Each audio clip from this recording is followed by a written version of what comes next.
This is day 2 of the Effective Communicators Conference, a first of its kind right here in Swakop, Namibia, also known as the Center of Adventure. Before we continue, ladies and gentlemen, may I ask that we please give the beautiful Center of Adventure a warm round of applause.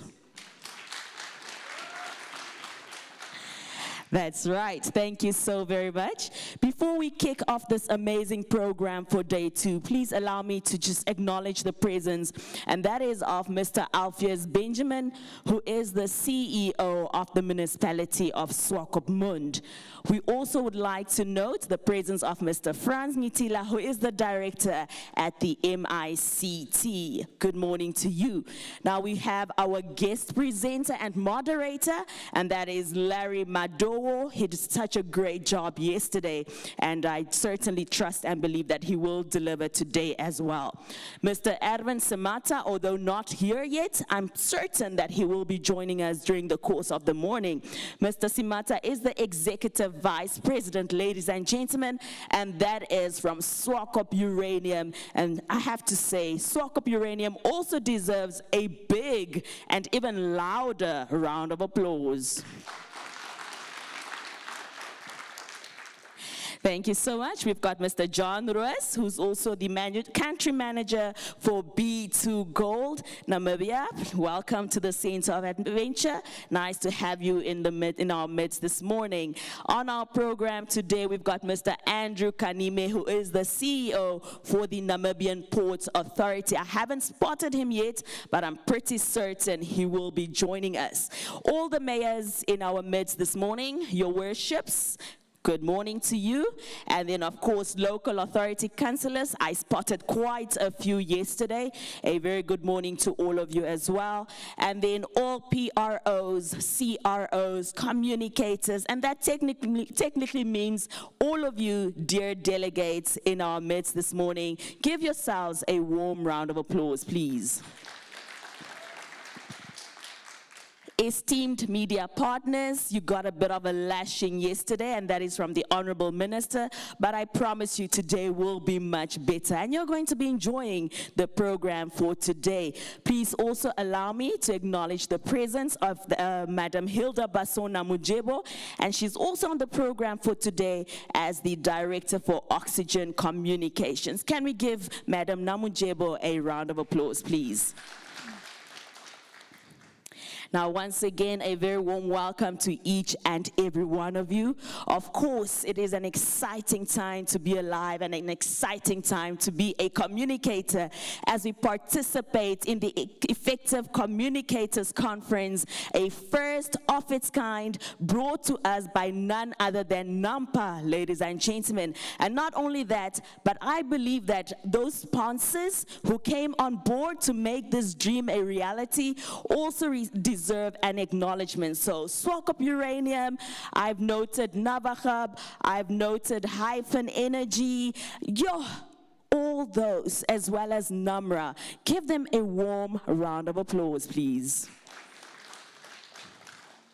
Wonderful, wonderful. Now, you know what they say, if it's not on social media, it did not happen. So please make sure to take a photo, a selfie, post it on social media, and make sure you mention the Effective Communicators Conference for 2025.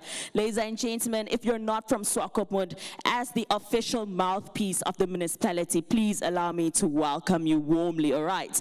Now, yesterday, our MC did such an amazing job at basically guiding us as to where our bathrooms are. So that door at the very back, which served as your entrance, will now be your exit. To your left-hand side, all the way down the passage, to your left-hand side again, you will find these special rooms. And for the ladies, I think it's the powdering rooms, all right? So should you get lost, I'm right here. You could always tap me on my shoulder and I'll guide you pleasantly, okay? Now, ladies and gentlemen, we are coming to you live from the MTC Dome right here in Swakop Mund. Their hospitality, I have to say, has been impeccable. So please, if you may, give MTC Dome a wonderful round of applause. Another kind reminder of the rules our MC set yesterday: your cellular phones, ladies and gentlemen, so that they do not cause a disturbance to the presentations. I ask that you please put them on silent, vibration, or any other setting that will not disturb us during the course of the day. All right, so going ahead, ladies and gentlemen, in case you are wondering, my name is Linda Mupupa, and today for day 2, I shall and I will be your MC. So please put your hands together for your MC. Thank you so much. Day 1 was amazing. I have to say, we had some really thought-provoking conversations. We had the Honorable Minister, the Honorable Deputy Minister on stage, and they presented effective ways on how to get the Namibian government message across to the general public. They've also touched on how we manipulate messages as communicators, and also how these messages can be manipulated by the general media. So it was a really interesting conversation, and I trust that each and every one of us who were here yesterday must have learned something, or we must have gained a little bit of knowledge and just touched up on our expertise and our skills as well. Now, I promise you, day 2 of this conference is going to be off the hook, like the Gen Zs would say. And that is because starting off this morning, ladies and gentlemen, is none other than the CEO of the municipality of Swakop Uranium, Mr. Alpheus Benjamin. Now, Mr. Benjamin is going to be talking to us on handling communications from a local authority perspectives. Personally, I'm really excited. Do I look excited?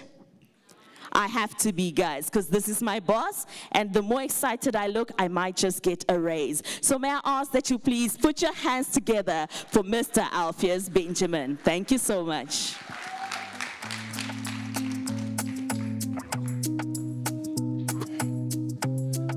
Thank you very much, Director of Proceedings, Linda Mupupa. Good morning. How are you?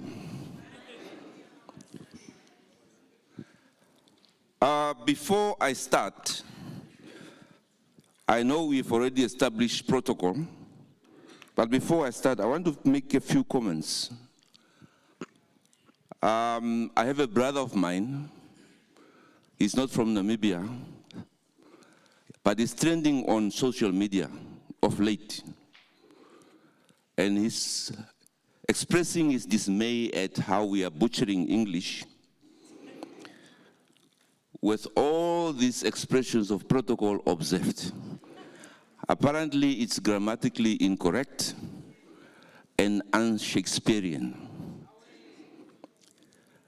But then yesterday I thought, man, where was he all the time? These things are in our veins. We have been doing it all along. So, ladies and gentlemen, all protocol observed.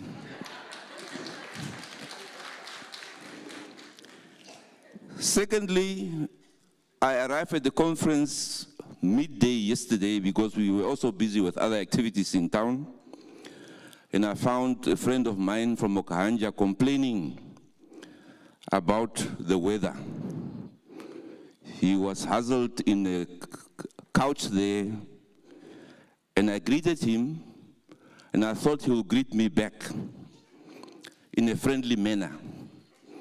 So he started complaining in Oshieroro. He said, but why do you, as host, do something about this weather? We are suffering, and even this morning. So with the permission of the governor and the mayor, I'm, of course, depending on how attentive we are this morning, I'm vertically advantaged. I can see from a distance. We'll be able to use the remote in my pocket to adjust the weather. Now, my topic is about handling communication in local authority setting. I was fortunate yesterday to sit in a presentation by Mr. Frederico Links discussing the issue of governance, trust in governance.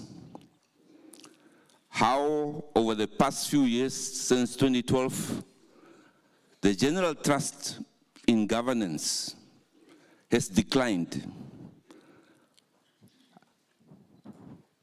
especially towards government institutions, parliament,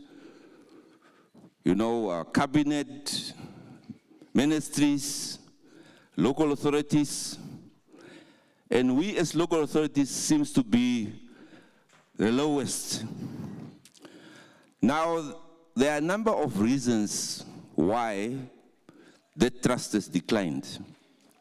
That's not my intention this morning to discuss that. My intention is to first answer two questions. One is the existential question as to why we as local government or local authority exist and for what purpose. Number two, I thought instead of speaking generally about the industry or the sector, I will use some examples from Swakop Uranium, what we have done. And those examples, I'm fully aware that we have some resource and capacity challenges. We are not all resource at the same level. We don't have all capacity at the same level. But I'm hoping that using these examples, we'll be able to generate debate for improvement. So,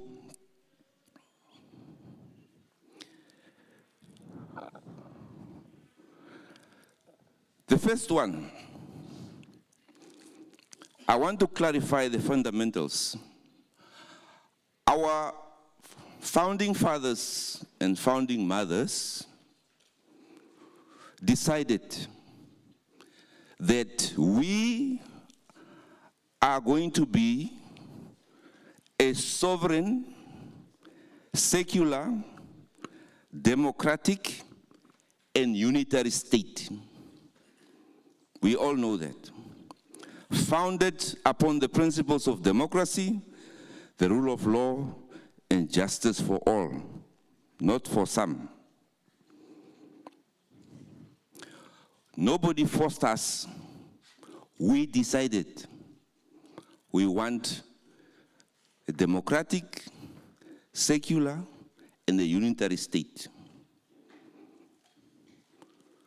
Secondly, by way of act of parliament,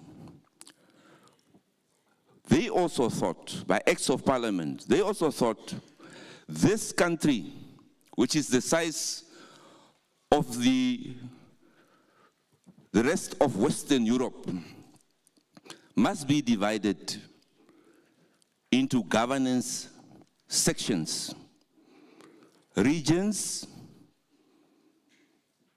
local authorities, municipalities, towns, villages. Currently, we have 57 local authorities. We have 121 constituencies. Now, if you look at the picture there, you have central government, regional government, local government, and the sovereign, the citizen.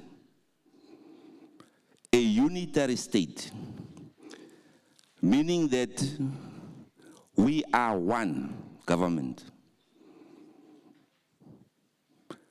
There is no third cousin or problem child in that equation. We are one government. So if we are one government, all the resources must be distributed equally. Okay, let's move.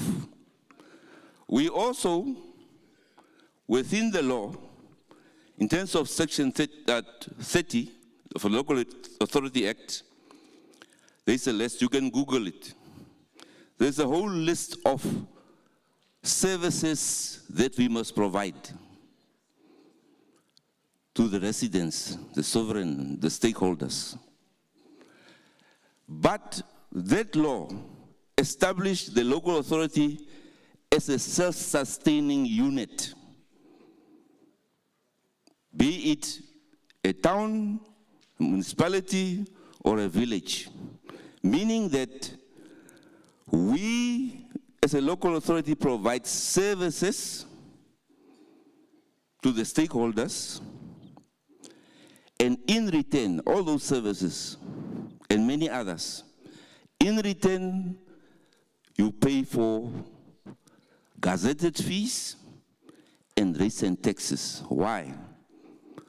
To reinvest. Are we together? Okay. Now, with regard to communication, at local government level, that is basically the structure. Of course, central government agencies and ministries are there, but at local government, you either have a council, municipal council, town or village council. You have the chief executive officer, executive management, or strategic executives, as they are called. You have a PRO, if you have one. General managers, supervisors, team leaders, staff members, residents, stakeholders. I want to use two interfaces only. What I've indicated there are just channels of communications that we use. Emails, letters, workshops, conferences like this one, media, public meetings, stakeholder engagements, social media, face-to-face, public notices, public campaigns, events, public scoping processes. Now, I want to address the issue of interface between council and the executive, which is always controversial. The council, in terms of the act,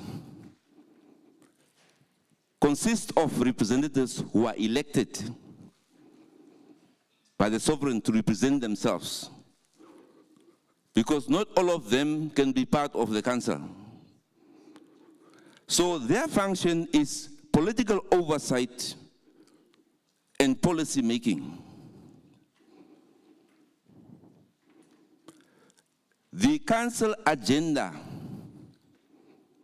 is informed by various sources, of course, from the administrators, from the councillors, from the residents, from the stakeholders. So once those decisions are then made, they are binding, of course made within the ambit of the law. They are then binding to all, including those who made those decisions. They are communicated through council resolutions to the executive, administrative executive, and these executives have to carry the council resolutions and directives and policies, carry them out. The executive is also mandated then to report back to council. Now, there are various ways in which the executive reports back. In our case, of course, we have our monthly reports at MC, detailed monthly reports at MC. The MC agenda does not just include new items. It reports on all the decisions that council has taken, the progress of decisions as they are implemented on a monthly basis. But also in our case, we have administratively decided, when we have our EXCO meetings, every Monday, or the project meetings on a Wednesday, all those minutes are shared with the councillors via email, so that the councillors themselves are able to explain to the sovereign what is happening, what decisions were taken. They do not need, if they're walking in the street, to call the CEO. Master CEO, what did we decide during the last meeting on this matter? The other interface is the executive with the operational team. Now, of course, once council decisions are made, they are forwarded to departments, to supervisors, to teams. But we have leveraged on technology. For example, you have various WhatsApp groups. For example, in our case, we have a citywide town cleaning framework where all departments are involved, where we meet once a month. But we have a WhatsApp group for city cleaning, and the councillors are also there. So we decide at these meetings, this is how we are going to clean the town. These are the projects. Engineering, you take care of the roads and capstones and whatever. And pump stations. Health, you take care of the open areas, house-to-house removal and what. Economic development, you are responsible for the markets and what, all these areas. But if a councillor was driving around town and they saw something, we all have these smartphones. You take a picture, you send it to the group. The group is mandated to react immediately. I'm just sharing. Also, the interface between the residents and the council and the administrators. That's why you see dat lyk 'n bietjie de mekaar daar. Maar de mekaar is nice. You find the office of the mayor and the CEO is just divided by a wall. But both of them are sitting there writing thesis-like emails to each other. What is stopping the CEO to walk over or the mayor to walk over? I'm just saying. External engagement, who do we engage and communicate? Of course, the residents. We have an annual schedule of public meetings, but also specific, stakeholder-specific meetings. We have a standard business consultation meeting annually in the middle of the year, where we brief the business about development in town. We told you last year, this is what we are going to do.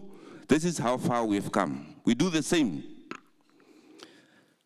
NGOs, international agencies, interest groups, ministries, funding agencies, and also our associations, Alan and Nalau. And of course, the media, where you have a PRO who's linked to a media group. And I must say thank you very much to Erongo Media as a group. They are everywhere, covering. And then, of course, as I said, it must be planned on an annual basis.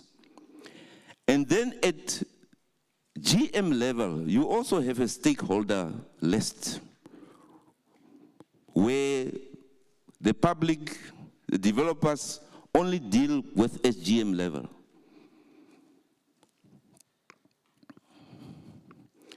So what do we communicate about? We have discovered that, yes, it's important that we provide services, but people want to know where you are taking them.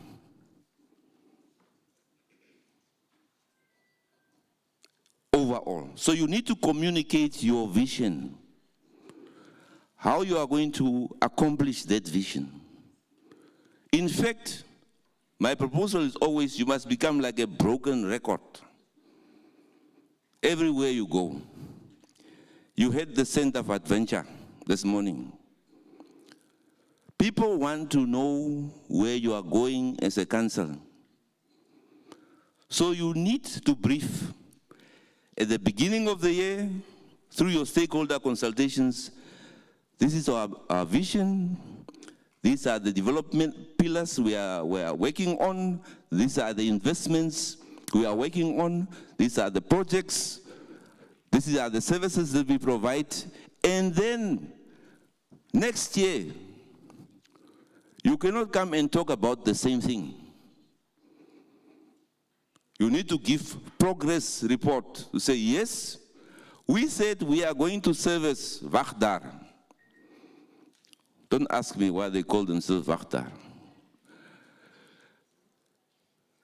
Now we have planned, we have come back, the contractor is on site, the work has started. What do we need to communicate? Development plans. All that people want to know is just that what developments are happening in town. Now, one of my friends was saying, no, we don't have a PRO because there is no PRO on the structure. We have smartphones. I decided personally that I'm going to use my Facebook page for that purpose. And people are telling, no, you are oversharing, you are boasting. My point is people must know what is happening. We have, of course, a Facebook page and many other. We use all kinds of media. We also need to communicate on the roles of government. I think the local authority sector is also the most misunderstood sector. But largely, because it's us. We need to explain.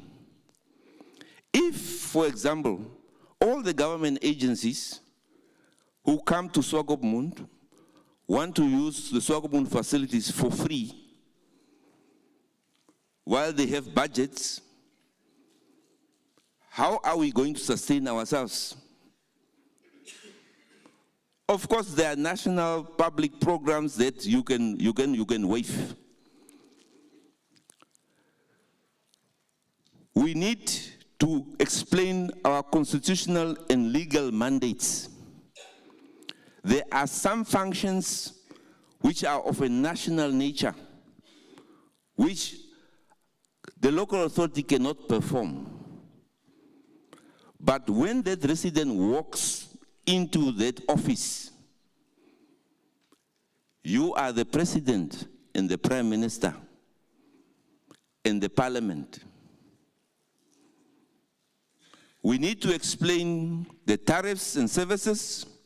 We need to explain development priorities. We need to communicate our central government and SOE programs, stakeholder initiatives, policy decisions, community issues such as safety and health. Now, the Swakopmund municipality is a case study. We believe communities strive on trust, understanding, and transparency. Information is key. We also believe We need to listen to our people more than we speak. You go to a meeting and all the people who are talking is the officials and the councillors. We believe in proactive engagement, meaning that before the questions come, you need to put out that information already out there. And when the questions come, you need to respond timelessly if you can. Of course, some responses require council decisions. Others are just based on policy and council resolutions that were taken. We also believe that communication is more than the absence of conflicts.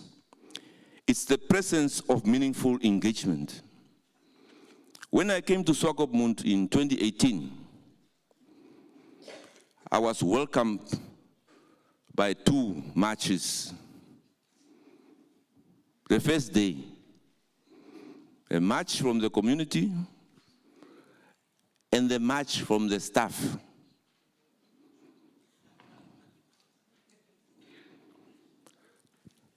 Nowadays, you hardly hear of any marches.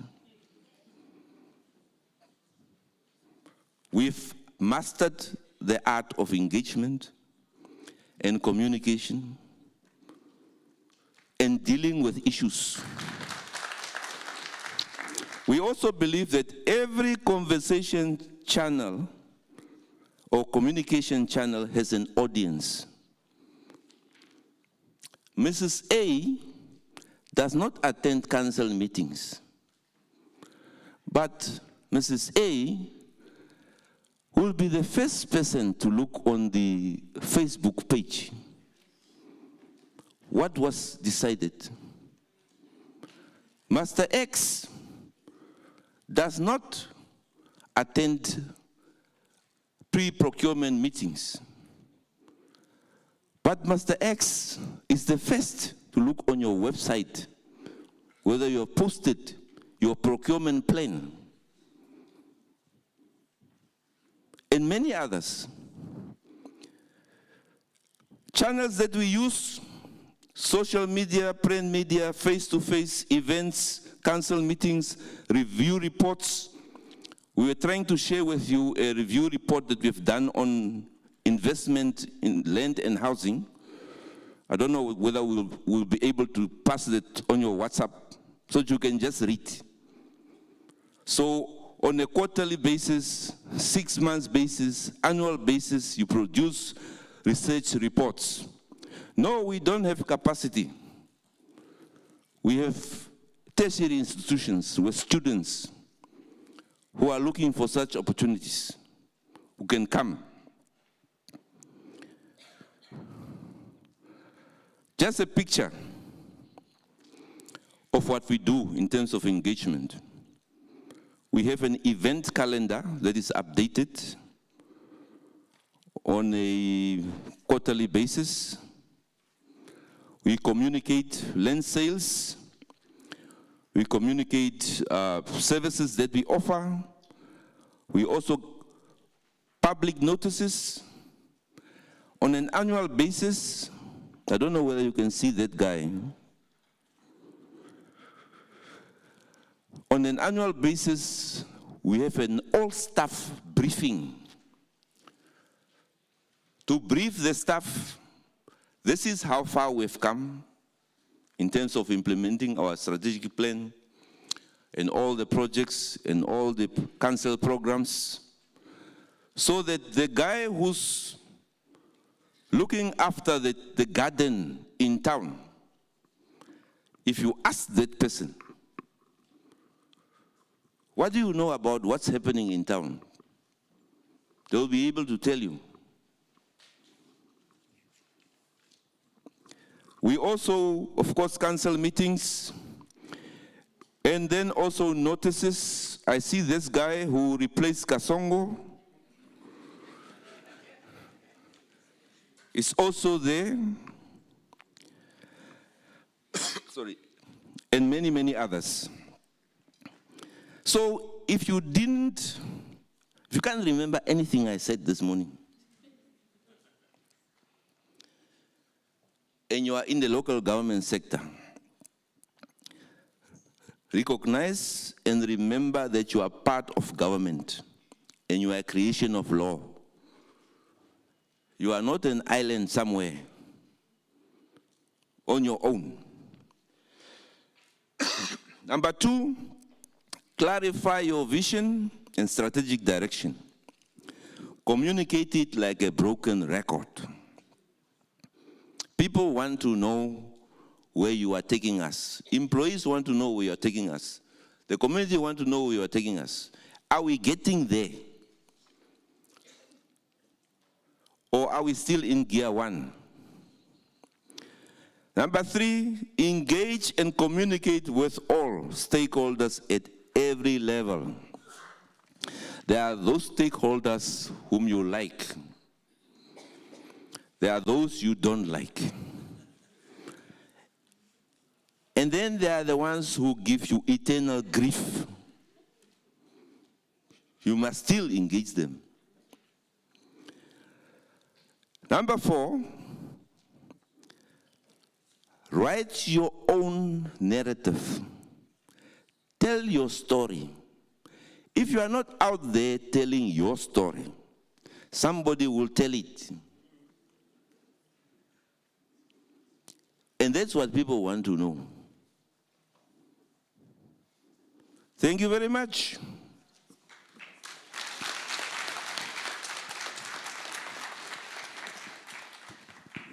All right, so there we have it, ladies and gentlemen. Can my boss please get another round of applause?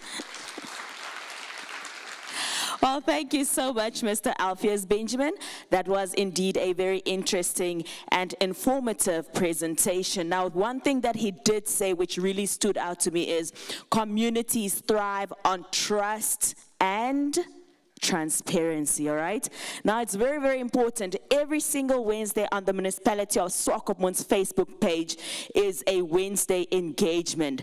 So this is a platform that basically allows the residents of Swakopmund to complain and beat us blue and black. Luckily, it's not live, but it's on social media. So what we do is we accept whatever they want to say to us, whatever complaints they have, it is all there on social media.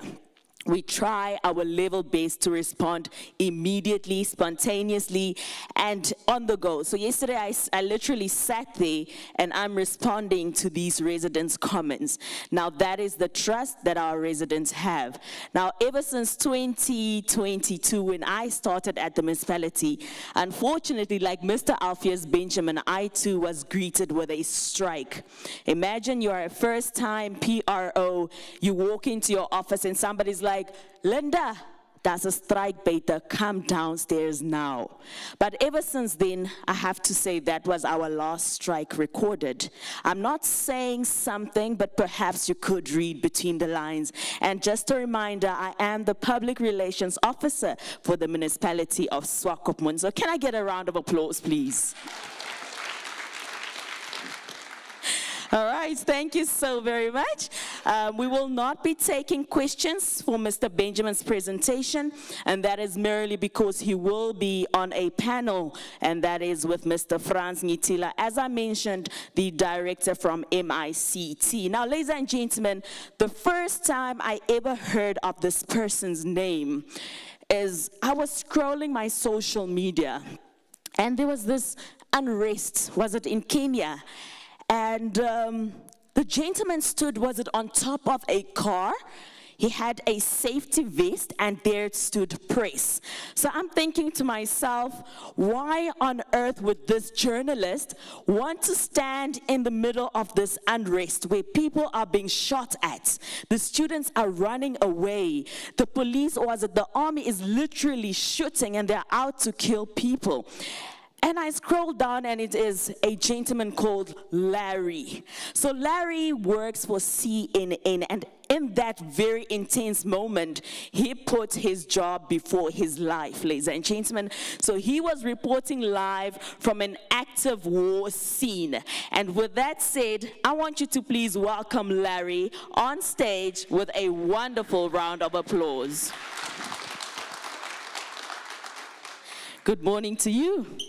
Well, nice to have you this morning. Now, Larry is our moderator for today, and of course, he will be joined on stage, like I said, by the CEO of the Swakop municipality, Mr. Alpheus Benjamin. Please give him a round of applause. Alongside Mr. Benjamin will be Mr. Franz Ngitila, who is the director from the MICT. Now, their topic for this morning will be access to information in Namibia. So I ask that you please listen attentively and, of course, indulge them with your attention. Larry, I leave this in your capable hands. Thank you so much. Thank you, Linda. A big round of applause for her again. She wanted applause, so let's do it one more time. Thank you, it's very kind. It's great to be back here. The introductions are just getting way more exciting. By tomorrow, you'll be calling me the king of something. But I appreciate it. Please don't stop. Keep going. Gentlemen, thank you so much for joining us here. I want to start with you, Alpheus. How did you convert the population and the staff that met you with protests when you arrived, and they're no longer protesting? So, I think, yeah, there's a bit of an echo on my microphone. Can you hear this better? Yeah. Okay, great. How did you convert your staff and your population when you first arrived? They were protesting against you, and they're no longer protesting.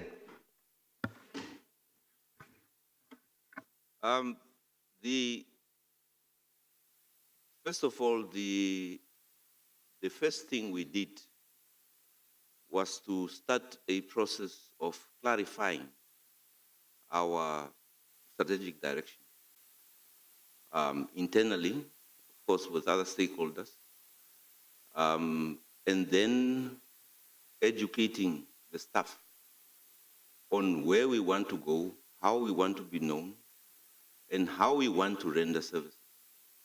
Of course, it was not an easy process. It was a long process. But over time, and it's a continuous process also, over time is to educate all our staff to say, we are here to serve people. Of course, we are not going to do it all the time at best, but we are here to serve. So when people come to us, it's because they are the owners, they are the sovereigns, and they need their services to be served. But also, what we've also done is to go out. I'll give a practical example. We had an issue of the DRC informal settlement on the eastern side of town, where most of these issues were coming up. Part of it was already serviced for years, but people did not have ownership.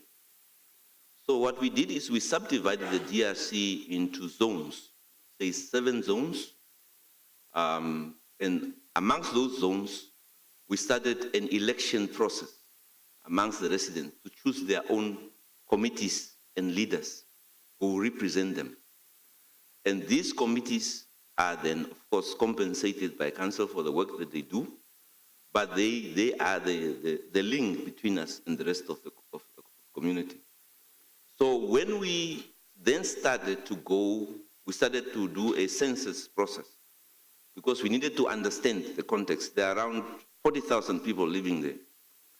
So we used the committee members, students from NAST and UNAM, to do a census in the DRC, to establish who's living on which earth, how many shacks are there, and how many people are living in each shack, and what are their needs.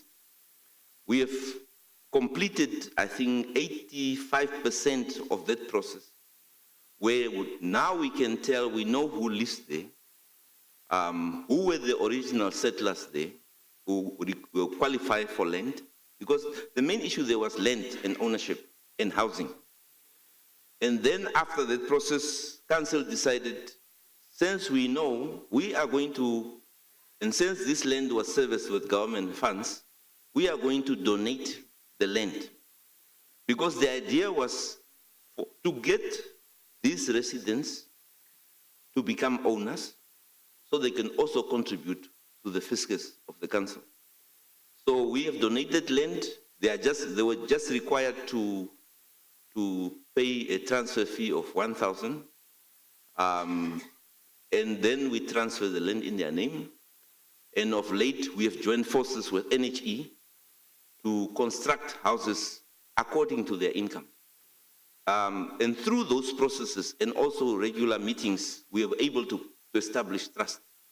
Yeah, and there are many other examples as well.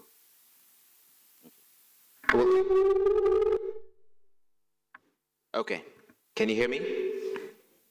Great, hopefully the echo is not as bad. We'll come back to him, and you have questions in a moment. This will not take long. But Franz, we were talking yesterday about the Access to Information Act that finally passed after a 10-year wait. And do you want to talk a little bit about the process to implementation, the appointment of the Information Commissioner, where it is right now?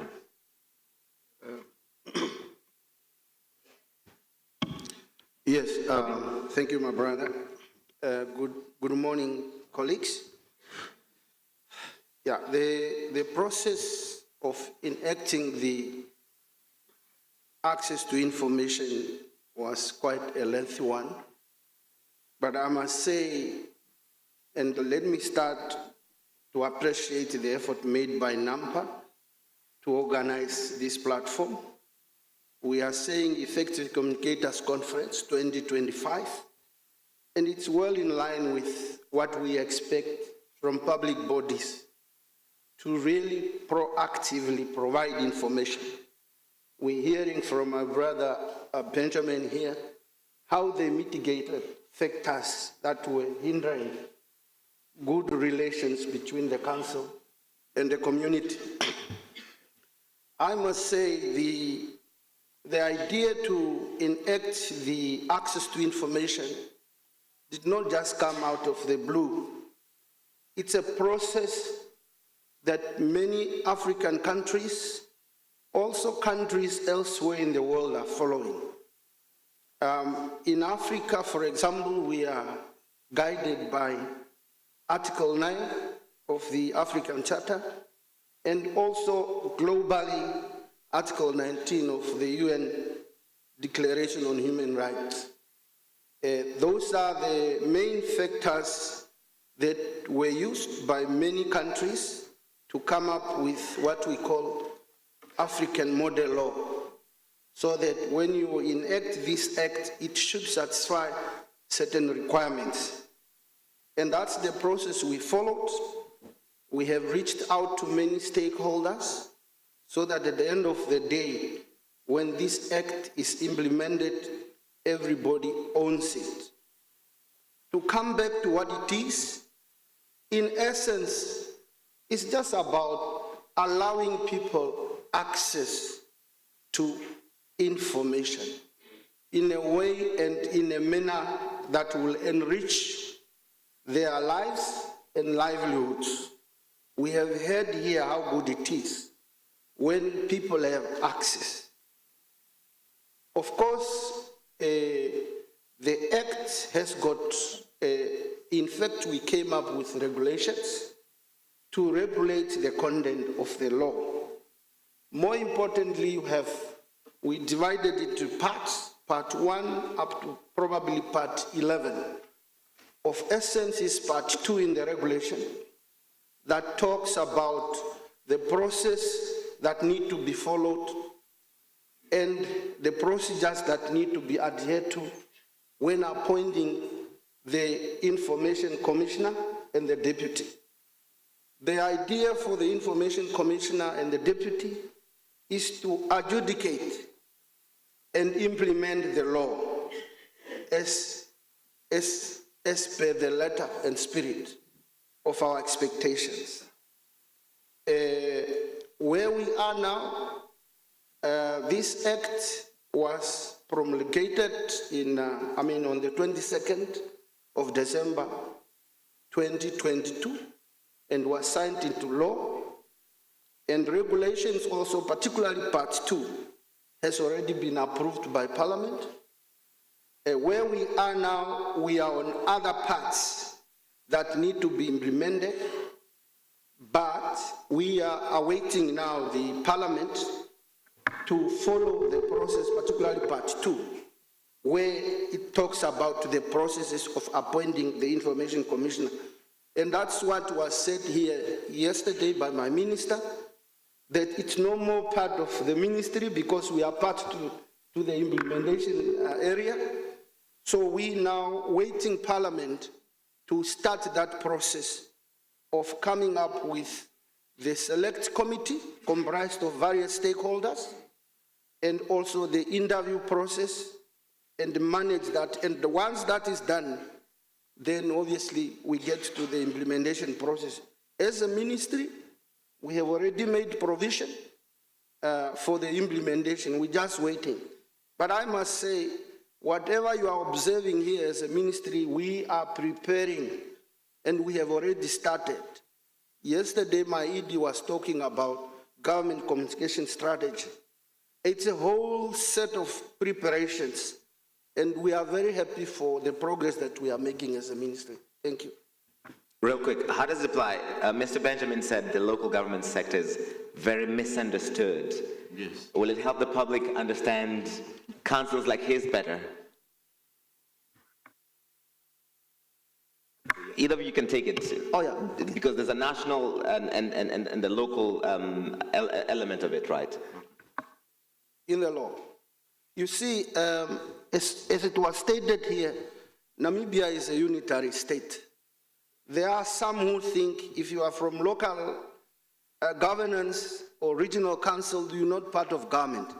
Or if you are coming from public entities, you think you are an island. It's required that public bodies should proactively give information to our people. You see, the theme of this conference, we are saying understanding the agenda and understand the narrative. We should be driving that process. I think what is important here is also to say the access to information was part of Pillar 1 of Harambee Prosperity Plan that was talking about good governance. And when you talk about good governance, it encompasses areas of transparency, accountability, and responsiveness. Yesterday we also hear, and it's part of the conference theme, we have to understand the agenda of government. We're talking about agriculture, we're talking about sports, we're talking about youth empowerment, we're talking about quality education and training, we're talking about quality healthy care and social welfare, we're talking about land, housing, and sanitation. Those are the agenda of government. How do you articulate these areas? How do you unpack, how do you take it to our people so that they prepare and see what is that that you take to your community? So that's basically what we are saying. Alpheus, I wanted to follow up on something you said in your presentation, that you also have to listen more than you speak, which I think is counterintuitive to maybe some people in the room who assume we have to keep communicating, that's our job. Yeah. But he speaks about responsiveness. So how are you practicing that listening to the people, to the staff, so that you know what to say? The communication is a two-way, two-way street. And it also involves listening. Of course, as a council, for example, it's your responsibility to inform your employees, this is what you must do, or the residents, this is what you must do. But you also need to make time for listening. I use a practical example of a community meeting, where as a council, you prepare yourself, we are going to have a community meeting, and then you have 10 speakers. The mayor will speak, the CEO will speak, GMs will speak, everybody will speak for 2 hours. Why can't you just have, for example, the first part, the mayor will clarify, open, CEO will give a strategic overview, departments will give what they are doing, 5-10 minutes, and the rest of the 2 hours, you are listening to the community. Just listening and just writing down what the community is raising. And that information is then summarized and then is presented to the next council meeting with specific actions to be taken. So you are listening. Also, when people come to you, we are very busy. There are many things happening. We listen to answer. We don't listen to hear the other person, what the person is saying. I have a problem. I don't know what to do about it. How can you help me? So there are many ways in which we practice listening. The incidents of the Facebook page, we have dedicated Wednesday, midweek, to say there is a page there, the community, stakeholders, whoever, you say whatever you want to say. And then we package that, the PRO package all these comments, and then they are relayed to the different departments immediately at the end of the day. So you listen. You are not just responding. Yeah. So there are many ways in which we do that. Brilliant. Can we get your questions in right now? We'll get a microphone. Linda will come stand by you. You can ask your question over there at the back. Introduce yourself, ask your question. Let's keep it moving.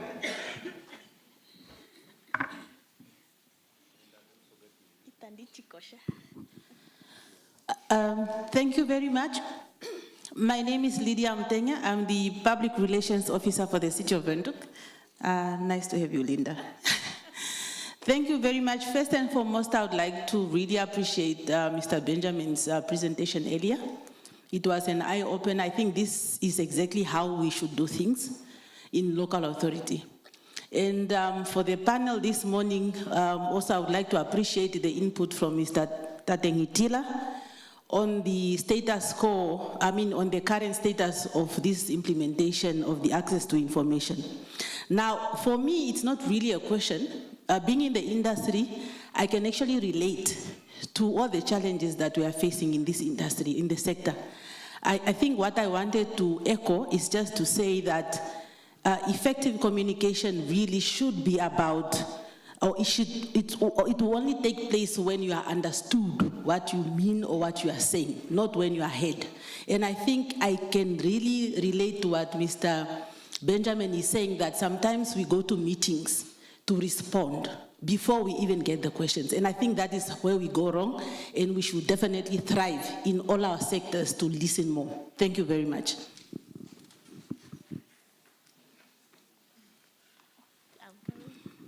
All right, thank you so much. This is Johanna Kambala from the Central Procurement Board of Namibia. I just want to open up a debate in reference to what Master CEO mentioned about you posting on your social media platform pertaining to the activities of the council. And I want to use a case study. And as communicators, we need to be advisors to our management in terms of dealing with social media. There was a certain head of entity. There was a post on one of the newspapers about a certain public entity. And this I'll say now the CEO, went to tag one of the staff members of the entity about a comment that was raised on the Namibian page, for example. As communicators, let's open up, because we need to advise our management. Was that right to tag an employee on their private social media platforms, because number one, you are putting that employee at risk. Number two, in terms of PR and corporate governance, the CE, that's now my opinion, that's why I want us to deliberate as communicators. Is that right when a head of entity is tagging an employee because of a comment that was made on the Namibian social media page, for example? Let's open up and deliberate, because for me personally, it's wrong. I understand if you are the head of an entity, you may post about your entity, but you tagging me as a PR and say that, Ms. Kambala, attend to this comment. What are we saying as communicators? Let us advise our management correctly in terms of social media. Thank you. Okay, we can take that in this round. We'll come back again. Yeah. Thank you very much. My name is still Benjamin Mackay. I'm the PR of Rundu Town Council. Thank you, Mr. Benjamin. We did not welcome you with a march in this room. Thank you. So I think what the CEO have said, it's very important, like community meetings. I think where we have problems with our community in our respective towns, sometimes our resident doesn't know where our budget is coming from, the services that we are rendering. So they just talk about the government have given you a budget and a budget, but they forget about their responsibility that they have to pay for services in order for us to give them good services. So, but when we have meetings, at least people will understand, and then they will support us. I really appreciate your presentations. It was so good. And on communication for France, I think I also thank the Minister of MICT, because I remember sometimes back, if not in 2015, in Oshakati, by that time then Honorable Chekerotoya was the minister, and as PROs, we never had that opportunity of having transport at the offices, gadgets such as cell phones, even laptops, some local authorities, computers. So if there is something that you want to do even after hour, you have to go back to the office and do something. But at least with the intervention of the ministry for today, I think we are better off. Thank you. Yeah, sure. Yeah. Yes. Thank you, my brother. You see, information is declared as public goods. You know, Namibia always make history. When every 3rd of May is regarded as a World Press Freedom Day, and it was declared, and it was initiative started in 1993 when journalists gathered here in Windhoek. And after the end of that conference, the resolution was then taken into UN body, and that's how the World Press Freedom Day was founded. Again, to celebrate the founding of the World Press Freedom Day, the 30th took place also here in 2020. At the end of that conference, once again, there was a declaration made. We call it Windhoek 30+ declaration. It again affirms Namibia standing on the need to maintain and declare information as a public body. That Windhoek 30+ declaration requires government to facilitate the free flow of information from the holder to the beneficiaries. When we talked about understanding government agenda, we spoke about agriculture, we talked all those things. It's now up to us, and we are very happy as a ministry to observe the attendance right from yesterday, from so many constituencies, right from honorable councillors, from the CEOs, from the CROs, and from so many institutions. And I really hope they're taking these interactions in a serious note so that proactively they start packaging information already in a way and in a manner that is beneficial to our community. How do you do it? If you are from agricultural orientations, you already know we cannot always, as a country, depend on rain. Things are moving into different directions. If it's from youth, it's from sport. What's your responsibility? I like the presentation made yesterday by Honorable Balotti. I think it was really beneficial. One would want to think they will empower their constituency. When you talk about their constituency, you mean the teaching fraternity, so that everybody understands the agenda, the vision, the mission, and the objectives, what has to be achieved within the confine of that very short period we have, the next 5 years. Thank you very much. Thank you. The question she asked, would you tag, since you post on your Facebook page, and some people accuse you of boasting or oversharing, would you tag Linda and say, Linda, attend to this? We operate on a different level. We do not, I will not definitely take her, but I will communicate on a different level to say, listen, I picked this up on her private number. I picked this up, I think we need to deal with it, or we need to discuss it, and then we put out the information. I will not give an instruction to say, please respond to this, you know, or take her. But it also depends on the level of trust that you have built as colleagues. From your CEO to your PRO to the rest of the staff. Yeah. Did you want to respond to any of the other questions that were raised or comments?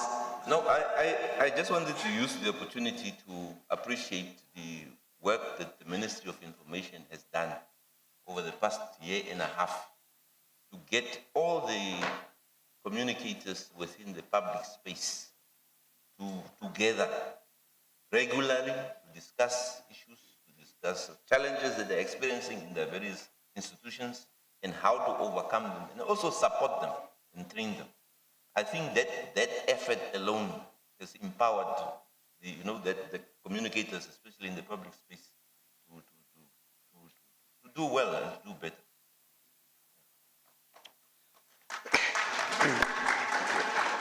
And just to reinforce again what was said here yesterday by my minister, by my ED, we're talking about government communication centers.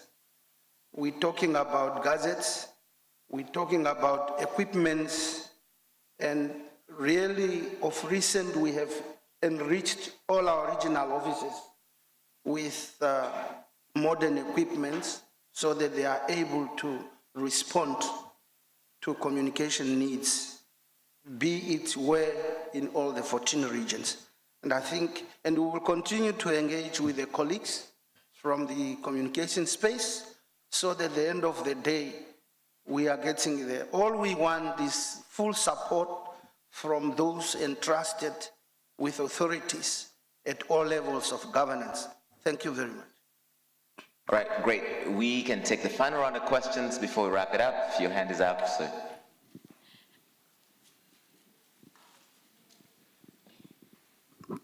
Thank you very much, and good morning, everyone. My name is Nashilongo Gervashes Nakale, and I have a question. Is it really a question? Maybe input towards Ms. Tangitila in general, but also because this is a conversation we always had. It's really a reflection on our ATI bill, or the Access to Information Act, and the regulations that will be following. One, really recognizing, well, in its current format, the Act does not recognize emerging technologies, artificial intelligence, as a mean of, producing information, but also a cause of concerns within the access to information, within accessibility to information. So generally, and I think this could be testified by a number of people in the room, and we had this conversation also yesterday, that there is crises that are generated artificially, that puts institutions under pressure to respond on. And in its current format, the Access to Information Bill is silent on that. But it's also not a fault, right? The AU Act, or the one that we have where we adopted the Act, is also very silent on that, but also maybe really something that we should be thinking about in terms of our regulations and when we get that out of the way.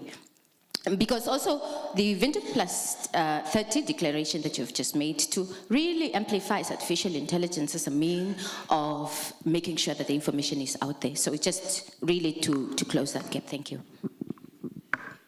Thank you. We'll take that one over there. Any others? Going once, going twice, gone. And sold to the lady in the brown coat. Perfect conclusion. Greetings, everyone. My name's Lavinia Nanguloshi Haimbodi. I am the Public Relations Officer at the Ministry of Home Affairs, Immigration, Safety and Security. My question will be to the CEO. So our ministry is always having mobile outreaches in various communities, and our targets are always the marginalized communities.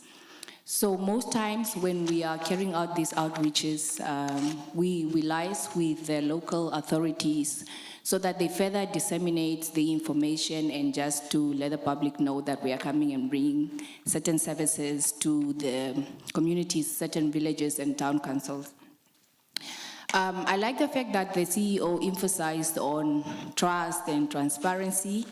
So my question to him will just be, how do we, as a Ministry of Home Affairs, together with local authorities, ensure that there's a consistency when it comes to the information that we inject into local authorities? Because many are times that the information that we communicate to the governors and the town councils, local authority, it's not the same information that we give to them. The information that they put out to the public is always, most times, not always, most times overhyped, and it's not the same. So we'd just like to maintain a very consistent messaging of information that we give to them, so that it could be the same information that there's well passed on to the members of the communities. Thank you.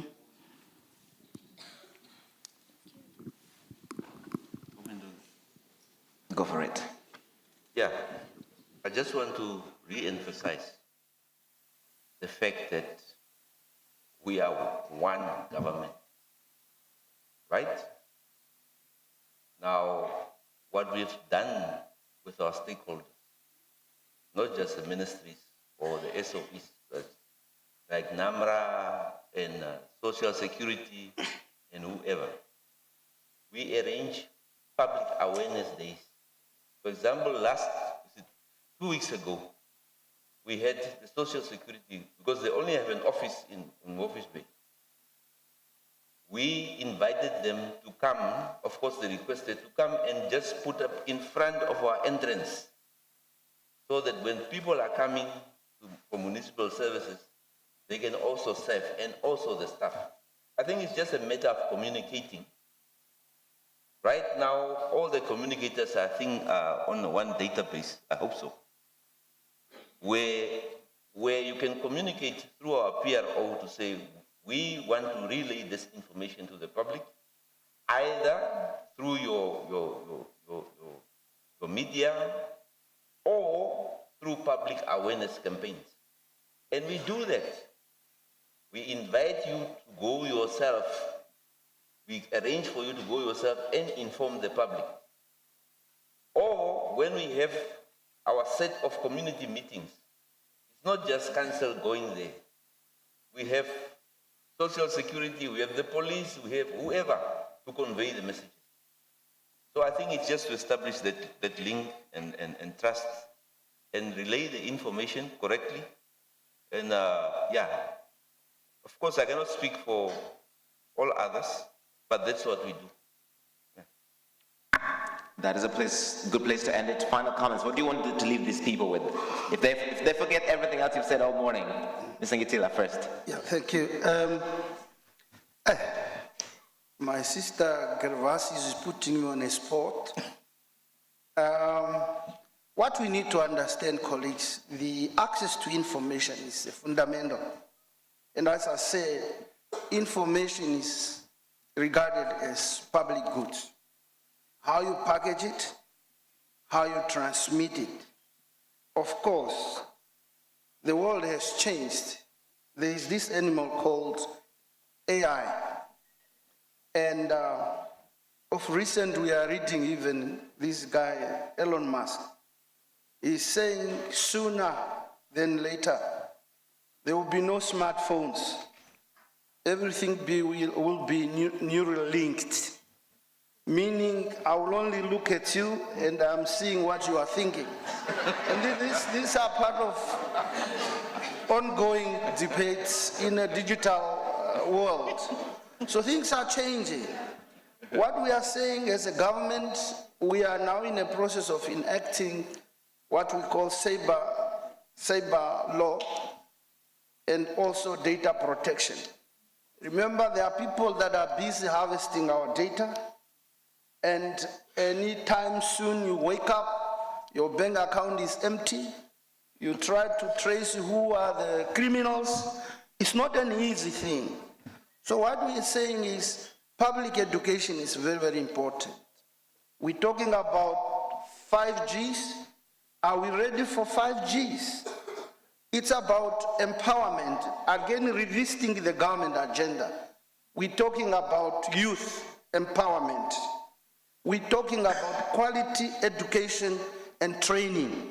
It's not just sending children to school, get a master or get a degree. It's about job specific. Sending people for certain areas. Do we have enough scientists? Or we just absorbers of what others are giving us? Those are questions. And that's important to understand what is the government agenda and how do we drive our narrative. So it's not a one-way thing. It requires every one of us so that empowering our community, making sure they understand what's happening, I think this is a way to go. But access to information is just meant as a basic for us to prepare and empower our communities in a way and in a manner that is beneficial for them to live in this unfriendly world. Thank you. I think when he mentioned that Neuralink future, you guys are not convinced. So can I poll the room? How many people want that future described by Elon Musk? You don't, not even one person? How many people do not want that future described by Elon Musk? But you're all on his social network, you're all on X, the everything app. Okay, fine. Digression. Mr. Benjamin. Yeah, no, I think I just want to play a devil's advocate. Most of the information that we regard as confidential might not necessarily be confidential. Okay, this is a slippery slope. Say more. Yeah. We have a culture of keeping information. Secrecy. Yeah, use the secrets. There used to be an official secrets act in many African countries. People must not know. Because if they know, then I'll empower them. So I must keep the information so I can have the power. They must demand it from me. Yeah. So some information is confidential, yes, but most of the information that we regard as confidential is not. I will leave it there. Yeah. You can kill me during break. That is a very tantalizing place to leave it there, with a lot of question marks. I'm sure you guys can find him during the break and ask him what he means by that. But gentlemen, thank you so much. Please give them a big round of applause. They've been fantastic. Thanks a lot. Ladies and gentlemen, once again, Larry Madao and of course his panelists, that is Mr. Franz Ngitila and of course Mr. Alpheus Benjamin. So what I take from this discussion is that peace is more than the absence of conflict. One could say that the presence of fruitful and of course effective engagement is also what brings peace about. And I'd like to say that basically rounds up the importance of the access to information in Namibia. Our people deserve to know, our people deserve to be informed, and they deserve to be heard. Only then, I trust and believe, will we have a peaceful society when there's understanding, trust, and transparency. Ladies and gentlemen, this is the Effective Communicators Conference 2025, a first of its kind in Namibia. We are definitely setting our own agenda, and I trust we are also understanding our narratives. We are now leading into our tea break. I trust and believe that we all have set a date with our cups and sauces. But before we do that, allow me to please thank our partners. Now that is the Navakhab Gold Mine, the Baker Hughes, Epangelo Mining Company, Pupkewitz Toyota is also on board, Namra is here, B2 Gold, Nampa, and Swakop Uranium. Without these sponsors, ladies and gentlemen, I don't think we would be having these wonderful, thought-provoking conversations. So can I please ask that you give them a wonderful, loud applause? That is so beautiful. I will now allow you to please take a 15-minute tea break, and a beautiful reminder, to my right-hand side is a Nampa stand. I ask that you please visit them, and there you'll find beautiful books, and that is of Dr. Sam Nujoma, the founding father of Namibia. Of course, we also have a coffee table book of Her Excellency Dr. Netumbo Nandi-Ndaitwah, and that is the first female president of this beautiful state. Dr. Hage Geingob, probably the most popular president we've had. You'd also find a book over there about him. And then, of course, Namra has also come out this morning and the entire 3 days of our conference. So please do visit their stand as well for any information you might need regarding your taxes, tax evasion. I'm joking. No tax evading, all right? Please do pay your taxes. So with that said, have yourselves a wonderful 15 minutes of chatting, engaging, networking, and of course, nibbling on some really delicious treats brought to you by the MTC Dome right here in the beautiful Swakop Mund, the center of adventure. I'll see you back in 15 minutes. Thank you so much.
All right, there we have it. Thank you so much, ladies and gentlemen, and welcome back from that amazing tea break. I must say you gave me a really tough job getting you all back into your seats. But once again, here we are for part 2 of day 2 of the Effective Communicators Conference 2025. We are here to understand the agenda that we are setting and definitely that narrative as Namibian communicators. Ladies and gentlemen, please give yourselves a warm round of applause.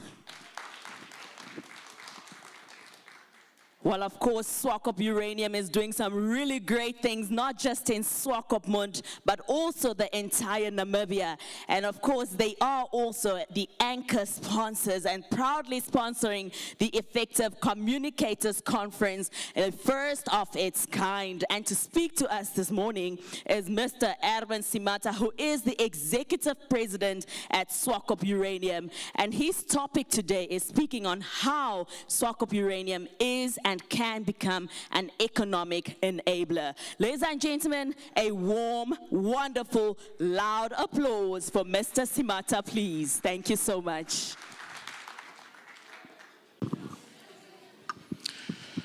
Thank you very much, Linda, and a very good morning, communicators, esteemed captains of industry, senior government officials present here today. It's only appropriate that I stand on the protocol that the Director of Ceremony has already established, or else it might take us the whole day to acknowledge everyone.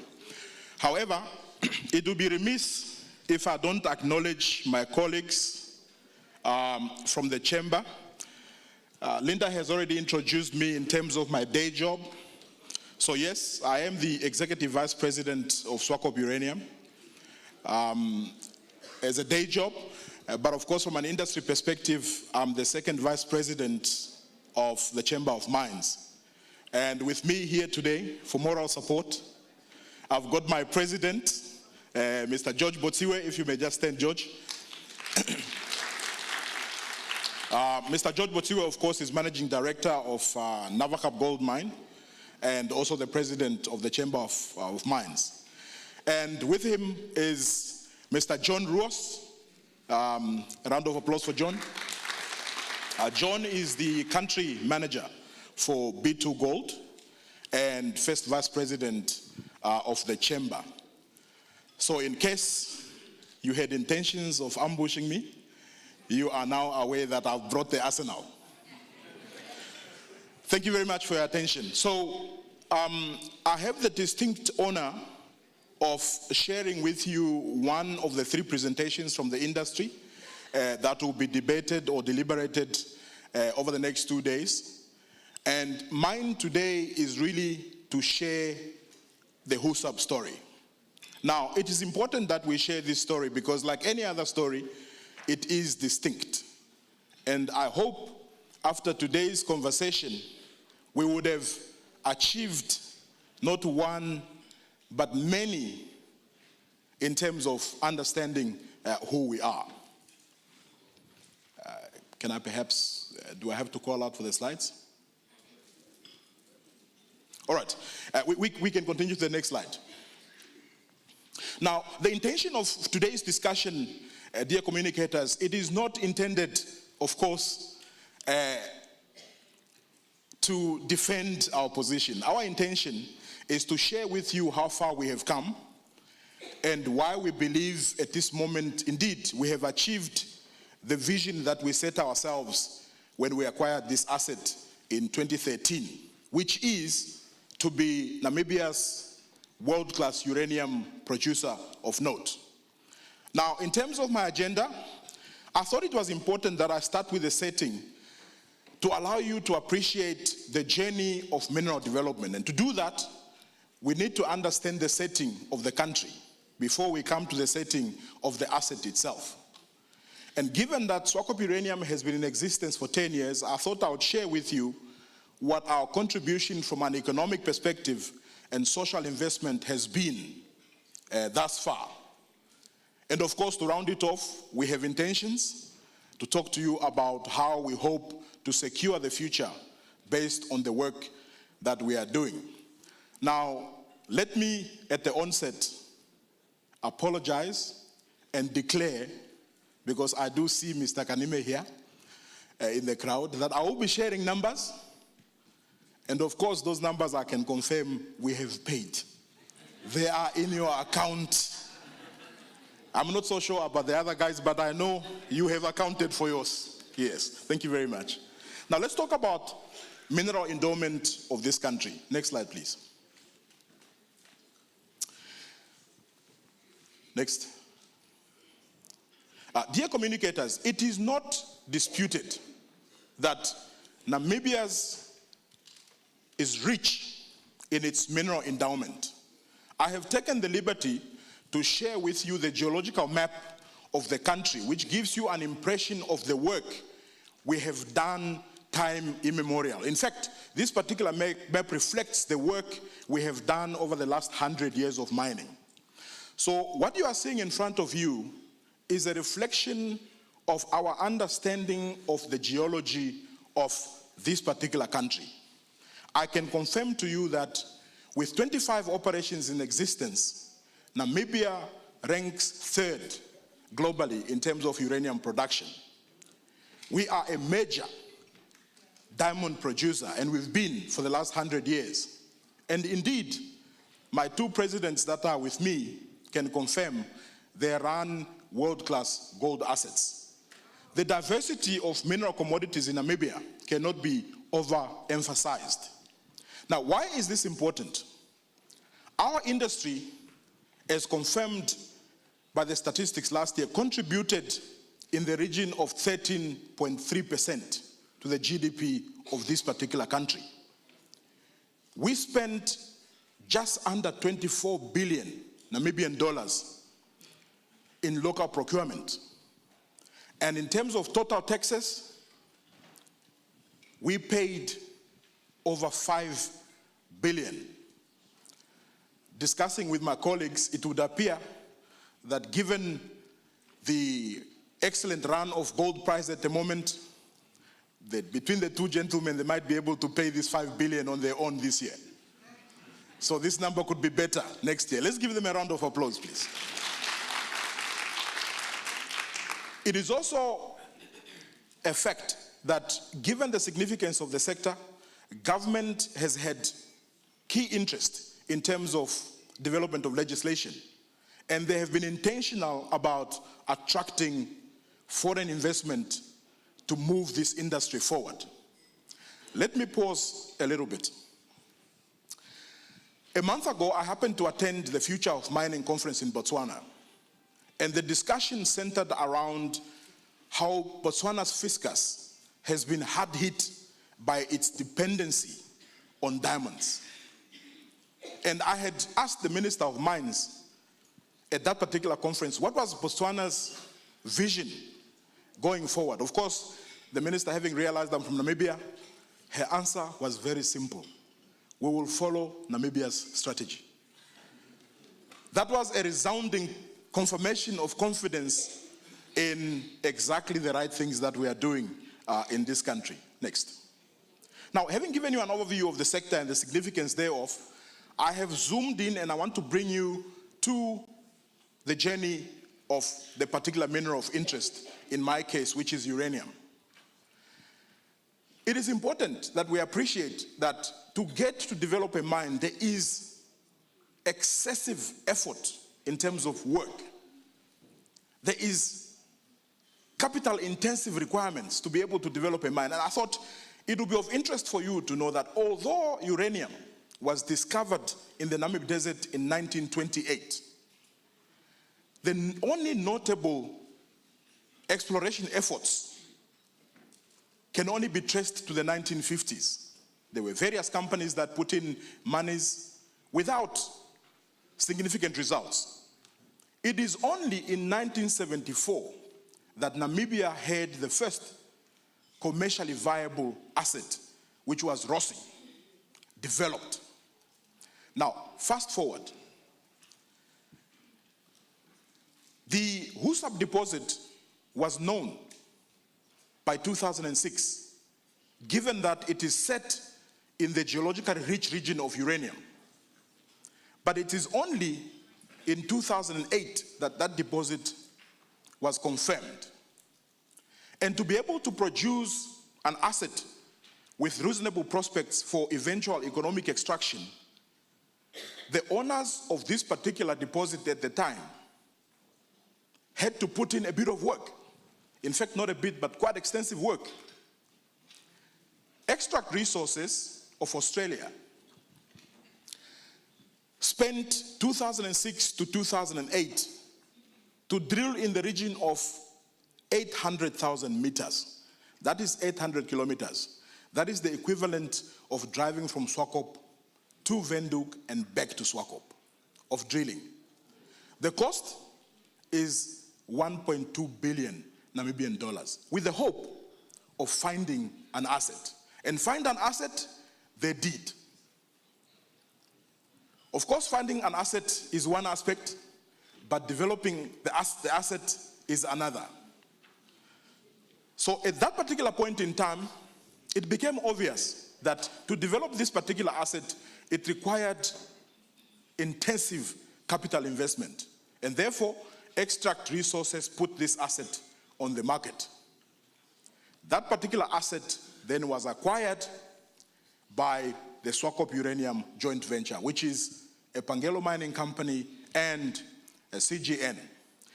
It is important that I put into context the timing of the acquisition and the world events at that particular point in time.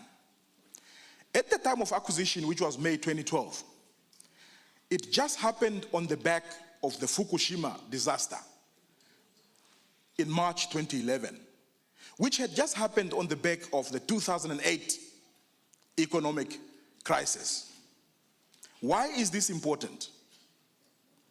It is important, if we go next.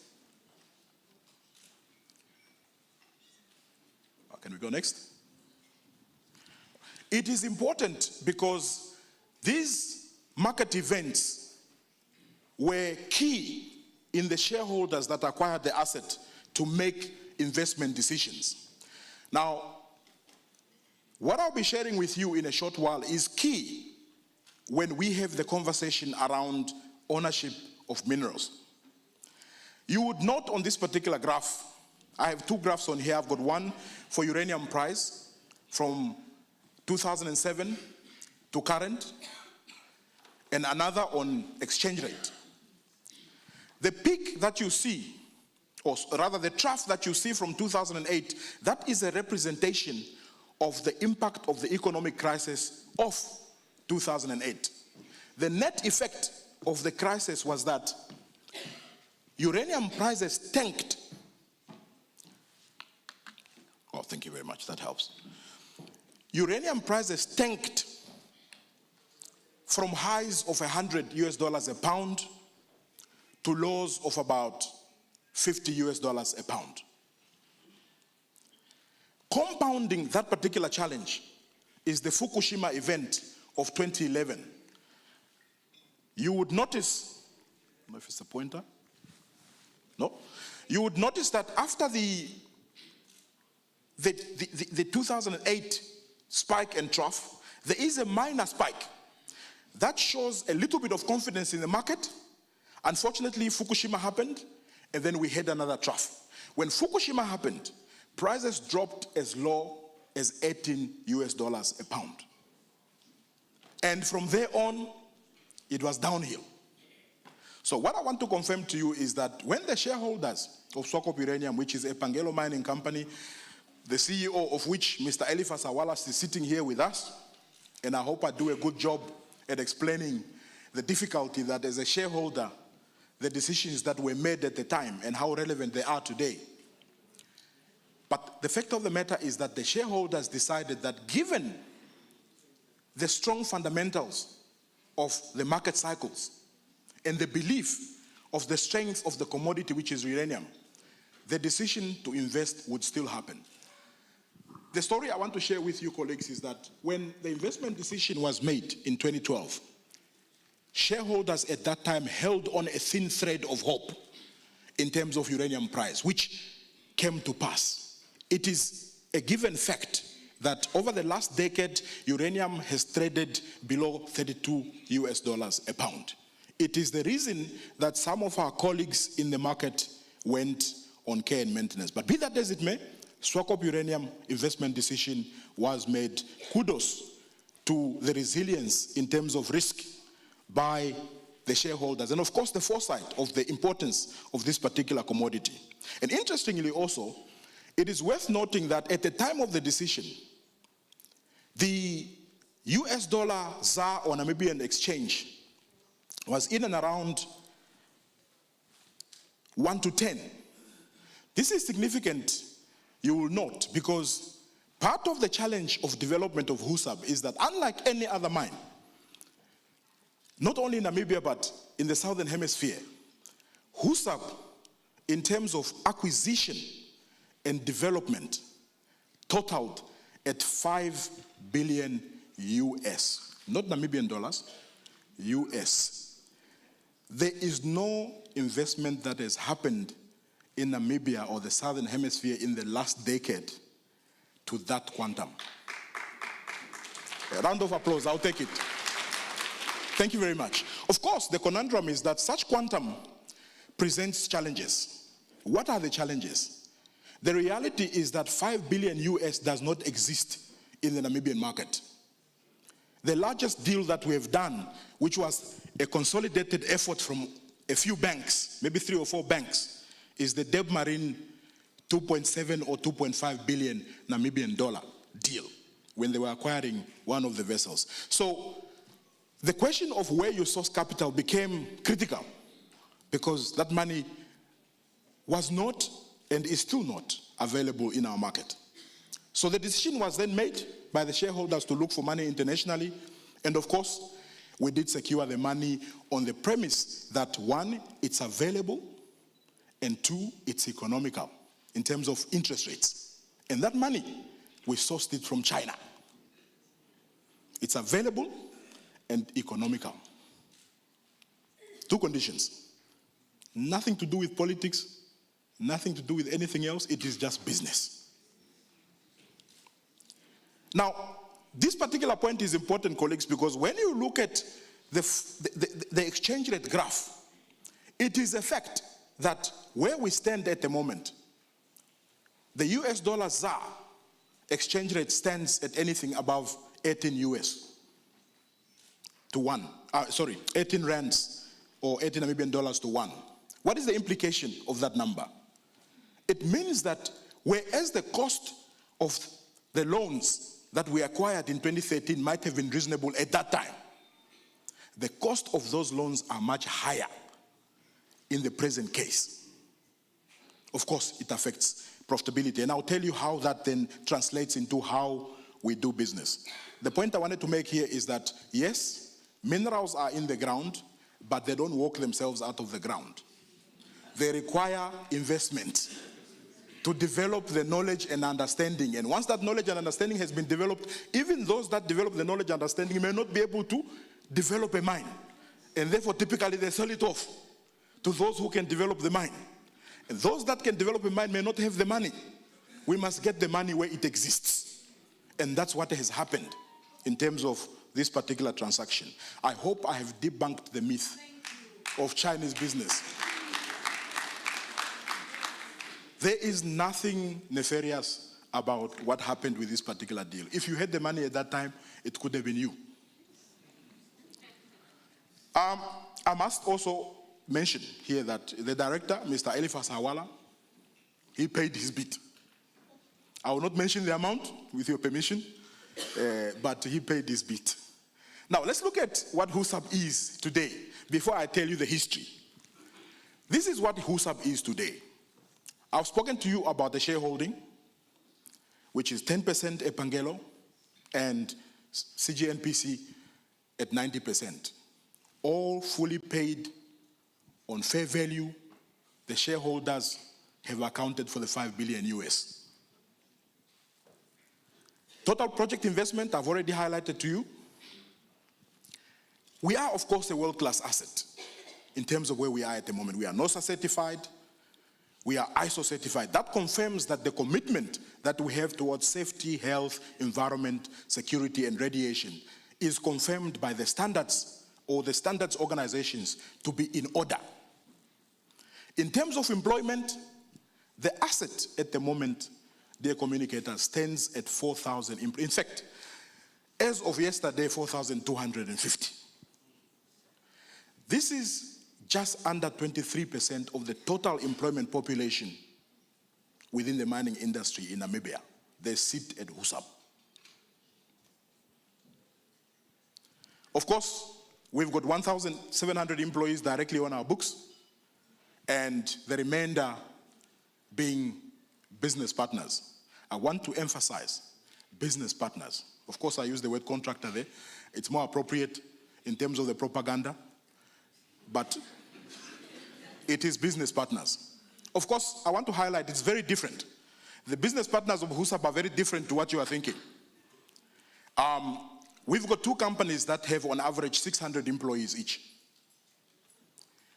We've got a car wash guy that makes revenue of 3 million per annum. So that's the contractor I'm talking about. I'm not talking about Akulianga A and C.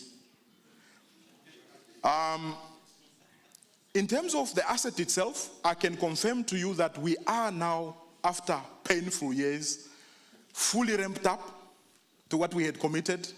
The asset itself at the moment is producing, in terms of mining, 120 million tons of drilled, blasted, and loaded rock. Now, on average, the next big mine in Namibia does that, does about 30 million tons in a year. We are doing 30 million tons in a quarter. That is the size of this asset.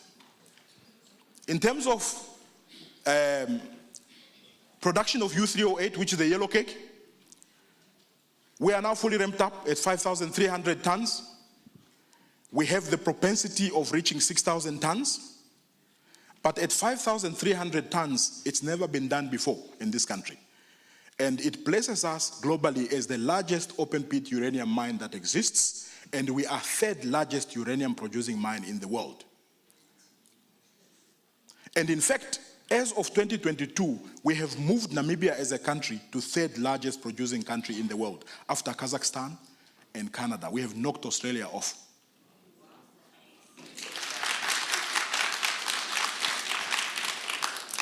In terms of water consumption, this may not be relevant for you, but I want you to know that it's relevant because at 9 million cubic meters,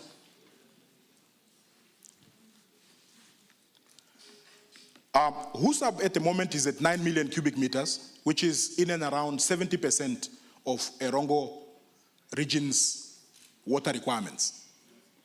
We are consuming about 70% of the Erongo region's requirement at the moment. And we hope with our projects that by 2028, we will be safe and steady at 12 million cubic meters of water. For your own comfort, this is all desalinated water. We are not pumping from any underground aquifers or affecting any farmers. So in case we go out of this room and say, no, go check your boreholes, you will find they are completely fine. In terms of NMD, at the moment, we have exhausted our contracted capacity, which is 50 megawatts. To augment our requirements, we do also have embedded generation of 37 megawatts. Now, typically, an ordinary asset would actually have that as NMD. But we do have embedded generation, 12 megawatt solar, 15 megawatt steam turbine. It's the only steam synchronous generator in this country. So the ambitions of nuclear power, we have half of it in our synchronous generator, which is producing 15 megawatts. The only thing that's missing is the reactor. And then, of course, we've got 10 megawatts of diesel. In fact, I must also tell you, at 120 million tons, we are burning about 69 million liters of diesel. That's more than the government garage per annum. But I'll tell you the significance of that number. In terms of life of mine, 2044, that's what we acquired when we acquired the asset. At 315 kilotons of U3O8, we are placed globally as the third largest resource in the ground globally. Now, as I said, this is what we acquired, but of course we are doing work to make sure that we are here longer than 2044. Now, let me tell you the story as to where we've come from, because of course what you see now was not always what it was. And it's significant that I show you where we've come from. So HUSAB acquired in 2013. We spent the majority of 2013 to 2016 constructing $2.7 billion US dollars. Constructing the plant at 1 billion US, acquiring our fleet of equipment at another billion, and then utilities and infrastructure. I must warn you, for those of you that are going to HUSAB, everything as HUSAB is just as big as me. Not ordinary. There is nothing ordinary about HUSAB. Of course, I must also let you know that once we had constructed the plant and commissioned it in 2016, the first drum of uranium came out December 2016. Between 2017 and 2021, we began the work of putting to use what we thought was good on paper. And the struggle was real, and it's reflected in the production. So what I'm showing you here is the production of uranium. We were stuck at 4,000 tons for the longest time. And this is why Australia ranked third in the world. But of course, in 2022, we figured the formula and we had a 40% jump, and we intend keeping it there for at least another 3 years or so. The point I want to make here, colleagues, is that mining investments are not like fishing quotas. We invest, make losses. In fact, I am at liberty to tell you that as of last year, we have assessed losses or accumulated losses of more than 400 million US. More than 400 million. So we are dependent on Mr. Eliphas allowing us to borrow money continuously with the hope that one day we'll see that light at the end of the tunnel. Of course, we have given Mr. Eliphas the comfort from 2023, so I think he's in a good position now to believe that, yes, there is light at the end of the tunnel. So we are allowed to continue to borrow on the proviso that there is a future.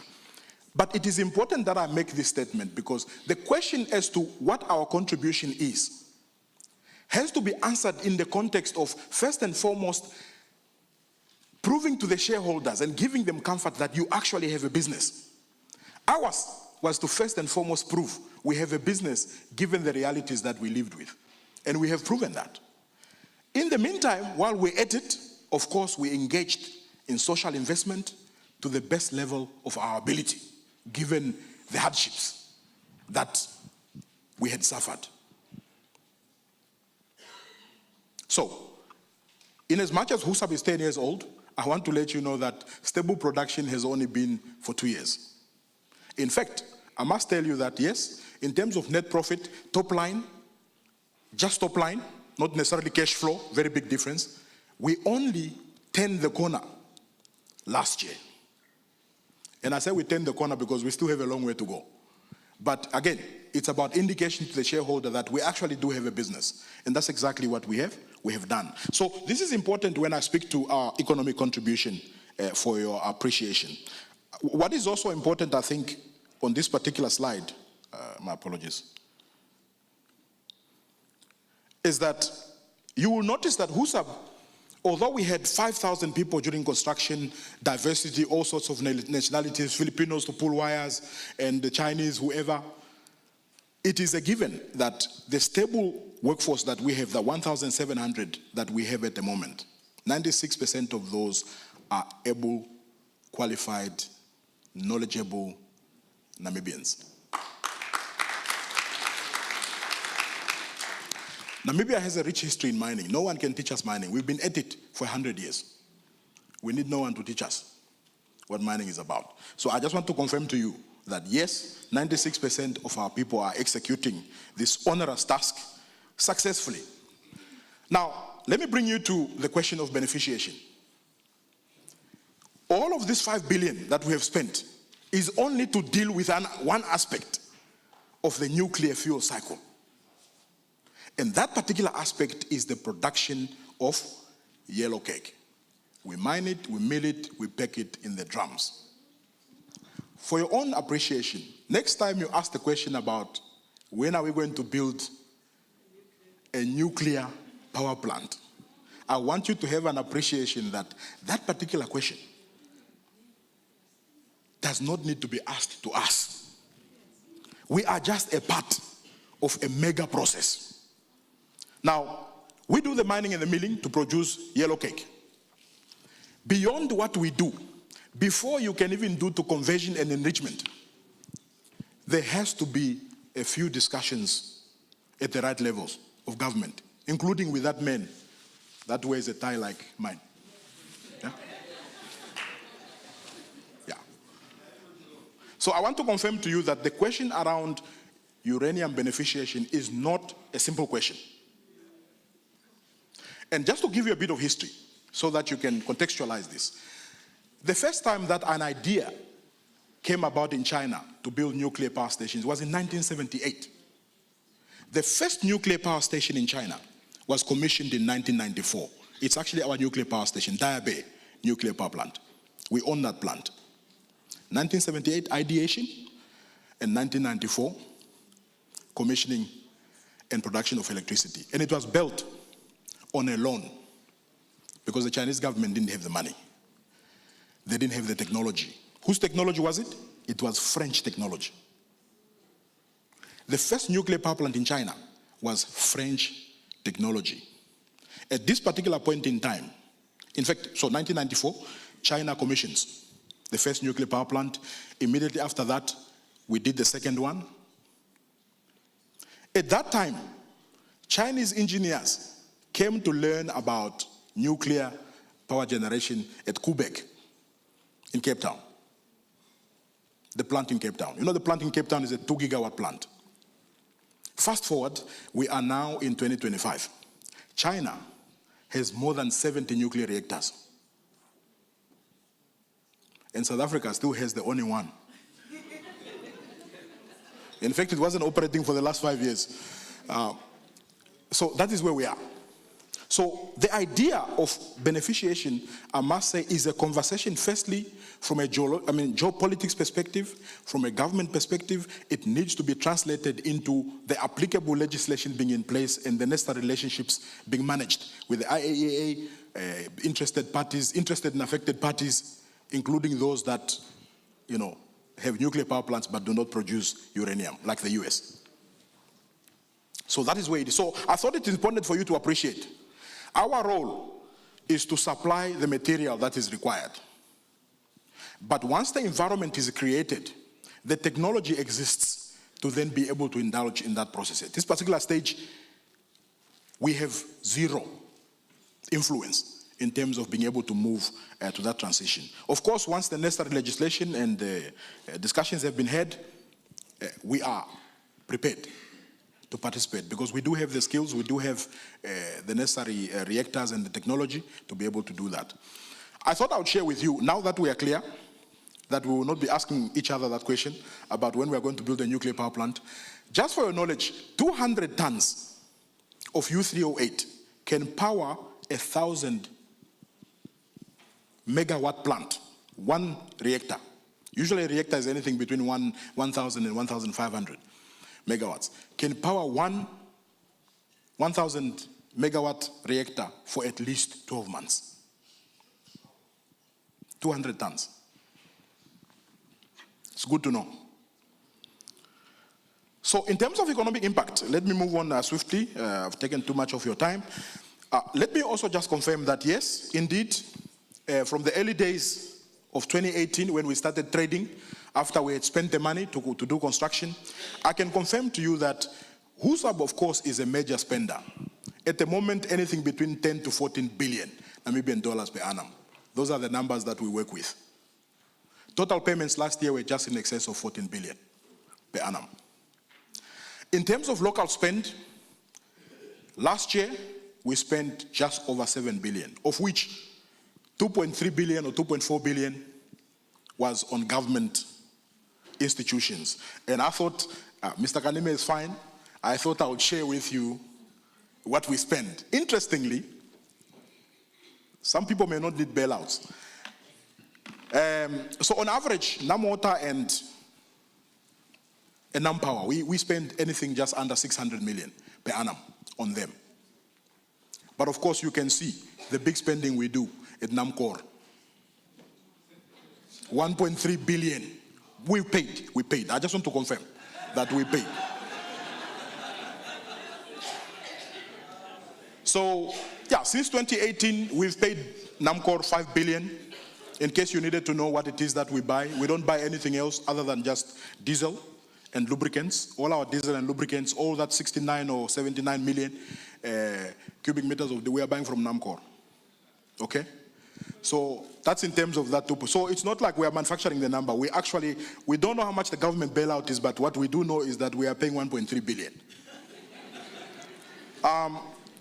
Of course, the intention is not only to support, and I put this up not necessarily because, and some people say, but you know, it's obvious that you have to support, you have to pay NamWater and NamPower.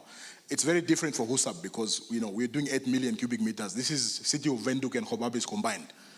So it's important that we put that perspective there in terms of the payment. In fact, I went further. This is an unverified source. It shows you that in terms of NamWater, we account for 27% of their revenue. 27% of their revenue. In terms of taxes, we pay our taxes, we do.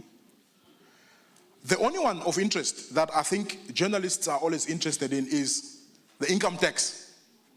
So for transparency, I have put it there. You can see the bar is not impressive. And the reason why the bar is not impressive is exactly what I've highlighted. So in terms of stable production, we've only been at it for 2 years. These assets carry massive assessed losses. And you can only pay, according to Section 21 of the income tax, what is due based on your performance of this particular asset. So this asset at the moment is literally surviving on loans. It must be known. Yes, we've turned the corner in terms of indicative profitability, but the reality is that it is not at the point where it is susceptible to paying massive income tax because it is still running with massive assessed losses. And of course, we've got massive loans in US dollar terms. So I just wanted to be transparent on that one. Of course, I can't tell you when we are going to start paying massive losses because I don't have the permission. When we start paying income tax, we've already spoken to NAMRA. They know the number. It's okay. You just need to know that we are going to pay. In terms of our social license to operate, of course, I must also be transparent with you, as I've highlighted, that given where we've come from to where we are now, it's been important first and foremost to secure the business sustainability before we can begin to create an impression that everything is fine. Because we have known and seen that others closed shop before they could do anything. But what we have done, though, is that to consolidate our social investment efforts, we have created a vehicle which is the Swakop Uranium Foundation. I must also be very upfront to say that given that we are only 10 years old and particularly, actually realistically only 5 years in realistic operation, we have not spent significant amounts as my colleagues that have been operating for a while. And I think on that one, they'll take one for the team. I'm fine. So to date, we've spent 20 million during our hardships, but given that we have turned the corner, we envisage that that particular number will increase. But I think the point that I wanted to make is that given the confidence that we have given the shareholders, we are now have been allowed to genuinely spend. So one of the issues that we've taken on for this particular year, we've got a flagship project that is aimed at alleviating hardships of the farmers, particularly in the region, but of course in the country. We've already made a commitment. In fact, the first delivery is going to be on the 26th of this month. We've made a commitment to the communities of 1,000 goats and sheep for the next 10 years, with the first delivery of 1,000 goats being the 26th. That is to replenish the stock, given the difficult droughts that we've had in the country.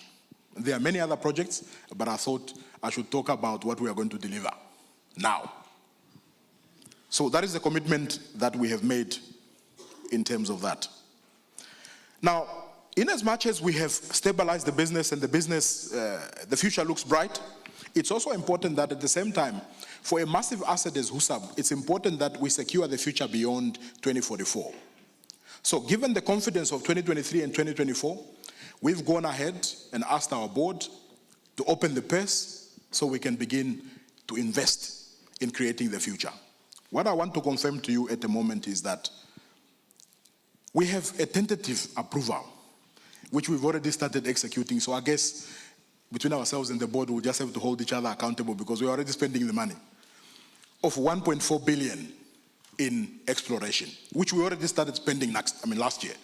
So I can confirm to you that at the moment, we actually have the biggest exploration. I know my presidents probably didn't know this, but we have the largest exploration activity going on right now. This year, we are going to spend in excess of 200 million. We are going to drill at least 100,000 meters of drilling, and we have built a team of just over 280 people, an additional 182 people, and we are acquiring assets to be able to mobilize this team, not only in the country, but also in the surrounding regions. So we've got UAVs, not helicopters, but we acquire UAVs, etc., etc. So that is to make sure that we find another HUSAB at HUSAB, or near HUSAB, or another HUSAB of Botswana or Zambia or whatever the case is. That is the intention. The second intention is that given the scale at which we operate, which is 120 million tons, the difficulty we have is that we've got a real estate problem. We generate too much ground. We don't have space to keep it.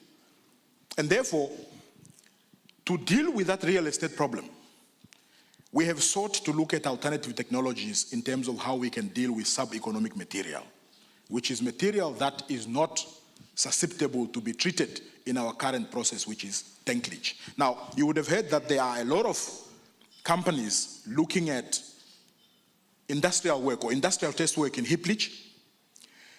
Given that we have a real estate problem, we've taken a different approach in that we've invested 600 million upfront to build an industrial plant which has been running since July of last year with the intention to make a decision in Q2 of next year. So our intention is not to actually test, it's just to make sure how do we make it work. So hopefully in 2028, I can come back to you and say that HUSAB is no longer third largest in the world. We are now safely second largest in the world, because at that point, we will be at least 6,100 tons.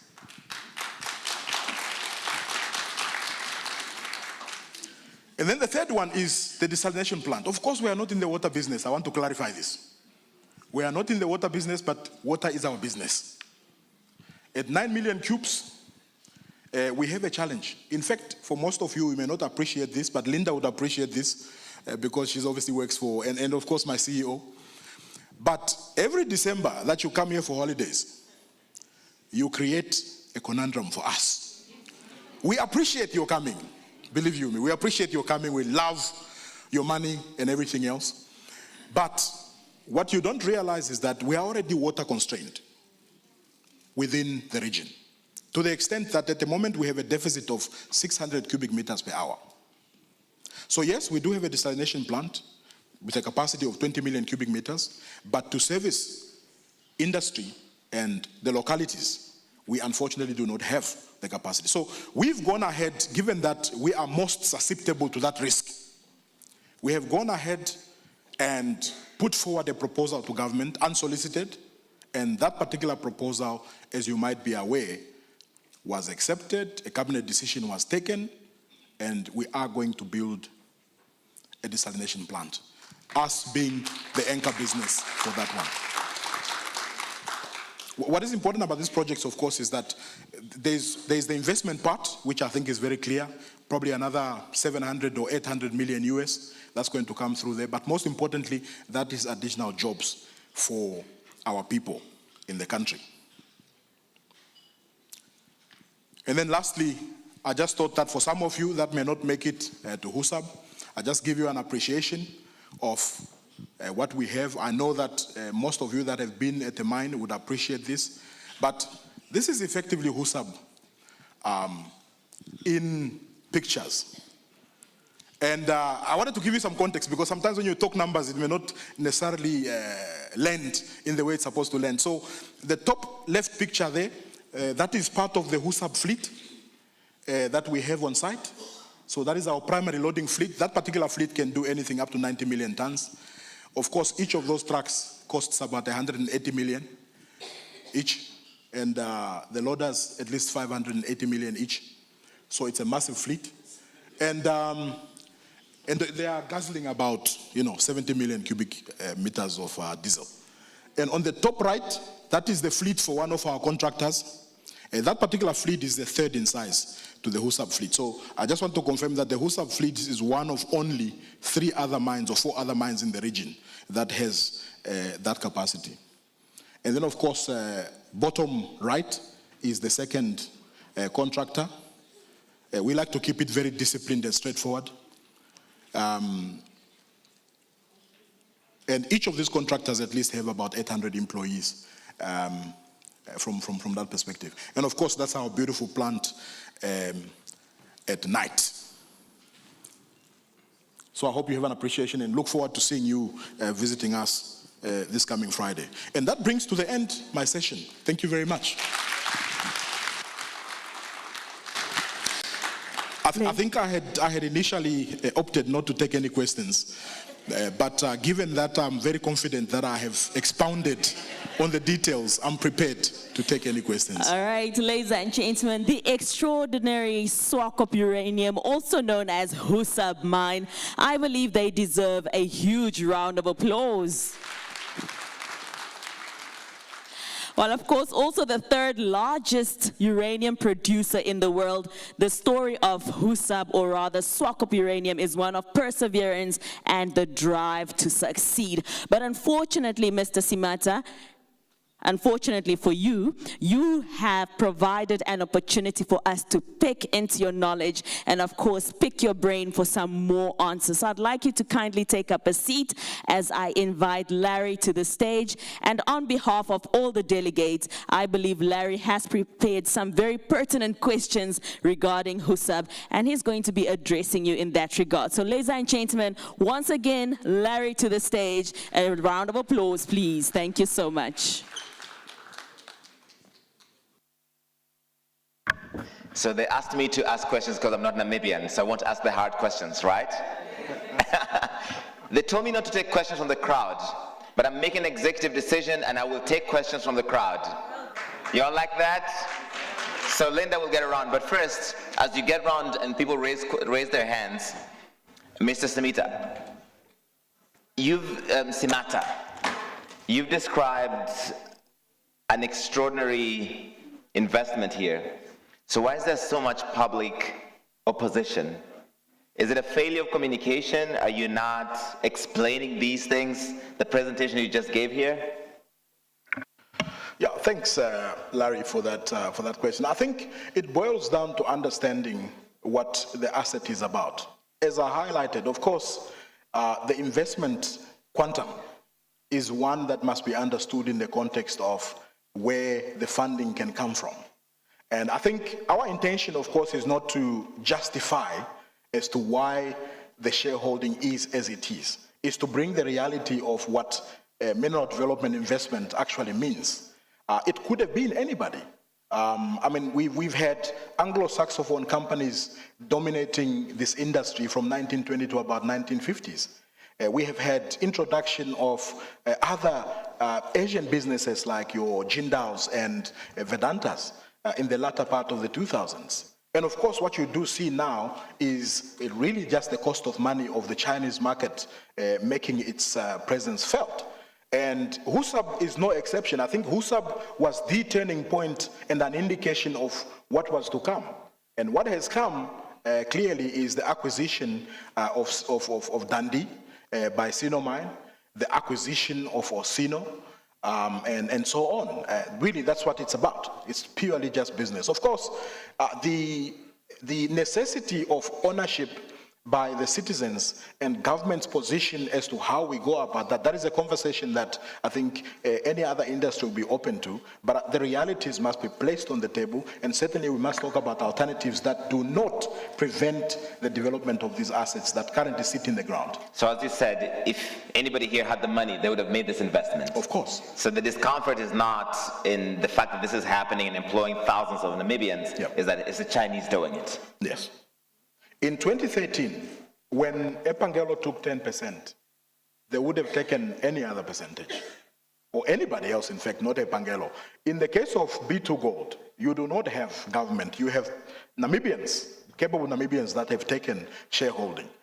So the market is open, participation is open, and purely it's just dependent on the market forces at the point in time. All right, let's get your questions. We don't have a lot of time, so one at the back, your hand went up first. We'll get a microphone to you. Introduce yourself, ask your question. I can probably only take like 3 or 4, so if you have other questions in the crowd, please raise your hand now so we can make sure a microphone can get to you. There's a lady right in front of him after that. And one more. Anybody in this section? I guess this is a credit to you that you did such a great job explaining it. You've answered all their questions. It was very intentional. Right.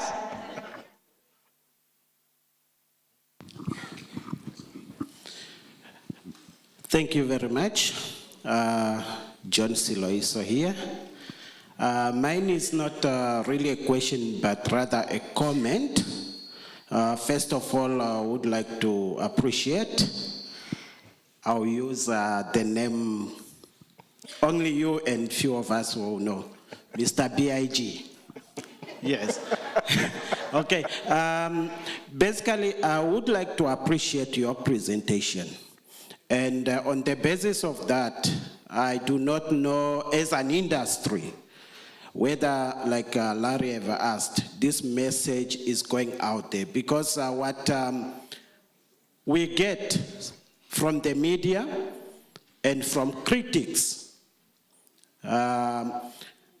is a negative narrative or picture without a fair understanding as to what is required, especially when we talk of ownership. Yes, in principle, we know these are our resources, but do we have the capacity? Yep. Do we have the means? And now, when you sit around the table to negotiate, to say, we need to make use of these resources, you look at the reality on the ground, and whoever comes in with the means, whether now is the know-how, the capital and all that, they want to recoup their investment into that project. But I, as a citizen, a layman, I'll just say government got a 10%.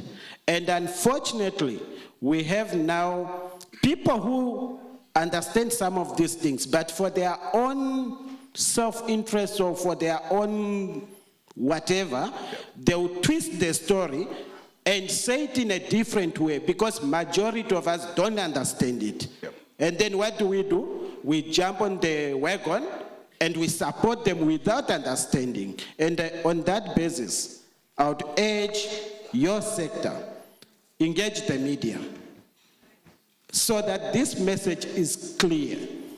Another thing, I always, in our own small corners, I always say, for us to get to a point where we can really demand or confidently say this is what we accept as a nation, there are a lot of things that we need to do. One of them is capacity building. At the moment, knowing you, I mean the knowledge you have, you got it from outside the country. But how many of us, whether now it's through government, got that opportunity to say, as a government, this is our intention, this is our program, we are going to send this X number of our people out there to go get the skill, so that 10 years from now, we will be able to sit on the table and say, well, this is our benchmark, this is our minimum that we can take, confidently. So with that, I would urge you to say, as an industry, please engage our critics, engage the media, get this message out there clearly. As much as they are in the business of selling news, they need to state facts not to take chances and mislead the nation for their own 1% benefit than the 99%. All right. Thank you. Thank you, sir. So they need to do a better job explaining that you employ, did you say nearly a quarter of the entire mining industry? Yes. So I think maybe just 2 comments on that, Dr. John Sloiso. One is the convergence of understanding between ourselves and the communicators is important. It is, I think it's critical to note that when the minister and the ED spoke yesterday, it sounded to me like there was a level of frustration around that convergence. We similarly have the same frustration, is that we don't seem to converge on the truths about this particular asset. So I think that's a piece of work that we've got to do together. That's the first one. The second one is that the longer we prolong the discussion or the conclusion of the discussion around ownership, the more, I want to use the right word here, I think the more we would confuse the man on the street who does not understand what ownership means in real terms. I think the conversation around ownership has been going on for a long time. We've seen various administrations come in different forms, and we never conclude the conversation. From a chamber perspective, we want to conclude the conversation. We think that there are alternatives that we can look at to move the conversation forward, but I think government needs to come to the table so we can conclude this particular discussion. It is the reason why I asked the question yesterday around the official government position versus the spirited political pronouncements, because that creates a bit of confusion. Yes, all of us are citizens. First and foremost, I must tell you, as communicators, I've been very privileged to work for Anglo-Saxophone companies like Anglo-American, De Beers, etc., etc. It's interesting how government sentiment is with those companies. I've also worked for Indian businesses. It's also interesting to see how government sentiment is. I now work for the Chinese. Even more interesting what government sentiment is. So I think the conversation must be concluded so we can move forward. Or else the men on the street will think that one day they can just walk up to the Husab gate and say, look, 10% of this is mine now. Let's go. All right. Miss, you can go ahead. Hello, I am Paulette Malo. I am from the Gambling Board of Namibia. And the question that I have is regarding the local communities, the local inhabitants. How often do you engage with people within the community? Because I know they are often heavily impacted by the negative effects of mining activities. And oftentimes their voice is silent, and which is a great disadvantage. Seeing that we're at the Effective Communication Conference, how often do you communicate with them? How often is there a dialogue? And if there is, how often do you go back and discuss what are the needs? How are they affected by the activities? And so on. Thank you. Thank you. All right, thank you very much. First and foremost, of course, as you might be aware, in Namibia, depending on where the asset finds itself, you would have different stakeholders. Be it, yes, communities. In the case of Metsabotsiwe, he's got a fully fledged town around him, which is Karibeb.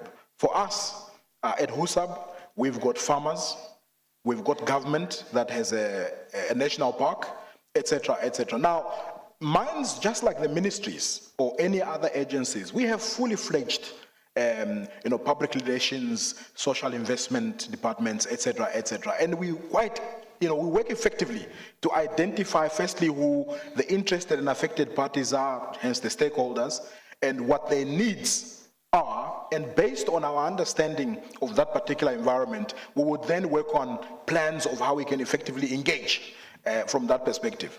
But even more interestingly, I think we are the only industry that does not only engage the interested and affected parties in and around us, sort of the host communities. We have a broader perspective. Some of the interventions that we do are far and beyond the immediate interested and affected parties. It's about, identifying a need in the country, and then we would come in with our skills, etc., to be able to help in that respect. To answer your question specifically, of course, if you look at HUSAB, at the moment it would appear that we obviously are becoming the largest asset in this particular geography. Therefore, the expectations are that in terms of the towns of Arandis and the infrastructure that exists in that place, NIMT, being the vocational training college, etc., ordinarily, we are required to support those institutions. I can highlight to you that at the moment, we take in anything up to about 140 NIMT trainees on a daily. In fact, the entire vocational technical skills at the mine is sourced from that particular institution.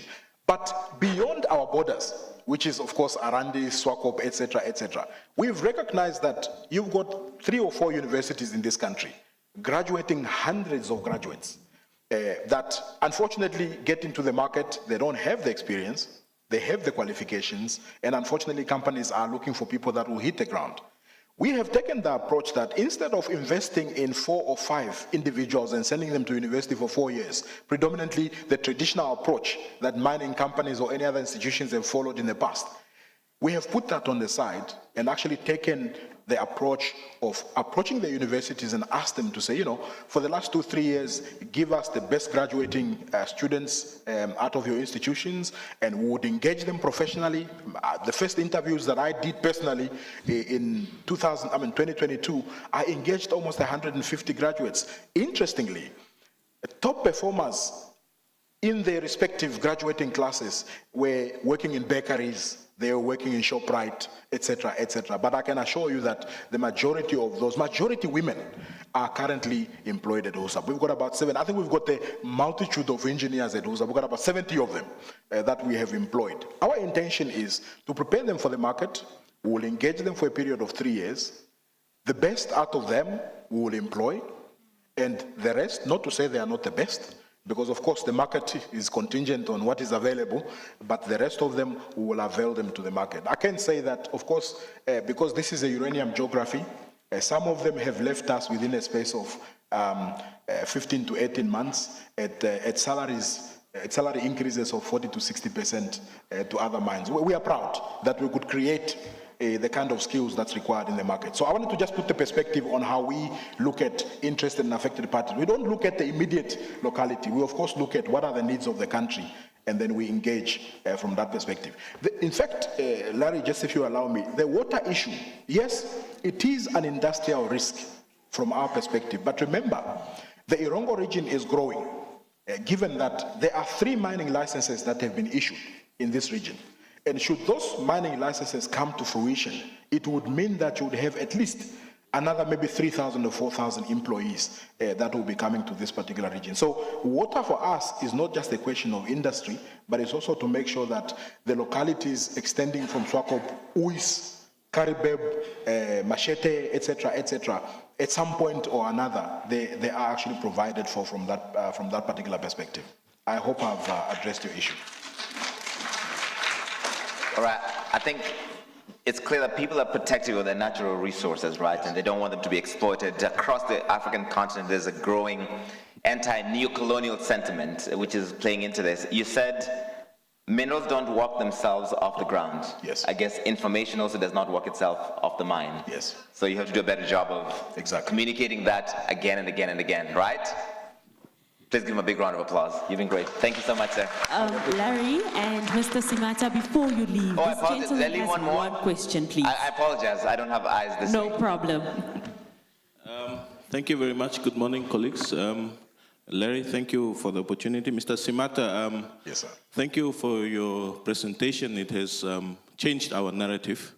Obviously, we will cascade it down to the grassroots where we come from. I speak for the local authorities space, particularly Koregas. How open are you for collaborations in the sense of local economic development? I come from a community that is merely just 9,000 inhabitants. And I think from your figures, carrying 9,000 on your back is it's just a drop, I have concept papers that are ready, I have a trade fair in December, it's just 100,000. I need, yeah, thank you. Thank you so much, Simpson. The message is definitely clear. My man is shooting his shot. You have to respect his energy. No, definitely. I think in response to you, I think you've just brought about something that I felt is important to address, is that, HUSAB or any other mine certainly is willing to collaborate. I think what is important to understand are our areas of, chosen interest. And chosen interest from a perspective of when we support community projects, we're always looking at sustained impact. So sometimes people come to us and say, we want to buy school shoes for kids. I'm pretty sure I, as Mr. Simata, perhaps can participate, not necessarily HUSAB, because HUSAB needs to be concerned with farmers' cooperatives. For example, you've got farmers' cooperatives that have been given resettlement farms. The majority of these people are 50, 60, 70-year-olds who do not have the financial resources to work the land. So our intervention would be in the form of providing the resources that can be sustained. So the goat and sheep project is aimed particularly at those people, because we know that the majority of us in urban areas are dumping.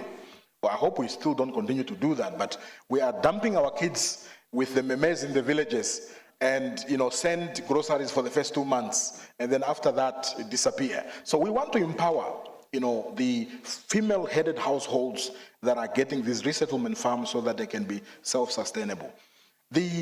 Yes, I think requests can come, but what we can assure you is that we'll give you a response that will give you an idea as to how we want to engage, which is from a perspective of sustaining impact. I think the kind of request that you have would certainly not meet our criteria, because it will be very difficult to quantify how then we can sustain the communities on the ground. But please, by all means, we accept everything, and then we can also give you feedback. It's good to engage. Using the same energy, you should catch him at the break. I think that's what we're saying here. Please give Mr. Simata a big round of applause. Thank you so much. No, excellent. Thank you. All right, so there you have it, ladies and gentlemen. Once again, the extraordinary Swakop Uranium, represented well by Mr. Erwin Simata, who is the Vice President. I believe Mr. Simata, as well as Larry, deserve a wonderful round of applause. Well, I think we have been talking mining. Mr. Ruiz and Madam Namunjebo, would you mind if I switch up a little bit, just to keep the mining conversation flowing? You ready? Okay, all right, there you have it. Now, this is a communications personality who I think most of us have been watching on our screens growing up, and I know that we can actually recognize, if not the voice, definitely the face or the name. Ladies and gentlemen, the Director of Oxygen Communications, Madam Hilda Basson Namunjebo, this morning, of course. That's right, speaking to us about internal communications and managing leaks, something that I believe in our Namibia is a major problem, leaking of information. May I ask that we please give the wonderful lady a very big round of applause. Thank you, Linda. Can they bring the podium, please, for me? If I can have the podium, please. Good morning, everybody. I hope it's still morning. Yeah, and somebody's going to have to keep me on time, because I see the Namport Managing Director is here, and he's also quite keen to speak, and Mr. Roos has to speak as well. So we need to do really well on time here. But as you all know, women have 20,000 words per day, whereas males get 5,000. So I'm going to outdo him by 4 times. All right, so let's start. I was really intrigued by the speeches. I was really intrigued by the comments. As you all know, if you know me well, you know I have a lot to say. If you know me well, you know I'm very opinionated.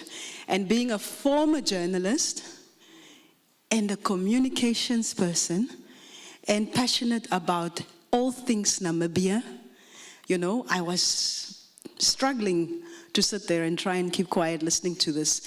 One of the things, Mr. Simata, that I like to deal with in this country is the issue of ownership. I consult for oil and gas.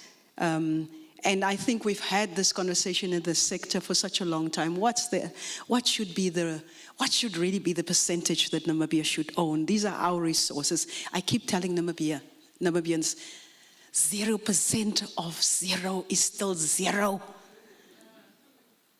If these guys don't come and invest, guys, and put some money into our resources, which are nice, but they're underground and mean nothing while they're underground. You know, we can just stand and say, we've got resources, but we can't sell them. Nobody can get a job when they remain underground. No hospital can be built. No child can be sent to school. But these are conversations that are ongoing. And one of the things that I am seized with as a communication specialist, I hope that one day we can see at least that margin move in terms of that conversation, so we don't remain every time where we are, because we're really estranged on that specific conversation. But let me get into the gist of my presentation, which is strategic communications. I believe in strategic communications. And I think a lot of what we heard today and the frustrations we have today, I hope that there'll be some answers for it when you go through this presentation. So I was asked to come and speak on internal communications, and I think it's a very neglected area of communications. Somehow we prioritize external audiences, we prioritize politicians, we prioritize boards of directors, and we fight and have almost a very difficult relationship with the people within the organization. There is no organization here represented this morning who does not employ people. But it's almost like we don't speak to the people in the house. We will speak to the board first. We will speak to externals first. But the staff internally are very much neglected. And because of that, there's lots of disengagement. Nobody feels loyal about their brands that they represent. And there is lots of confusion. I hope to bring a message today of integration. That as much as your internal or your external audience is important, your internal audience is even more important. I make the case that it doesn't matter whether you take full-page ads from the beginning of the newspaper to the end of the newspaper and tell the story of how great a brand you are. All it requires for that brand equity to be destroyed is when I call your company. First and foremost, nobody answers the phone. I call again, nobody still answers the phone. And when eventually I get to somebody, the person says to me, I don't know, I just work here. You've wasted all of the investment. You've wasted all of the money because you've not started with charity, which is supposedly supposed to be started with at home.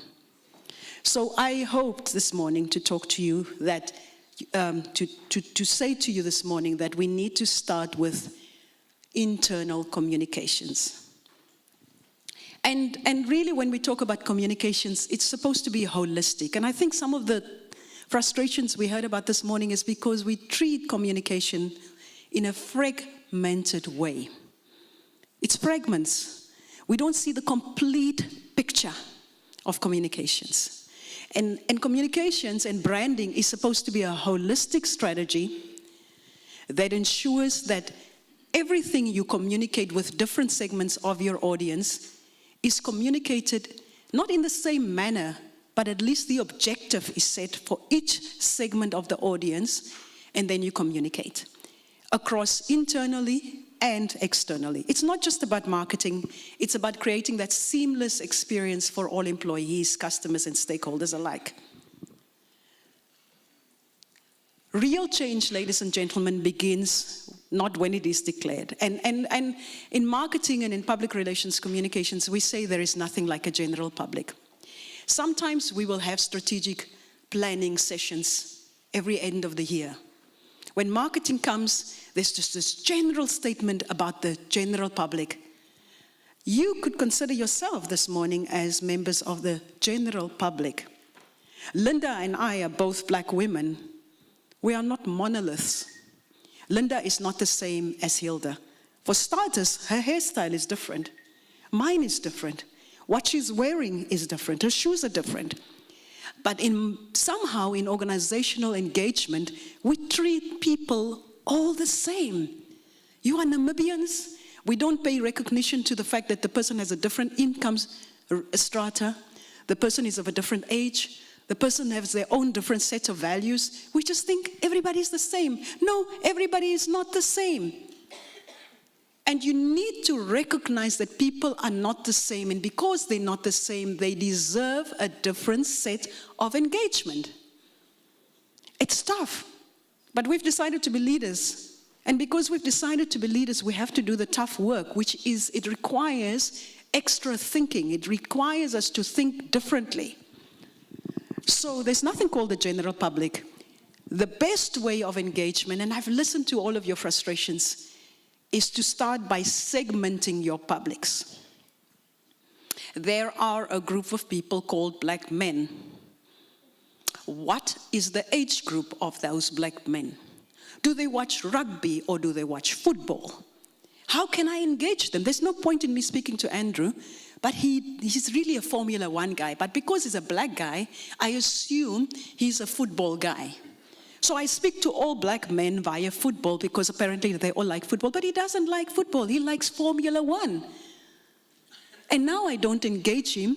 I don't ever see that as a worthy platform for engagement because my assumptions about him is incorrect. And when your assumptions are incorrect about your target publics, you drive the wrong communication strategy. So you need to have the understanding that we work with target publics in each segment.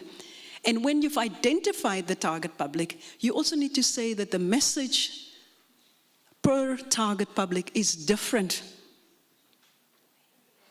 So the language that you speak to a young person versus an old person is different. Platforms of engagement is different.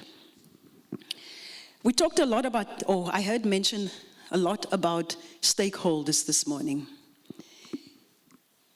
The way we do it in communications, the way that stakeholders are identified is you ask, because you have to do stakeholder mapping first.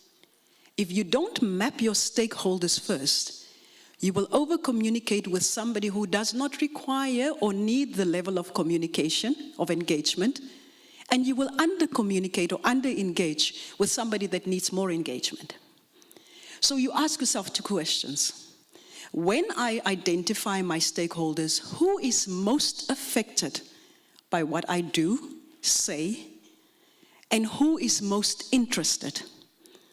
Who is then therefore, as a secondarily, who is less interested, less affected, and lastly, least affected, least interested? And that's how you get to primary stakeholders, secondary stakeholders, and tertiary stakeholders.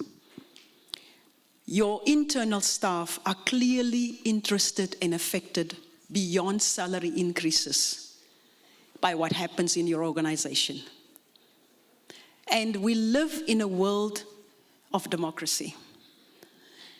People want to know and feel they have a vested right to know everything. They want to know, they have a right to know. And you as leadership, you have the responsibility to communicate. And your responsibility to communicate is not once-off, it's not incidental, it is not occasional, it is continuous, and it must become predictable.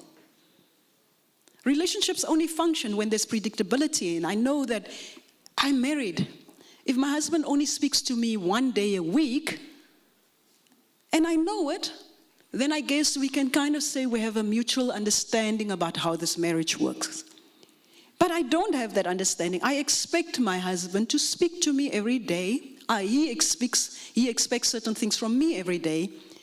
So there's predictability in this relationship. The same predictability there must be in corporate communications, leadership, employees, and throughout all of the target publics. So do you know your target publics? Have you ever identified who exactly you need to speak to? What you must say to them, when you should say it to them, and how will you evaluate whether what you have said to them has been effective? Communications is hard work. It's not me talking and you listening. I listened to the nuances this morning. Communications people like to say, we will tell them. You will not tell me. Because this is a democratic world and I have power. And the power that I now have is the power of media, where everyone is a publisher. I don't need to be nice to Christoph Maletsky to publish anything. I can publish my own reviews on what I think about your brand. I can publish my own information because I have that power through social media. And I have share of voice, and I can distribute that message throughout the world. Everybody has share of voice. Like shareholders have equity, people, ordinary people have share of voice, which is a very powerful tool. You have to recognize that. You also have to recognize that we live in a world with multiple generations. The way we fell in love, ladies and gentlemen, is not the way the people are falling in love now. They can go to a website, meet somebody online, date online, and meet a day before the wedding face to face. And it works, apparently. Now, in your mind and my mind, that is unfathomable. You cannot imagine that that could ever happen. But the world is changing every day. We talked about the neural thing of Elon Musk this morning. Our smartphones, that's why I don't like a smartphone with a camera. You know? Harari has told us, watch it with smartphones because they have cameras and they watch your eyes, and all the machine is trying to really get to is to understand your emotions, because that's the power we still have. That's why biometrics scare me, because biometrics can pick up what I think and how I feel and how I blink. So this is the world in which we live. So you must begin to understand that charity starts at home. Internal communications, to come back to that message. This is research from Gallup, where it says that employee and customer interaction during transactions are the dominant influence on a customer's perception of value, and they are key to the company's future engagement, or the customer's future engagement with the company. Namibia is a very small country, 3 million people. We're also very integrated. Everybody is related to everybody in this country, notwithstanding how important your title may be. Now, at your specific business, you only talk to management. But the people who work at that place where you like to tell the board how great you are, the board has family members. Some of those family members are cleaners. Those families get together when they have funerals and weddings and confirmations and baptisms. And then they ask each other, where do you work? And then they share where they work. Oh, I know Mr. Roos. Mr. Roos is my boss, I work with him. Oh, and then the family member who's a cleaner says, Mr. Roos, that guy. Oh, so you think like that. Do you know how Roos actually is? Let me tell you about Mr. Roos actually. Let me tell you about Mr. Simata actually. Your brand equity must be sustained through all interactions. If that's all you hear me say this morning, you can't have silos. I speak to this person like this, I neglect the specific segment of the audience. I don't need to cite that research, but your employees become your best brand ambassadors. They become your first line of defense. You don't need to defend, you know. Imagine the mining sector if your mine workers are your brand ambassadors. Not just because of the uniform they wear, but because they can also articulate the story of Swakop Uranium better than you can, Mr. Simata. They become the real brand ambassadors. They become the first defenders. Now let's get to the topic as we merge into the topic of leaks. What's at stake? Last year, I had the privilege to do the Ministry of Health's strategic plan. And what must the Ministry of Health do? Where is it supposed to go? What are the issues? Who steals the linen? Who steals the toilet paper at the hospital? We went through everything. You know who steals the toilet paper at the hospital? The nurses. Why do they steal the toilet paper? I will tell you about them now. Here is the issue. When somebody comes to work the first day, they're excited about joining this organization. There's total commitment. Of course, it's important how you onboard them. It's important how you induct them. So communications people, if you don't have an induction plan, flag this one, because you need to have an induction plan, because that's how you begin to communicate the culture of this institution. Induction first. Total commitment, the person is eager to exceed expectations, etc. After a while, the novelty kind of wears off, the honeymoon is over. There's active compliance. I still bring my game. It's perhaps not my A game, but I'm still there. Then after a while, if I'm not actively engaged and strategically and predictably engaged, then I comply because you pay me a salary, and if I don't comply, you will fire me and my family won't eat. I comply reluctantly. But there's already wastage. I am late for meetings. My reports are not done on time, etc. It gets worse. Without engagement, eventually, I just work here. Don't ask me anything about this company. Don't ask me anything about those people in the C-suite. I just work here. Damaging to your brand. Because we are people, we can identify with this. And eventually, from apathy, it goes into terminal apathy, where there is leaks, where there is sabotage, where there is theft, and there is fraud. I owned a newspaper in Namibia, The Patriot. I know who brought me the documents. Ministers brought me documents. EDs bring me documents. Staff members bring you documents. Why? They feel disempowered. They feel disengaged. They have no stake in the organization doing well, so they sabotage from within. And they've tried to speak to leadership, but leadership just talk to us. They never listen to us. Mr. Benjamin spoke about it. We think communication is one way. Communication is not one way. I stand here and I talk. I never listen for you to talk back. And then I implement.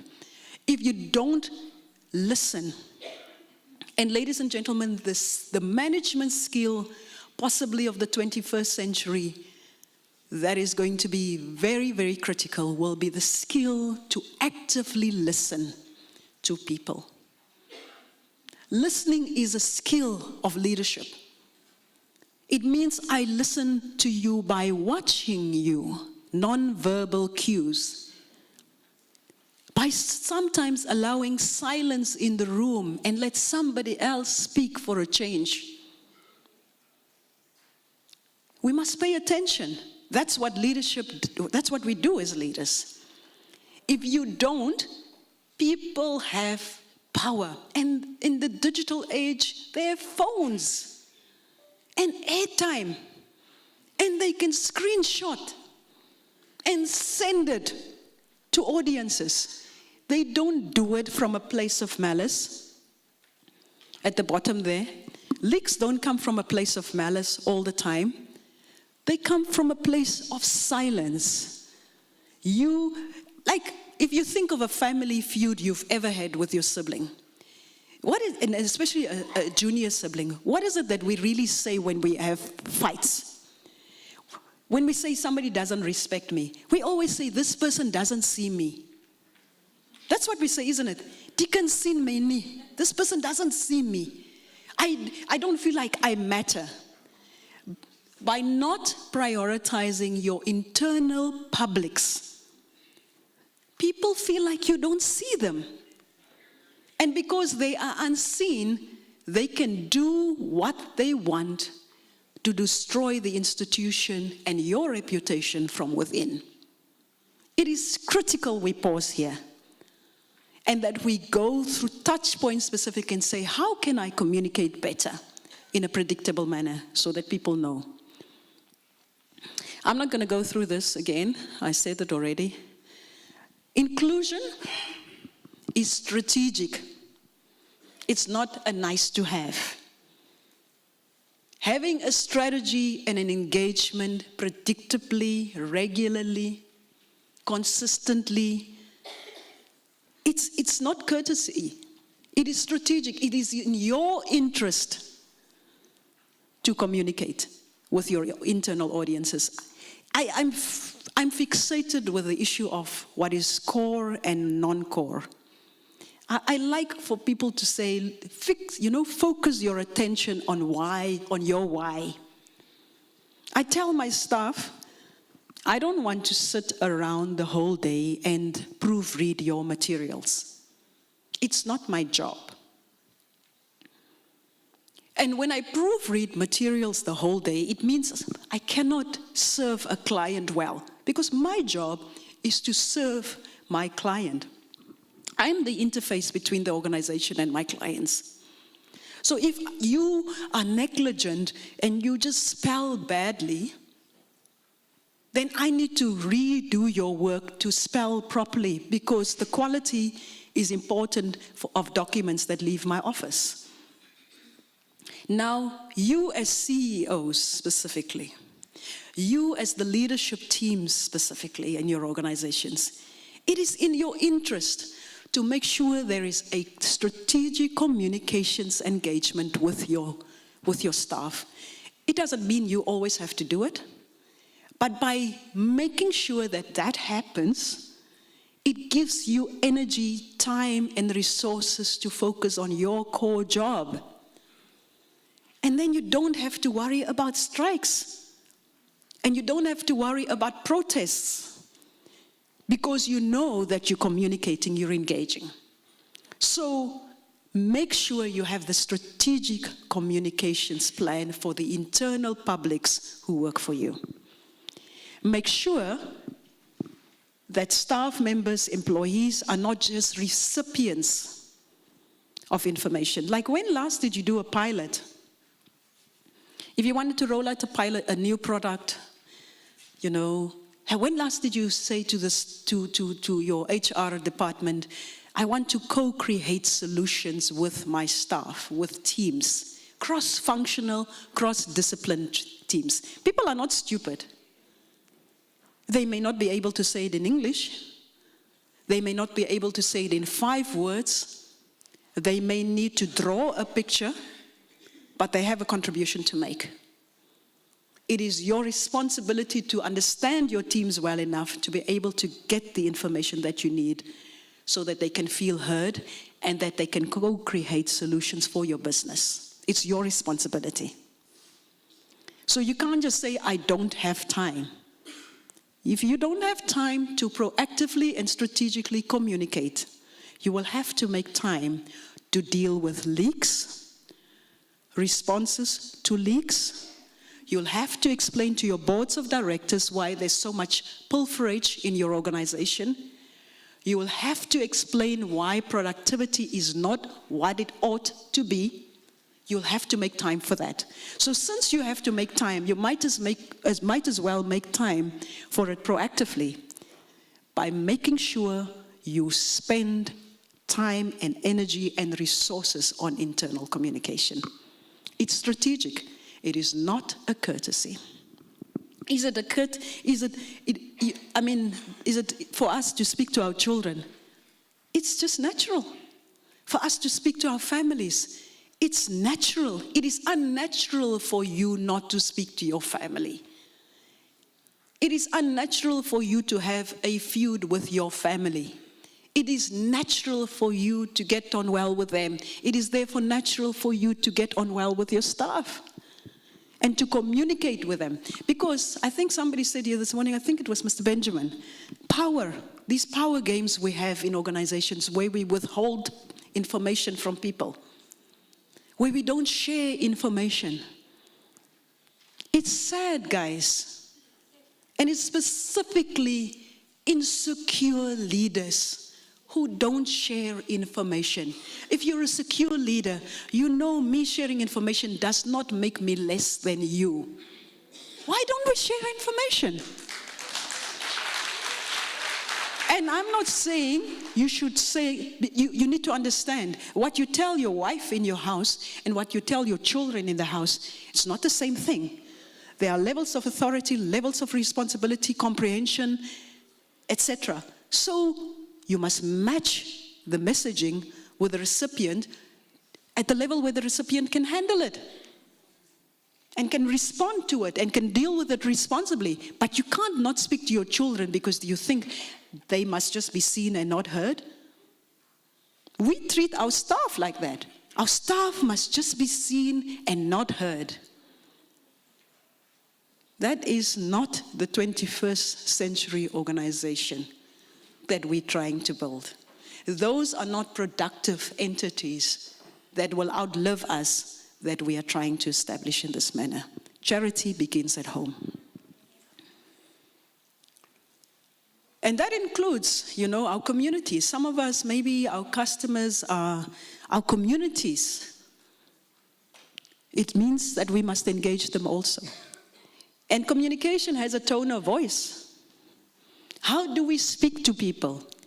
And speaking or communicating with people means on paper. When I write something, how do I write? What is the level of language that I use when I speak? Do I speak to people in simplistic manner, in a simplistic fashion, so people can understand? Communication is about understanding. It's not to show me how great your English is. Speak to me in a manner that I can understand, and so I can give you feedback to show you that I have understood. For oil and gas, I struggled for a long time. Seismic. What the hell is a seismic operation? Until I said to the people, please, when I did a community engagement, tell the people it's like taking a photograph of the earth underneath.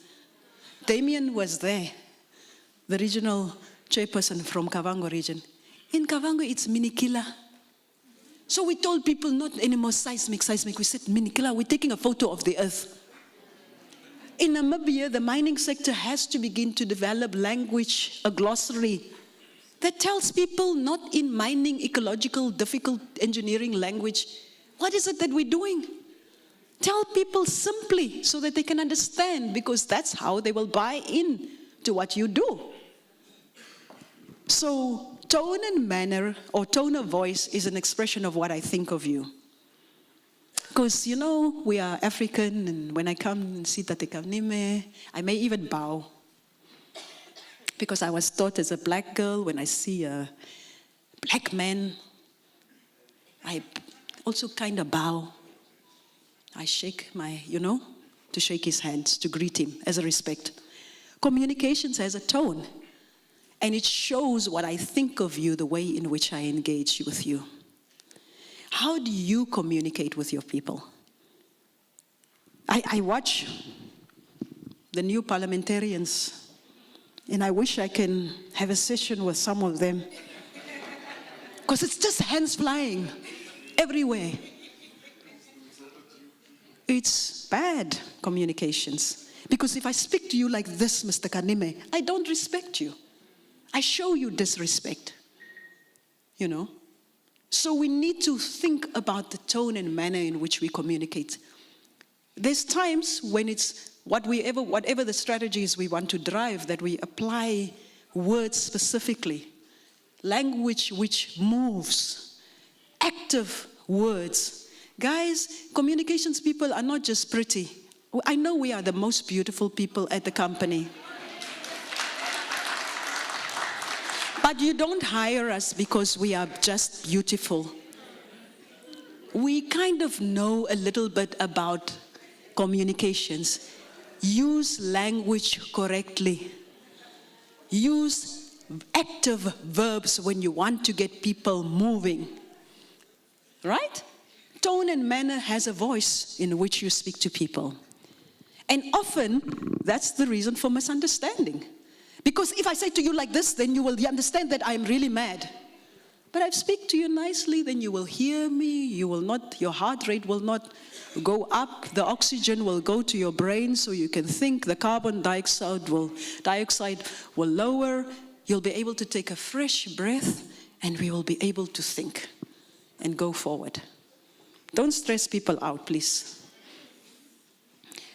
The way we talk, it's not just about facts, it's about stories. Hopefully, one of the things that I see some of the people in the mining sector that they're beginning to do is to take the facts of what they do in mining and to turn them into stories. Tell us about the one person who you employed, who impacted his village in such and such a way. Don't tell us the overarching statistic.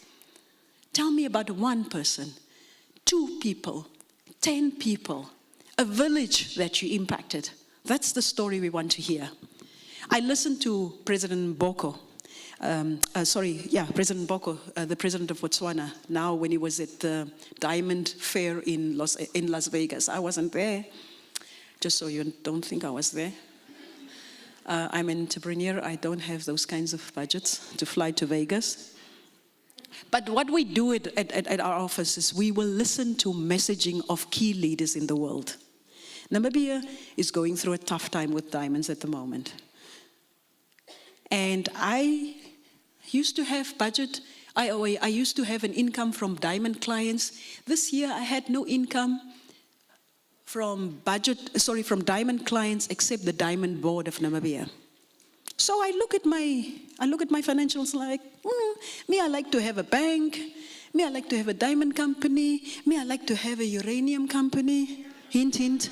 But I don't have diamonds. So we trace the diamond, we track the diamond conversation because it's important for Namibia, right? So I listened to President Boko. He went to Las Vegas. He spoke out a storm. He took the world on natural diamonds. Why is a natural diamond better than a lab-grown diamond? And we should be unapologetic about natural diamonds. Because, natural diamonds, it's about legacy, it's about authenticity, etc. We took his messaging, we deciphered his messaging, and we said, what is the Namibian diamond story? The Namibian diamond story is a lot like the Botswana diamond story. Except on one point, which we're preparing for now for the Mining Expo. There's some technology we deploy in Namibia, which is different from the way in which the guys in Botswana mine. Of course, we have gem quality diamonds, the best quality in the world. But how do we tell the story of the Namibian diamond? It's through the impact in terms of the people and the way we mine and how much electricity do we use. Mr. Irvin spoke a lot about water usage and energy. How can we tell that story better? So you have to listen to the stories that people tell. So when you come to diamonds, how does a diamond make you feel? Don't talk about diamonds just like, oh, we create so many jobs, etc. Tell people about the diamonds on their fingers, how that makes them feel. That's what people want to hear, and that's what they understand. So think about your brand. Mr. Kanime, what does Namport do for Namibia? In practical sense, if you were sitting down with your mother, where does she think you work? You know, some of us, our parents don't know where we work because we don't know how to explain to them what we do every day because we only know big words. Tell them the stories of how you are moving people's lives and changing people's lives. So, to bring it home to internal communication, you're working with people, they have stories. Everybody who comes through your doors in the morning, they have their own story. Take time to hear their story. Because you're picking up intelligence in that way, and you can tell your markets about those stories and the impacts that you're making. Craft simple message, make it memorable, repeat it often, and speak in the language of the target audience, not yours. I'm coming to the end. Social media, I've spoken about this earlier. Why you must be careful that if you don't engage your staff members actively, they will continue to sabotage you and you will just find your screenshots everywhere. And as you guys know, the internet keeps receipts. The internet never forgets. It's about making sure these guys are your first defenders, your brand ambassadors effectively. And communication has a lot to do with it. I wanted to be practical so that you don't just say, okay, how do I talk to these people? What can I do? This is what you can do. You can have, and you should have, newsletters. And in your newsletters, tell those stories. When you write emails, can you write a predictable email to your staff once a week, and they know on a Monday morning, we get the first email from our boss telling us where we're going this week, casting a vision, reflecting on where we've come from, highlighting perhaps a little story in there in terms of how you've impacted community, and there we have our marching orders motivated to go for the week. That's what we're talking about, the emails in that regard. Obviously, we have town hall meetings like this, where we don't just talk, where we listen more than we talk. God gave us 2 ears, 1 mouth, remember that, for a reason. Where you dialogue with people, you engage with people, and sometimes if you don't have the answer, just say, I don't know. You know how much credibility you get from saying, I don't know, and I'll come back to you, and you remember to come back to the person and give them a response, rather than sounding like, I'm here to defend and I know everything. Digital signage, billboards, toilet, you know, we all have to go to the bathrooms. There's posters you can put in your bathroom behind the door where you can communicate. Messaging platforms. And the last one is really social listening. Joanna spoke this morning and asked Mr. Benjamin a question on this person, the CEO, who tagged a staff member online. I was intrigued by the story. I always wonder about context. And I had a conversation with her and I said, I didn't know the context to the manner in which you described it. So I would have loved to understand the context to why the CEO tagged the other person. But we typically know when a CEO tags his PRO online and in public, that relationship is in trouble. The relationship is in trouble. Somebody is not hearing somebody. And because somebody feels disempowered, somebody decided, I'm going to use a public platform to tell you what I want you to do. That's the context. So, all of us know we are being listened to. All of us know if you say something and the next time you try to Google something, Google is already ahead of you, searching the words for the rest of the sentence, for the information you're looking for. This week, my staff discovered WhatsApp has now AI. They discovered it earlier than me. I am not that generation. They are younger. So I heard the people in the office every day talking, did you greet your AI this morning? I'm like, what AI? No, ma'am, we now have AI on WhatsApp as well. So I met my AI on WhatsApp 2 days ago. I don't know if you've met your AI on WhatsApp, but we all have them now. Please, sir, just look There's one, it even arrives by itself, it announces itself. So I was annoyed because I felt it was intrusive. So when I saw this AI thing, I said to the AI, are you now also on WhatsApp? That's the question I asked. And then the AI answered, yes, I am. I'm very excited to be here. Tell me what you think. Tell me what you, obviously in AI language, tell me what you think of this functionality. I didn't say anything to the AI after that, till today. I did tell my son, so there's now AI on WhatsApp. And then my son said, Mommy, don't be rude to the AI. It will take all of your WhatsApp messages and send it to your whole address book. So be nice to the AI on your WhatsApp. If you are rude to it and you don't say good morning or please when you ask for information, it will take all your WhatsApp messages and send it to everybody in your address book. So, the world is changing. That's really what I'm saying. You can have a WhatsApp group, and we all have WhatsApp groups for our companies. Use your WhatsApp groups more strategically for information sharing. We all have, WhatsApp has a channel. Use your channels more than for the external publics. Use the WhatsApp channel possibly also for your internal publics, where your staff know this is a place we can come to for information. There is an overabundance of platforms for engagement. There's no reason not to engage. But remember, face-to-face communication remains the best way of engagement. Now, you don't have to do it every day. You don't have to do it every month.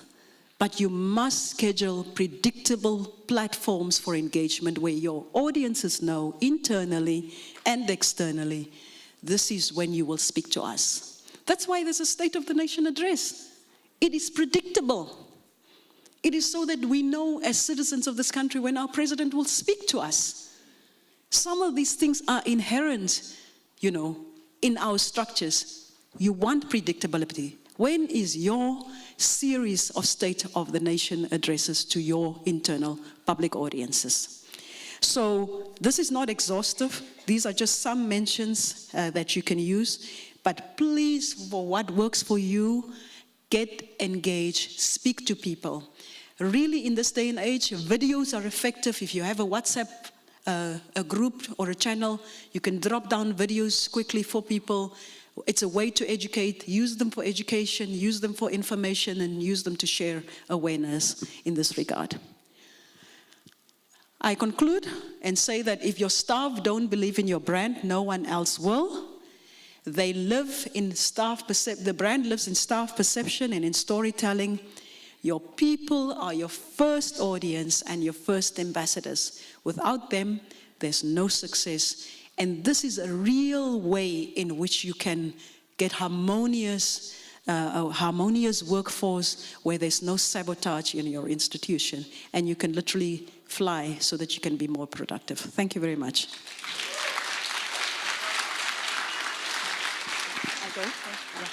Just leave it here. Oh, you want some questions? Ladies and gentlemen, Hilda Basona Mujebo, of course, putting into perspective the power of predictability and how relationships function in the workplace. May I ask that you please give her a wonderful round of applause.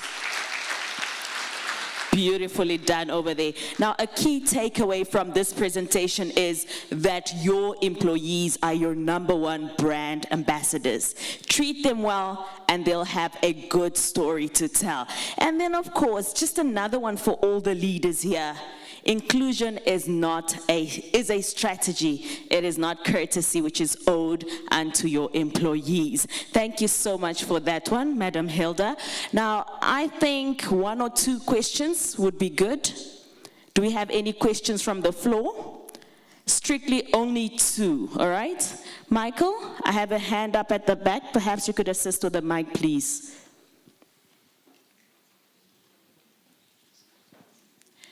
I see so many beautiful and eager hands, but unfortunately, we will only be taking 2 questions, and that is due to time constraints, all right? So the first question is the lady over there. Thank you, Madam Moderator. Good morning, everybody, or afternoon, rather. I'm Katrina Nomboga. I work for the City of Windhoek. I resort under the Windhoek City Police Department. I know I might have a few enemies here. Yeah. So my question is, and has always been, how do I go back and evaluate how effective my communication has been? I know we are dealing with internal stakeholders for now, but my question has always been, how do we really know that our message that we are sending out has been or is effective? Thank you.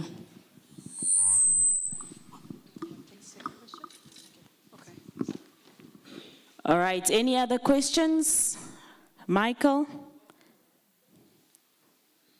Please keep it nice, short and sweet, Councillor. Okay. First, I'll commend Ms. Hilda Basona Munjebo for making inclusion a key strategy. Some of us understand it now. The question I want to ask, the leaking of information that is rife in today's setup. When you are in a political environment, you will experience it on a daily basis. But one of the key things is firing the person from the institution is the last resort. How have you dealt with it in the past, since you have almost 3 decades of experience in that industry? All right, and the guy just tells my age just like that, you know? All right. Okay, no, let me start with the lady who asked the question about evaluation. Every strategy, so if you, for us, you're supposed to start with an objective and you evaluate against the objective. What was the objective for this engagement? And some of the parameters would obviously be when and how and why and who. You know, I'm giving you that anytime you write, you're supposed to have the 5 W's and the 1 H.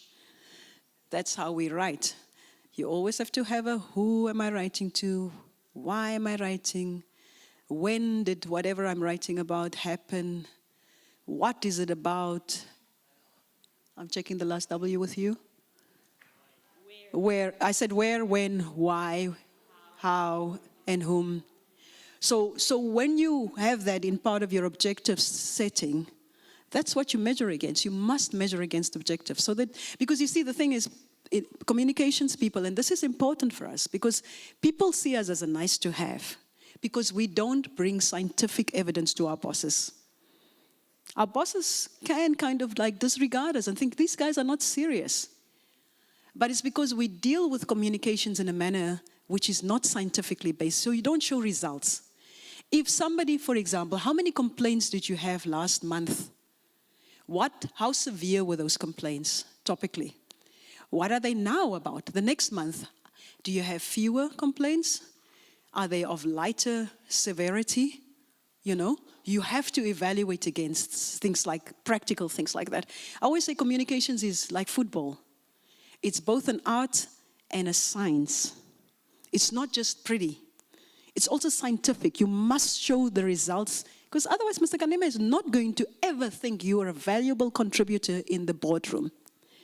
These are some of the conferences we still need to have as communications people, how we show up for these guys. Because we don't show up professionally, so the CEOs can disregard us. You show up seriously when you can show, I've moved the needle on this. Whereas there used to be strikes. And I don't even think a strike is a bad thing. When there's protests, what do people protest about? How have they reduced in number? What are you hearing about the messaging? If you used to have 5 SMSs in the Namibian every month, how are they now? How have you changed the needle? If you have meetings, and you can deploy specific tools, focus groups. Is there a reason why you can't have a focus group in your organization? Focus group is simply somebody sits, asks questions, you know, and people answer you, you measure you analyze the results, data is important, and you have a report that you can give to Mr. Kanima and you can say, this used to be the problem. It is still there. It is not as severe as it used to be. This is my intervention for it going forward over the next 3 months. In 3 months from now, we will analyze it again, and we will check it against the objectives that we've set, against the same target audience, and we will continue to move the needle like that. Communications is an art and a science. It has to be pretty, because that's how people like it, but it must be scientific at the same time. So that's how you move the needle on stuff. If we move sentiment, I sometimes do sentiment analysis for government, where the government wants to know, do people like us in this country or not? And sometimes a segment of the population don't like government. My job is to devise a strategy that says we go from negative to neutral. All we want is for neutrality. When somebody is neutral, I can move him from neutral to positive. But I can't take somebody which is negative from negative over here and make him a positive brand ambassador or a positive citizen. How do you track your communications engagement? What are the results that you show from whatever you do? Because it's money that you're spending, because you get paid a salary. How are you showing results on what you're supposed to deliver against? Objective setting is very important. Track results over time, review results, set new agendas, and continue to go. In regards to leaks, I have never had to fire anybody. I benefit from leaks, remember? I used to own a newspaper. We benefit from leaks. I just believe that the strategic intervention is understanding that people are naturally people want to be disloyal. That's almost a natural disposition of people. How do I engage them consistently so that I can make them loyal? There's a book out, I don't know how many of you have read it, Predictably Irrational. People are predictably irrational. Understand that people are predictably irrational. If you understand that, how can I engage this so that this person can become more predictable? But predictable not in an irrational manner, but predictably rational. It requires strategic engagement, constant engagement, and it means that we must share power.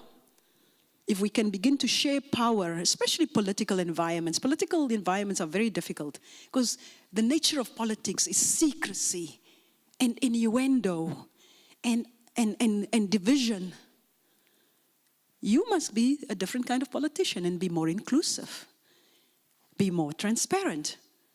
You know, and then you will begin to see some of these leaks getting fewer and fewer. I really hope as a country that the Namibian government will, over the next 5 years, see fewer leaks. Leaks destroy the reputation of a country. Leaks destroy the reputation of an institution. Make the person a brand ambassador so that the person understands you have an equity stake. You must work with us because that's how the value of this business increases. So you need to do the hard work. It's not as simple, but it requires a lot of hard work. I hope I've done justice. Thank you. Oh, you certainly have. Thank you so much. That was really well delivered. And I trust and believe that the communicators in this room have definitely gained so much from your presentation. That is, ladies and gentlemen, Hilda Basona Munjebo, who is the director of the Oxygen Communications. Once again, a round of applause, please. Thank you so much. Now moving along to effectively communicating a sector, and I'd like to think in this case it is the mining sector. I'd like to introduce you to Mr. John Ruiz, who is the country manager for B2 Gold. Ladies and gentlemen, a wonderful round of applause, please.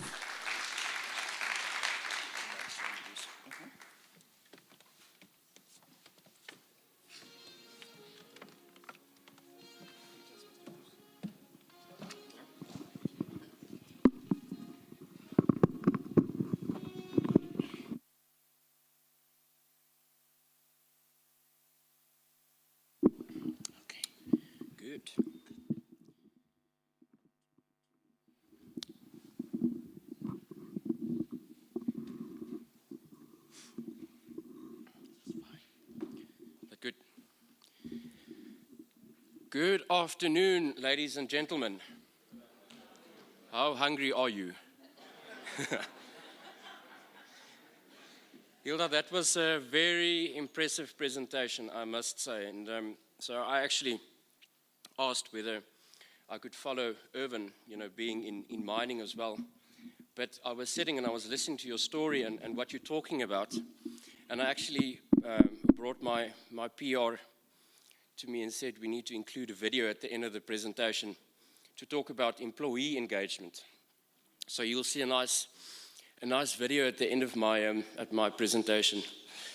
But first and foremost, let me just acknowledge my communicators. So Namasiku Nalisa, she's the Corporate Communications Manager for B2Gold Namibia, and Monica sitting next to her assistant. These two ladies are moving the world at B2.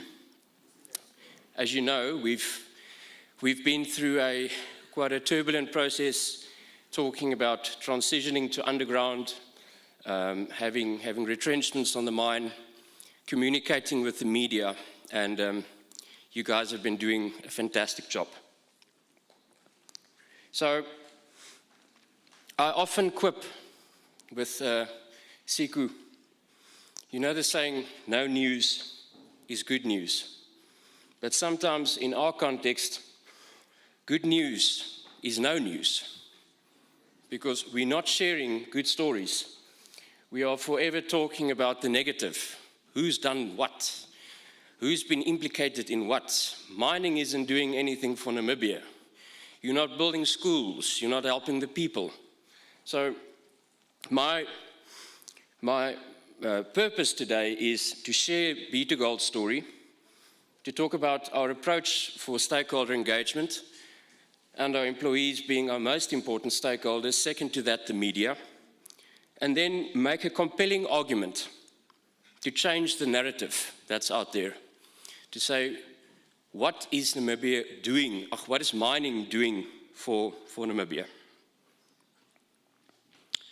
So a little bit about Otjikoto and B2Gold. So B2Gold Namibia forms part of the bigger B2Gold Corporation. We've got operating mines across the world, starting off in Namibia, which is the Otjikoto mine. Then in Mali, in West Africa, we've got a gold mine there, about 3 times the size of Otjikoto. We are in the Philippines, in Masbate Islands, similar size to the Otjikoto mine. And then recently we had our first gold pour in northern Canada, the Goose Project in the Nunavut region. I was out there a couple of months back, left Windhoek, 35 degrees Celsius. I eventually landed there after 3 days of traveling in minus 35. What's interesting is, through our journey, beginning in Namibia, Otjikoto was B2Gold's first African gold mine. We skilled up individuals through construction that moved from Otjikoto to Fekola, where we built the Fekola gold mine. And some of those Namibians have now moved across to Nunavut in northern Canada, where they're helping with the construction project. And this is really what mining means for Namibia, is upskilling people so that they can move into the global arena and become miners. As Irvin has said, he's had experience outside of Namibia, and luckily you came back to head up HUSAP, and thank you for that. But we build up experience outside, we come back to Namibia, or we move out from Namibia elsewhere in the world with the skills that we get from mining. So why do we like Namibia? Why does B2Gold like Namibia?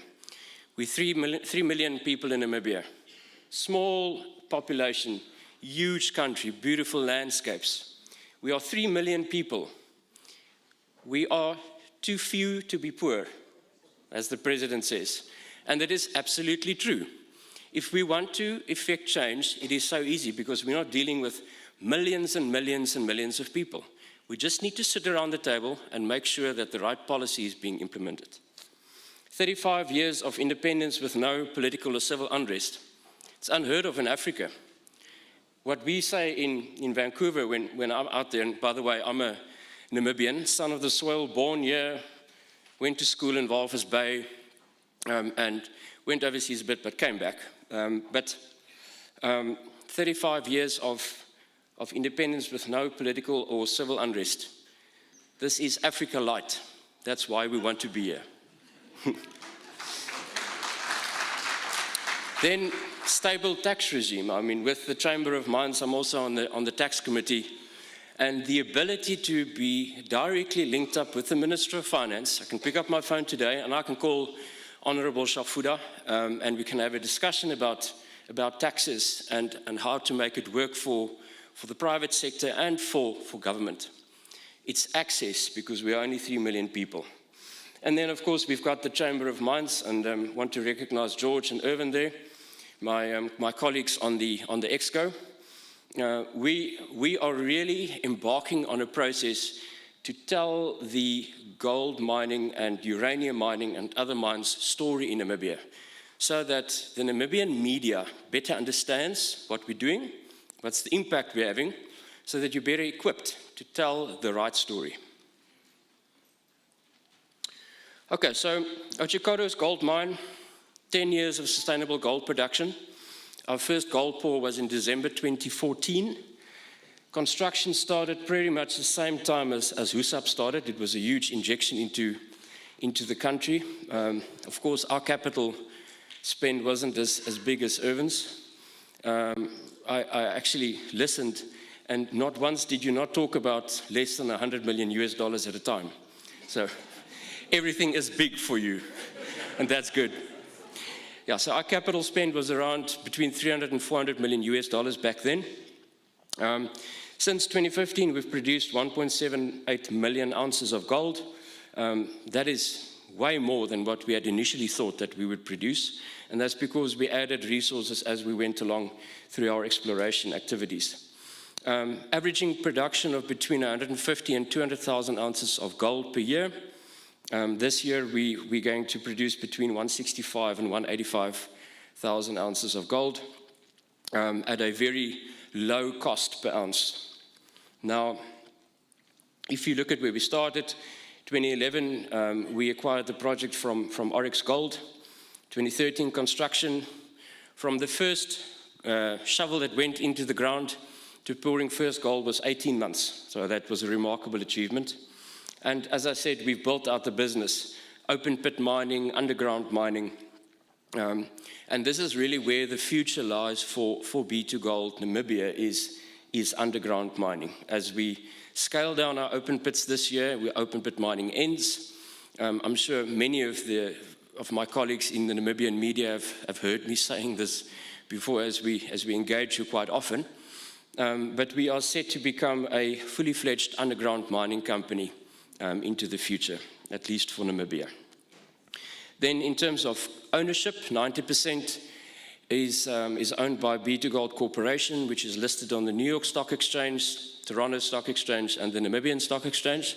And 10% is owned by EVI Gold Mining Company, a truly Namibian broad-based black economic empowerment company with shareholders such as church groups, the Mine Workers Union of Namibia, etc., etc. So when we do distribute our dividends, the money flows through to the people of Namibia.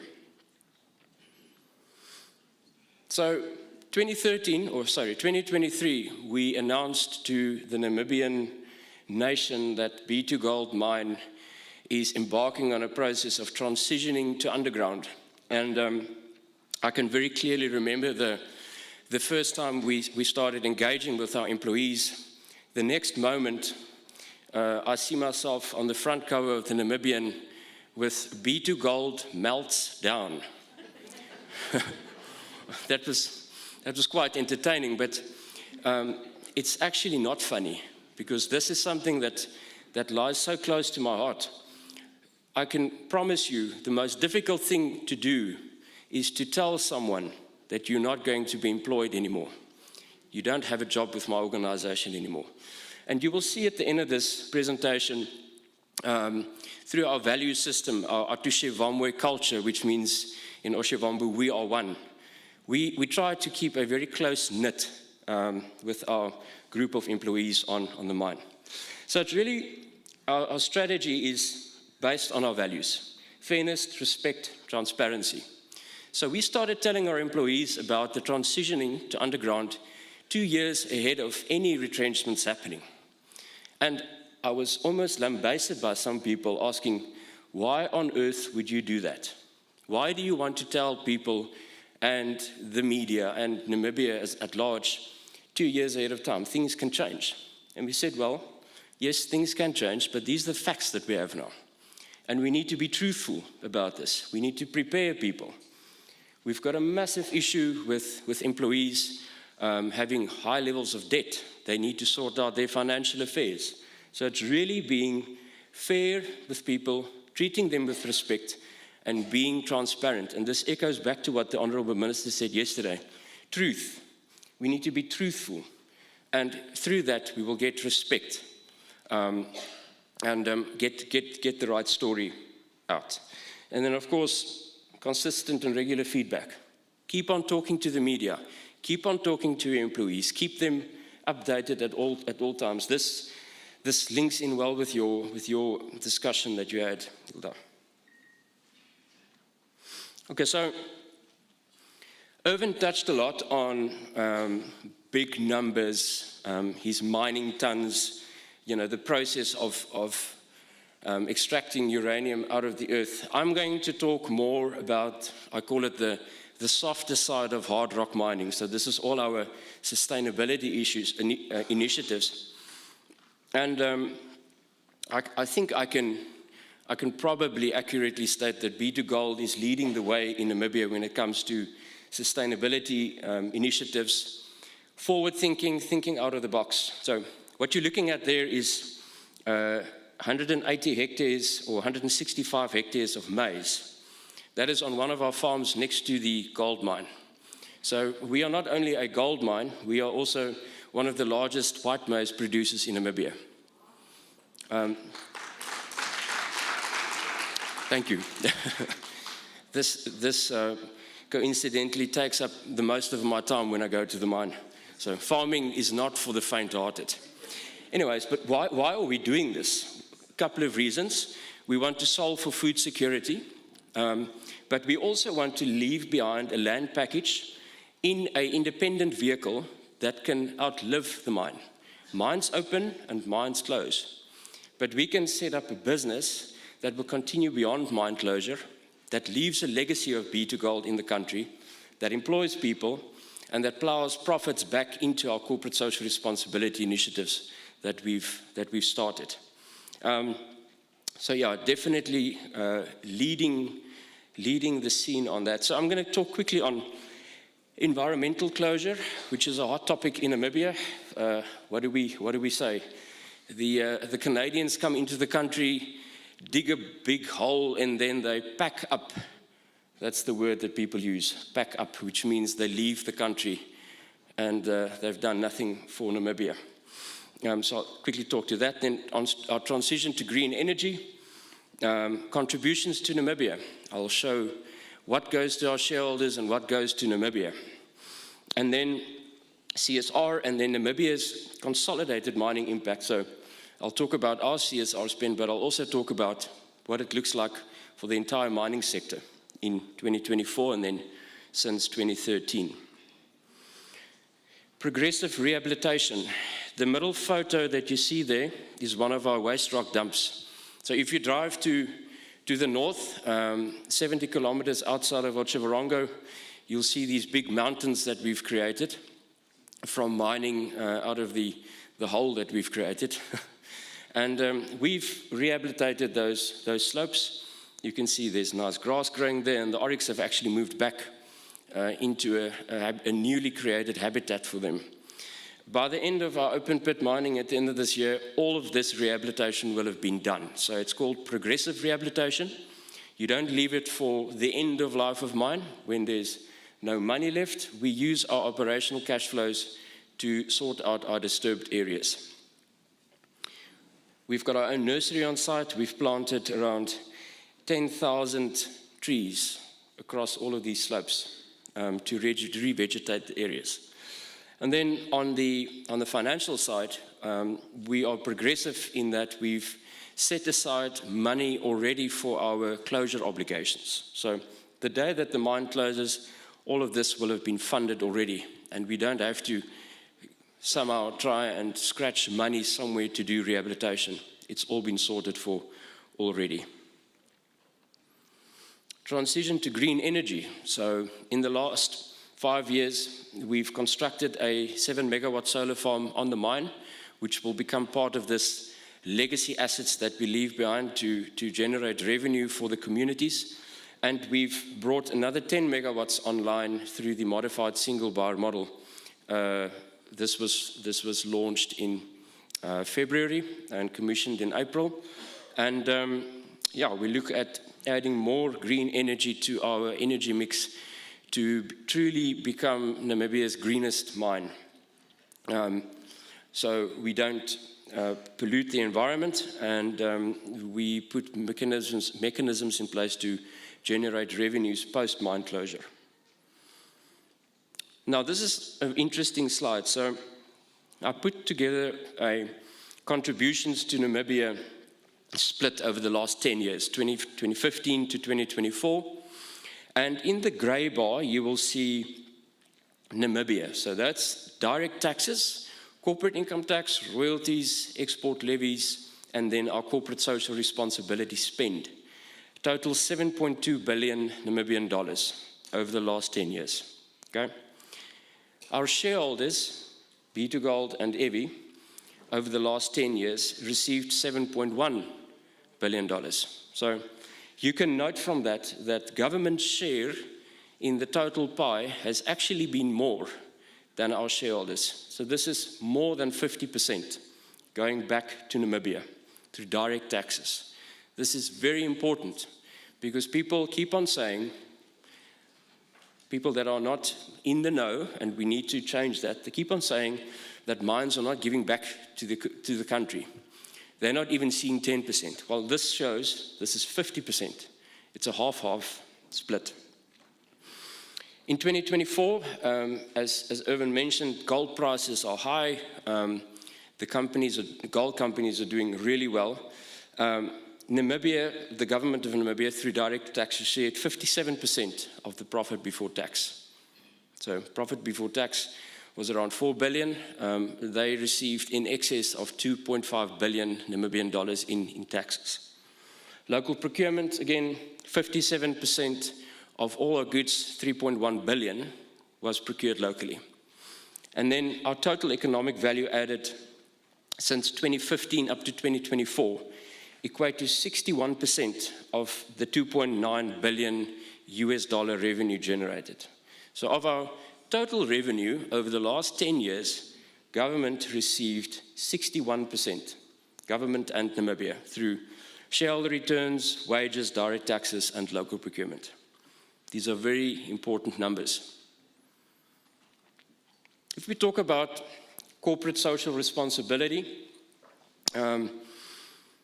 as I mentioned, we started construction in 2013. Now, our first sort of circle that you see from 2013, 2014, a cumulative of $1 million US, that's today's value of about 18 million Namibian dollars, was spent on CSR activities before we had even produced 1 ounce of gold.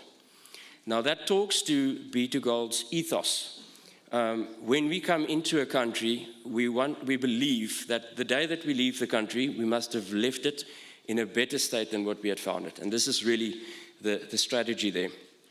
The second circle there is 2019, 2020, which you see a big jump from 6.4 million US dollars to $11 million cumulative. So this is when COVID-19 broke out.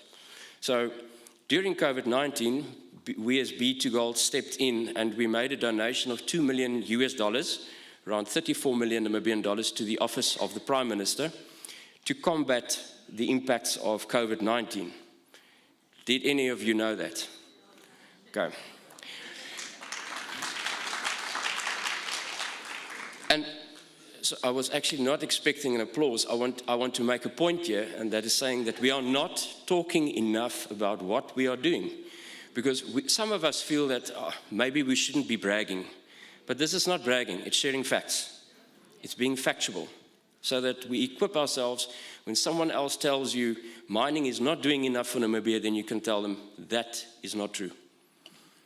Okay, so $16.6 million cumulative up to end of 2024.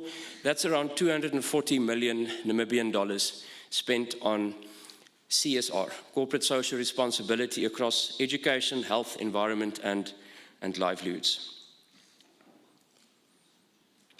Our focus, when we started talking about mine transitioning to underground, we had a radical shift in our focus to the towns of Utavi and Otjiwarongo. And I listened very attentively to the question coming out this morning around what do we do for our communities? How do we engage our communities? So this was really a deliberate attempt to shift funding towards these communities. We had workshops with the communities, we had social baseline studies done with the communities, and we identified key projects that we need to invest in. So 3 of them is the Umbili Clinic, which we broke ground on last year and we finished in November. That was a $6 million Namibian investment, serving around 9,000 Umbili community members. Then the flagship for B2Gold Namibia is the Umbili School that we're busy building in Otjiwarongo, in the Umbili settlement, if you can call it that. Started in 2019 from scratch, fully funded by B2Gold, and today we've got 1,200 learners in the school from grades 1 through grade 7. That is remarkable stuff. Then in Utavi, we are investing heavily into water projects, making sure that water gets to the informal settlements, cheap water, steady supply, so that people actually have running water, which is a basic right. And I must say that we've done all of this through partnership with the Ministry of Urban and Rural Development. We don't like doing things alone, because at the end of the day, you cannot hand over a project to someone. We want to hand over these projects to government, so the government can maintain it and reap the benefits, and the communities can reap the benefits. It's not our business to run water projects or to run schools. Then, does anyone know what the Rhino Gold Bar is? Okay, so 2 minutes on that quickly. This is a groundbreaking project we started in 2019. So we realized, being a sort of very much focused on environment in Namibia, we realized that the black rhino population is dwindling. The northwest of Namibia has the largest population of free-roaming rhinos in the world, but they are at risk. So our corporate office donated 1,000 ounces of gold, value of about 30 million Namibian dollars. But we said that we want to make this sexy. We can't just donate 30 million to the SRT and then it's gone. Who's going to know about this? So we went about it and we said, we produce 1,000 gold bars. So the nice rhino gold bars you see there, with the Etendeka Mountains on the front, the Rand Refinery stamp on it to make it authentic, to be able to trade in gold with this. And it becomes an intergenerational asset. So it goes from my children to their children, and they can see the Namibian story and what B2Gold has done for black rhino in Namibia. So we raised about 30 million Namibian dollars. This is still a sustainable fund that's been managed by advisory committee. And each year we distribute our returns from this fund. So this is something that will outlive the mine. It's going to be there forever for the Save the Rhino Trust and other beneficiaries to use. Now, some of you might be thinking, with your very hungry stomachs, why is B2Gold saving the black rhino and people are starving from hunger? And the answer is, we are actually putting food on the rhino rangers' tables to be able to look after the black rhinos. So it becomes a livelihood project as well. I'm sure you can see that, that linkage. And then lastly on this, we started marketing these bars in Namibia, but these Rhino Gold bars are now distributed across the globe, predominantly in North America, where our biggest market was. So a little piece of Namibia is sitting in North America with black rhinos on, and a very cool story behind it. So I'm very proud of what we did here. So the question is it only B2Gold doing this, or what is the rest of the Namibian mining fraternity doing when it comes to corporate social responsibility? Namdeb didn't just build Concordia. Rossing Uranium built NIMT, and they handed it over to the Ministry of Education. These are big, big ticket items. Now, over the last, from 2013 to 2024, the Namibian mining sector has spent 1.7 billion Namibian dollars on these type of projects. I'm talking infrastructure, healthcare, environment, communities, SME development. It's not something that's unique to B2Gold. We are all responsible mining companies, and we are all willing to give back to communities. We give back through CSR, we give back through the taxes that we pay. But we want to make sure that when we pay our taxes, that it actually gets to the person that needs the money from the tax. It mustn't go into a black hole and we don't know where tax is going. Where is the 2.5 billion Namibian dollars tax paid last year from one single mining company? Where has that gone? We need to keep people accountable. 2024, 260 million Namibian dollars spent on CSR. And I can continue talking about local procurement. Our focus is on local procurement throughout all the mines in Namibia. What we do on training and development. The story is a good one. So my call to action is, let's change the narrative. I would urge the Namibian to at least one Friday write a very nice and positive report about something. And then we can keep on telling the positive stories so that we can get the right message from the people up to the decision makers, because the decision makers listen to the people. So the people need to be equipped with the right information. And this is why we are all here today. So, thank you very much. I'm going to play you guys are going to play a video on our Atushe Vamwe culture program. This is one of our Lilongeni Haifiku. He's one of our survey operators on the mine. So we launched a competition on the mine. It's called B2 Vibes, a song and dance competition. And he was the winner of this. So we made a very nice video about it. And this is going to show the passion that our employees have for B2Gold. Thank you very much.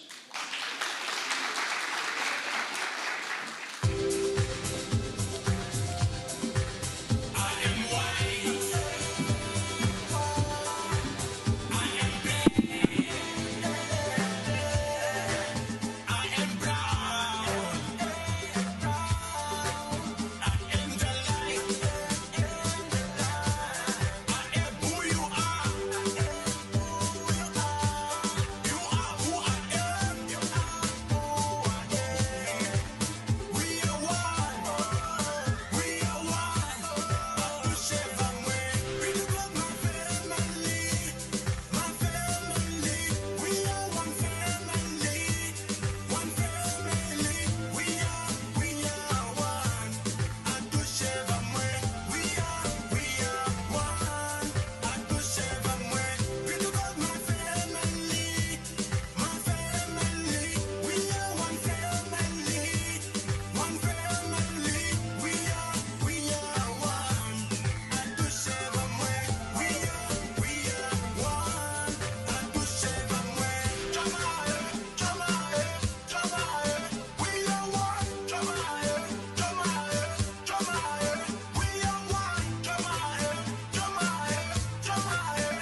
wow, I'm so sorry about that. Now, Mr. John Nures, honestly, I think all of us here this afternoon needed that reminder that as Namibians at Tushe Vamwe, we are all one, a really, truly proud Namibia. Thank you so much for that beautiful reminder. But there's something that you just underestimated, and that is the power of your gold bar. You said you're putting food on the table of the ranger, but it also directly basically benefits each and every Namibian. And that is because these rhinos are basically what bring many tourists to Namibia. And tourism is one of Namibia's greatest contribution to the GDP. So B2Gold, thank you so much. Once again, do not underestimate your story. Preach it, teach it, and tell it. Can we give them another round of applause, please? Beautiful. Now, ladies and gentlemen, I'd like to borrow just another 15 minutes of your lunchtime. I promise you will have your full 1 hour of lunch. But we need to award the Namibian Ports Authority this great opportunity to engage us today. I mean, this is the biggest port in Namibia. How many ports are there in Namibia? 2. All right, so Mr. Andrew Kanime, I'd like to invite you, please, to come speak to us about communication expectations. And this is the NAMPort CEO, ladies and gentlemen. Give him a wonderful round of applause.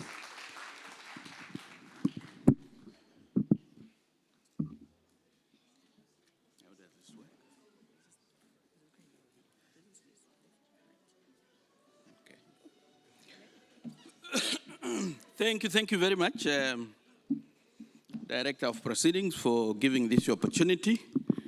And first and foremost, I think let me thank the organizers for this wonderful conference for giving us the opportunity to come and share our story. You know, I wish I had listened to Hilda before I come, you know, so that I can put it in that simple language that all of us can obviously understand. But since this is a conference of communicators, I leave that challenge to you guys to help us obviously translate our story into that simple, understandable story. Also, I must apologize. I received quite a couple of calls yesterday to say, where are you? Because I realized I was on the program yesterday. But maybe this is also a challenge that I just need to leave with the organizers. Ironically, this being what do we call it? Effective Communicators Conference. Ironically, I also only learned about my participation on this program through social media. So as Hilda was speaking, I thought, okay, maybe I missed something on AI on my WhatsApp. But again, as we clearly understood, AI should actually not replace, you know, the power of personal communications and so on. So my sincere apologies. I would love to have been here yesterday, but as I said, really, I just saw that somewhere on social media where I'm saying I'm speaking to you, and but we learn every day, and I think this is also an opportunity for the organizer to move from good to what? To great. All right, I'm going just to share with you really our story in terms of really who we are. Realizing that you guys being a powerful audience can obviously help us spread that message there. Just in terms of the outline, really just in terms of our mandate and an overview of the operations, and secondly, really just an indication of the contributions that we actually also make to socio-economic development. I must say, after hearing all these big dollar numbers from the mining industry, you know, we feel intimidated because our numbers, you know, but one day we'll get to the club of the big boys, eh? Yeah, and then just a slide in terms of really what our communication approach generally is, and of course, our proposed collaboration with GRN communications practitioners, realizing that the majority of participants in this particular forum, I think, are from the public sector. Obviously, as NAMPORT, ours is a dual mandate. Indeed, we are wholly owned by the government of the Republic of Namibia, operating within the transport sector, obviously reporting to the Ministry of Works and Transport. But we also have, while we have a public service delivery objectives, we also have commercial objectives, obviously in terms of being designated as a commercial enterprise, public enterprise under the Public Governance Act. As far as our public service delivery objectives are concerned, we are the only institution, obviously in Namibia, that has got the exclusive right to develop, manage, and operate ports. I couldn't help, for example, I think it was earlier this week or last week, I saw in the media that there is a port that is coming up somewhere in the north. I must indicate, unfortunately, as the institution that is responsible with exclusive mandate for the development of ports across Namibia, that is one of those stories also that I'm just learning through the media. But we are the only one that have got that mandate to develop, manage, and operate ports. So anybody that has got ambitions or intentions to develop ports would definitely need to do that in collaboration with ourselves. We are required, obviously, to provide port facilities and services at the least possible cost, but also to manage lighthouses and other navigational aids in order to ensure safety of navigation for all the various vessels within the Namibian waters and so on. Of course, as far as our commercial objectives are concerned, we are expected to run our business based on sound business principles. We're not expected to run to the state for funding. We're also not expected to overcharge. Ours is one of port optimization as opposed to profit maximization, because we are a critical enabler for the Namibian economy, and we are supposed, obviously, to ensure that port services are cost effective. And hence, in as much as we are a commercial public enterprise, we do have those public service delivery objectives, and we need to ensure that there is a fine balance between these two conflicting objectives. But otherwise, we are expected to make just a little bit of profit. I think, unlike my previous presenters, obviously, who are wholly driven, I think, by profit maximization objectives. Of course, as far as our strategic intent is concerned, we are aspiring, obviously, to be the best performing seaports in Africa. As indicated, our mission, obviously, is to provide excellent port services to all seaborne trade, but in the process also ensure that we create sustainable value for all our stakeholders. As far as our strategic aspirations are concerned, really number one there, we want to ensure that we remain the national gateway port for trade and commerce. That is really to ensure that we facilitate the imports and exports for Namibia. But also, one of our strategic aspirations is to become SADC's energy and industrial hub. I think time and again, we hear the call from our own leaders, from the African leaders, around the whole aspect of beneficiation of minerals. Yes, up till now, we have been facilitating the process of evacuating those minerals to overseas market, but our strategic aspiration is really to ensure that we also transition from being an evacuator of those minerals to setting up and becoming an industrial hub to ensure that beneficiation of some of these minerals actually takes place within the port environment. Also, thirdly, West Africa's transshipment hub. What that basically means is obviously realizing that I think the industry is moving more and more towards exploitation of economies of scales. We're trying to position ourselves along the west coast of Africa to become a transshipment hub where bigger vessels that come from Far East obviously bring the cargo here, and then you can have smaller feeder vessels that pick up the cargo here, from here to take it to our neighboring countries and so on. Our ports, I think Linda clearly indicated it already here. At the moment, we have basically the two ports, the port of Walvis Bay, and of course the port of Lodretz.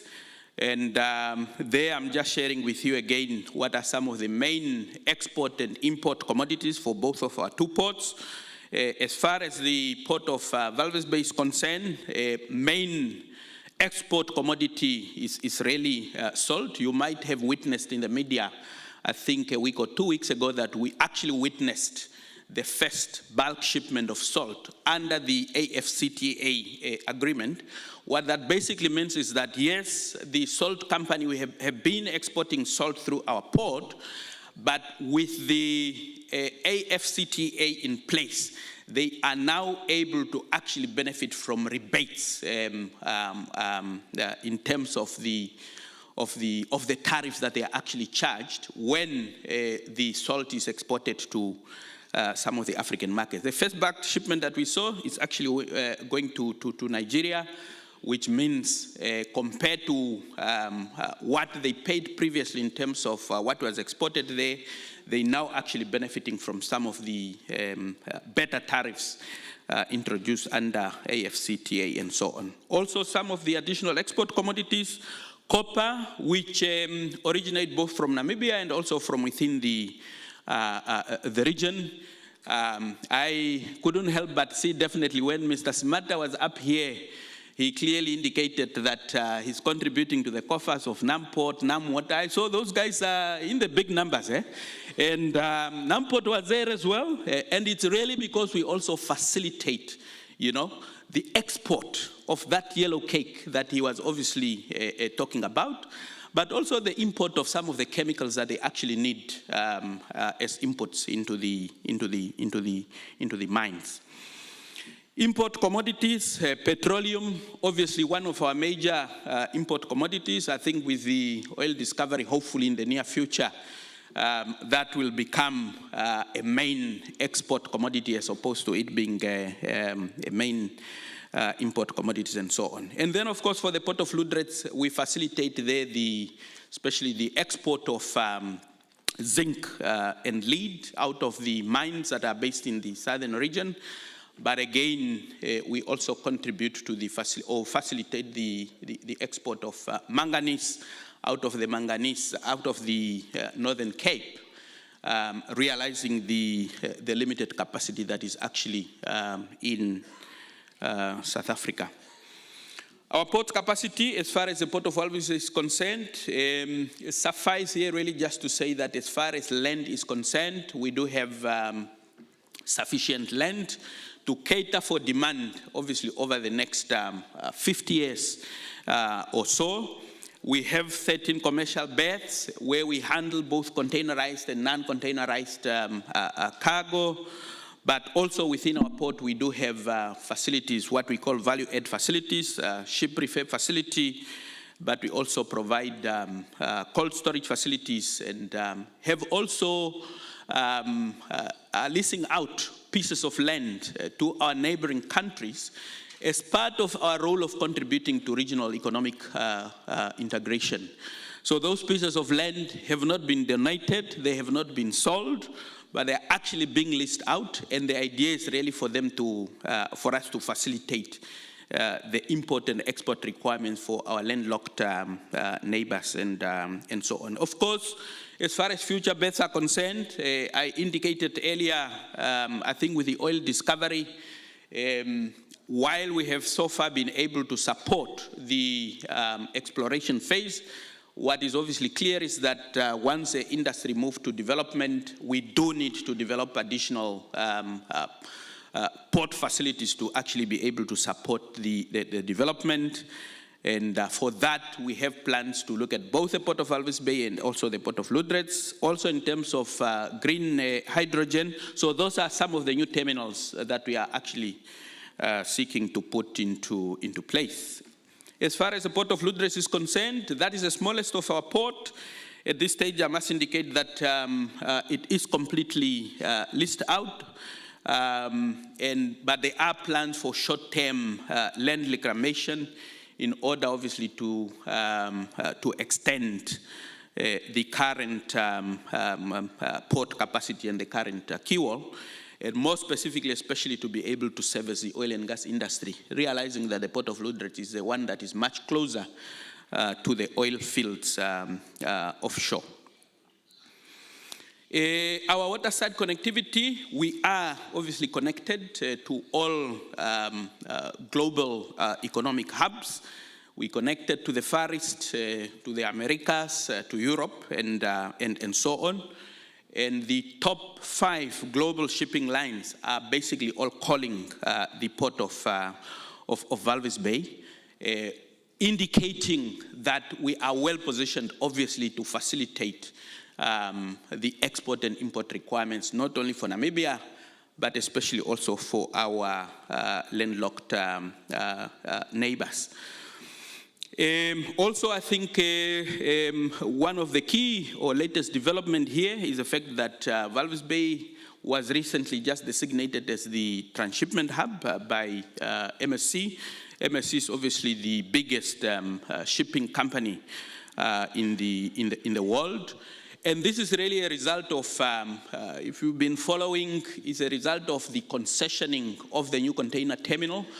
One of the new requirements that we put out there for the new concessionaire was actually to, for them to deepen and widen our entrance channel. That is really what we call the highway to enter, obviously, the port. And they have managed to successfully complete that at a cost of just about 1.2 billion Namibian dollars.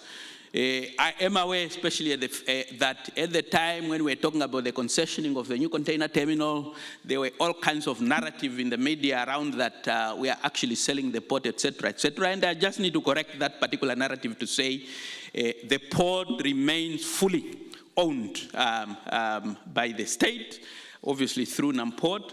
And the new operator that has actually come on board is basically, let me just call it, it's a management contract that we have entered into between ourselves and them.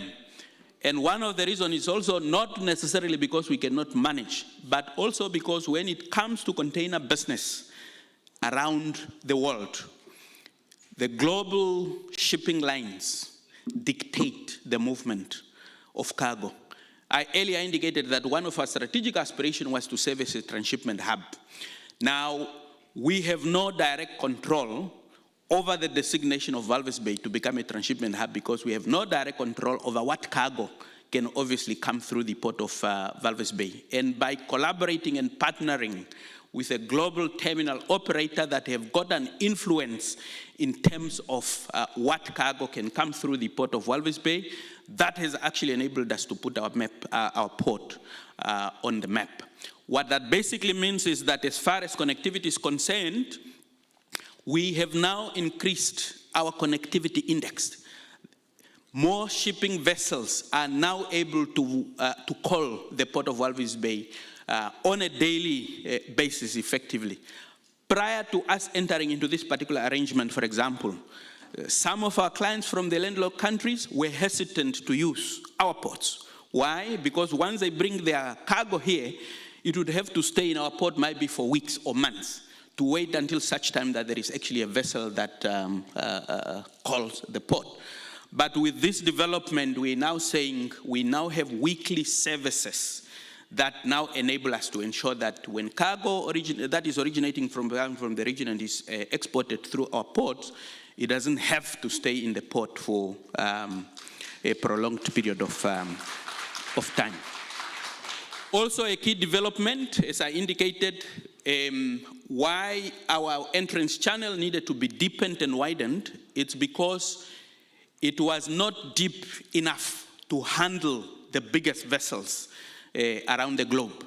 And now that this particular exercise has now been done by the new operator at a cost of 1.2 billion, we now have the capacity also actually to handle container vessels that have got a capacity of about 23,000 TEUs or 23,000 containers. Prior to this, the maximum vessel that we could handle is the one that could carry 9,000 containers only. So this has therefore given us that capacity to really serve as a transshipment hub for west coast of Africa. Number two, obviously we also need to ensure that our landside connectivity is in place. Most of you would know that we are connected through our 4 corridors to our landlocked neighbors. You can see where it says number 1 there, that is obviously the Transkunene corridor that connects us to Angola. And then number 2, that's the Walvis-Bindola-Lubumbashi Development Corridor that connects us to Zambia, right up to the DRC and also other parts of Botswana. And then, of course, the Trans-Kalahari Corridor, which is number 3 on the map, connecting us to Botswana and, again, South Africa and the like. So this really enables us to ensure that, as I said, we need to play our rightful role in terms of contributing to regional economic integration. Water-side connectivity, well-connected. Land-side connectivity, also well-connected. Of course, the downside is that 100% of the cargo that originates from the region, unfortunately, is handled through the roads. So there is a need, obviously, for us to invest into the rail network.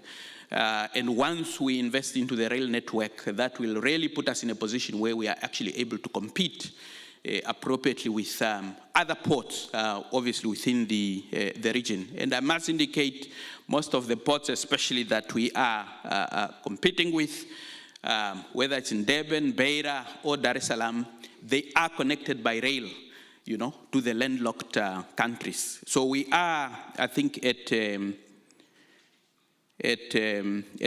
disadvantage at this stage. But we also glad to note that government have put plans into place. I think as far as the Trans-Kalahari rail is concerned, there is a project underway between our 2 governments to ensure that there is a rail connection between Namibia and Botswana, and the same is also happening on the Zambian side. And once those rail infrastructure have actually been put into place, that would then put us into a better position. At the bottom there, I've just indicated the number of days that it actually takes for us to get to some of the key cities or towns in some of these landlocked countries. And I must just hasten to indicate that compared to all the other ports, we are still further away. Actually, we are obviously at a disadvantage. And the only reason why especially some of the clients or most of the clients still prefer to make use of us is really because of the operational efficiencies that we are actually able to provide to them through our ports, which is not the case with our neighbors. And this is really the reason why our cross-border business, for example, has been able to grow. As you can see there, we've been able, over the last 4 years, the cross-border volumes for originating from the region have been able to grow from 1.4 million tons per annum to about, it's actually 2.5 million tons now just for the year that ended March 2025.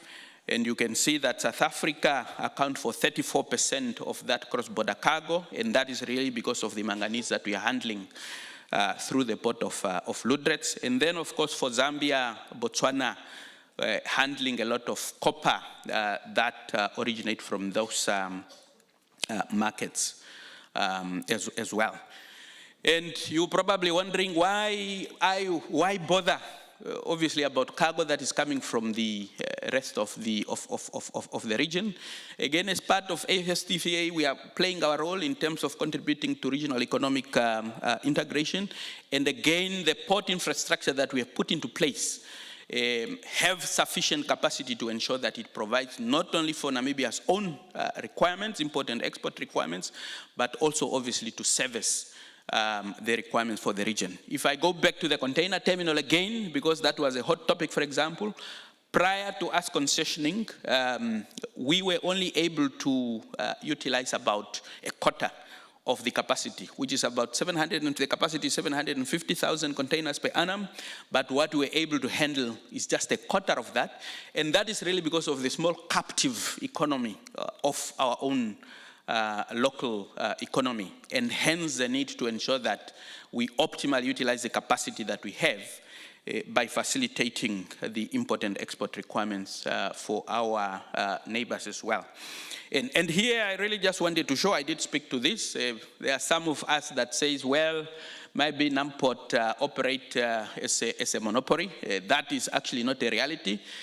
I can say for national import and export requirements, that might be true for some of the cargo. But the reality also is that we have got quite a lot of imports, for example, that is coming through South Africa, and that can also come through the ports of South Africa. If we become completely inefficient, clients, not only within the region, but even Namibia, also have got a choice to go to some of those ports. As indicated there, on the eastern coast side, Dar es Salaam, Beira, Durban, those are the main competitors, having Cape Town here on the southern side, but also Luanda and Lobito. And I must indicate that I think, again, importers and exporters, the one thing that they are looking at when they need to select a port, all they are looking at is about cost and then operational efficiencies, and there we able to effectively compete with the other ports within the region. So what is the role that we obviously play as a critical enabler? Here, I have just listed the various industries, for the Namibian economy, but also for the regional economy. And the message here really is that nothing and nothing really can happen in any of those industries without the ports. When Mr. Smata was here, he showed us a fleet of some big truck and equipment. And for them to be imported, because we know that we don't have local capacity to manufacture some of those trucks, we need to facilitate the import of those trucks, the various chemicals and all the equipment that they actually require. Even when it comes to agriculture, for example, for our well sought after meat to get to other markets beyond Namibia without the port, it becomes an impossible mission. And therefore, really, there is hardly any industry in Namibia that is obviously not dependent on the port. Even for our own SMEs that have got aspirations and ambitions, maybe to come up with products that must be exported to some of our African markets without the ports, that would obviously be impossible. So we really drive economic activities across all the various sectors of the economy. Also, by so doing, we then directly and indirectly impact socio-economic development, obviously in Namibia. Although our mandate says is to manage and operate ports, our true mandate or our true reason for existence is really to serve as a catalyst for socio-economic development. How do we impact socio-economic development directly in Namibia? If we just look at the port area itself, we impact socio-economic development through employment creation, through the taxes that we obviously pay to the state, whether it's pay-as-you-earn or corporate tax, etc., through the various port services that also need to be delivered by some of our other partners or entrepreneurs within Namibia, but also through infrastructure development and corporate social development.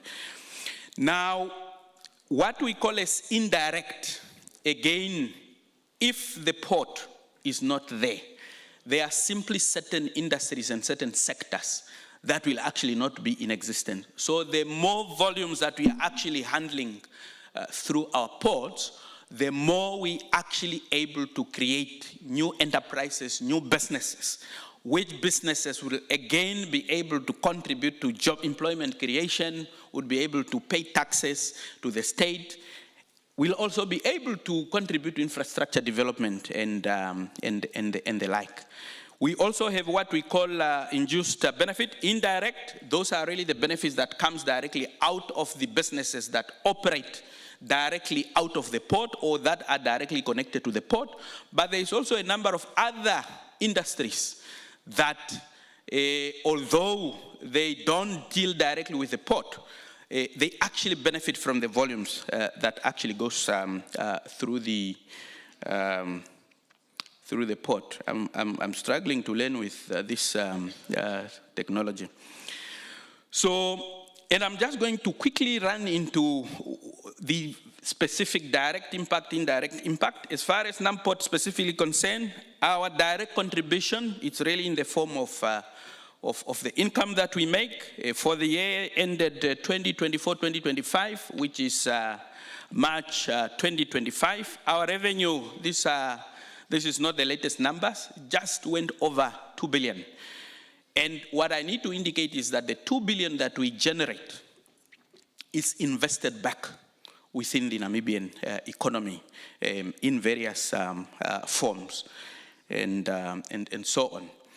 Also in terms of direct contribution, as far as our clients, for example, are concerned, we have our annual CAPEX program amounts to an amount of about 800 million per annum. Remember the 2 billion revenue that we generate? 800 of that is plowed back into the economy through CAPEX. 69% of which, for example, is actually spent locally. Where is the other 31% actually going? Also, we need cargo handling equipment, most of which are actually not manufactured here locally. We need to import some of those cargo handling equipment from overseas market to be able to handle. You saw the huge trucks and equipment that Mr. Smata was indicating.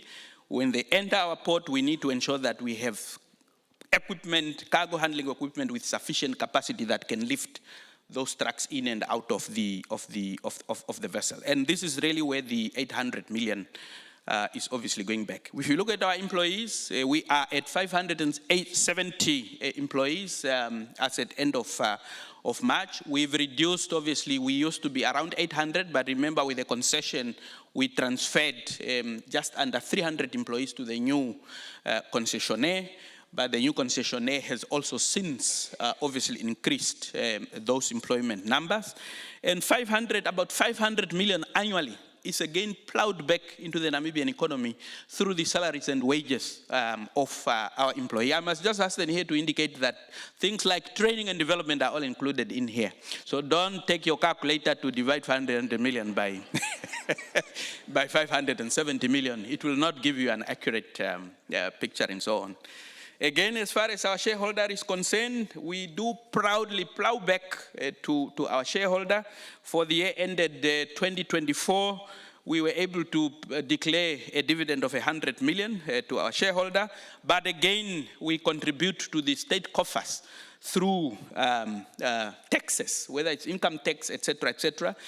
300 million might be low, but again here I must just hasten to indicate that this does not include corporate income tax. The same argument that Mr. Smata indicated here earlier, because of assessed losses in terms of the equipment or the investments that we've made into the infrastructure, we also have that arrangement with NAMRA to be able to recover some of those investments. But I must indicate that we have now exhausted those, and I think from the new financial year, this number will now jump from 300 million to about 600 million that will be paying back to the state in Texas. As far as the community is concerned, up till now, we've always allocated 3% of profit after tax. But this year we've taken a deliberate decision to change that formula to allocate 1% of revenue to corporate social investment.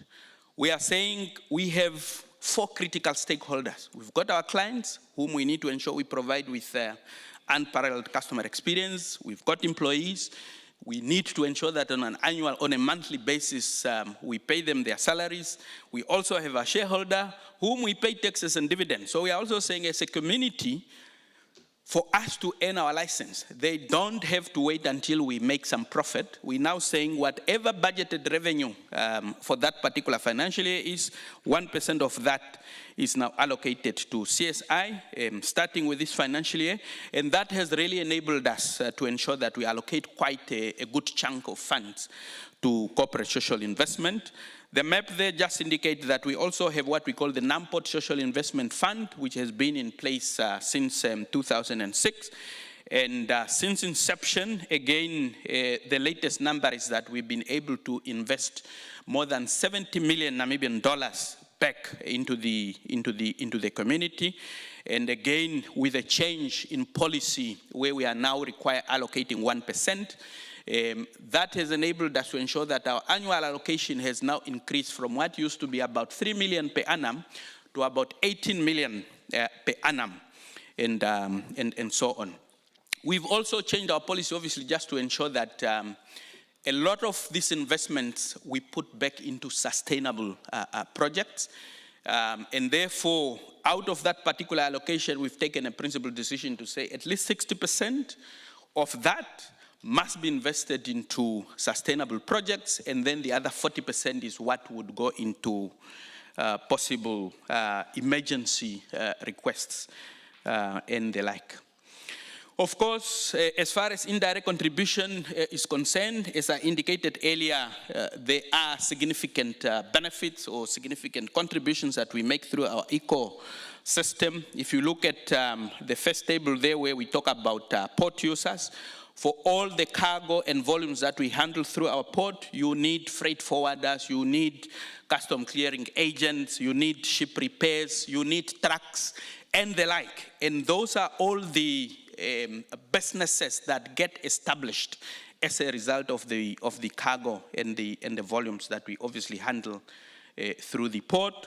We also contribute, for example, to cruise tourism. We have dedicated facility in the port for cruise liners, enabling us obviously to ensure that passengers from overseas that wants to come and visit Namibia, we have appropriate facilities at the port, and they obviously go there and plow back and invest into the rest of the economy. And then, of course, example of non-port users. We've had, for example, some complaints, especially in the media, around how our roads are now congested with trucks, etc., etc. But the reality is also that when that truck enters Katima Mulilo, for example, that is coming from Zambia or DRC, the Namibian economy actually starts to benefit already. And that is really in the form of whether it's a fuel, whether it's accommodation, or even the Kapana lady at the service station in Rundu, Those truck drivers are able to stop by there, get some refill and replenish, and that way it is contributing to us, obviously just ensuring that these individuals and these people do not just look to the state for all their needs and so on. So really, in a nutshell, as we say, we are a catalyst for socio-economic development. We facilitate trade. We obviously contribute to industrial development. We contribute to regional integration. And overall, obviously, contribute to socio-economic development. So if someone asks you really who is NAMPORT, what do they do? We don't just handle those big machines there. Actually, by handling those machines there, this is actually what we are facilitating. And last year, we asked one of our local economists actually to quantify the contribution that the port business is actually making to Namibia. And in terms of the outcome of that particular study, NAMPORT alone has been able to contribute over the last 30 years at least 0.76% of total GDP. That might look like a number, but if you do yourself a favor and go to Professor Google just to see what that number means in relation to all other contributors to the GDP. It's quite a big number for a single institution, which really amounts to about 20.9 billion Namibian dollars that we have plowed back into the Namibian economy. All right, as far as our marketing and communication approach is concerned, this is really just to indicate that, you know, Hilda was talking about you need to map your stakeholders, you know, and we've also mapped our stakeholders in terms of, you know, you've got clients. Now, ours is a unique business.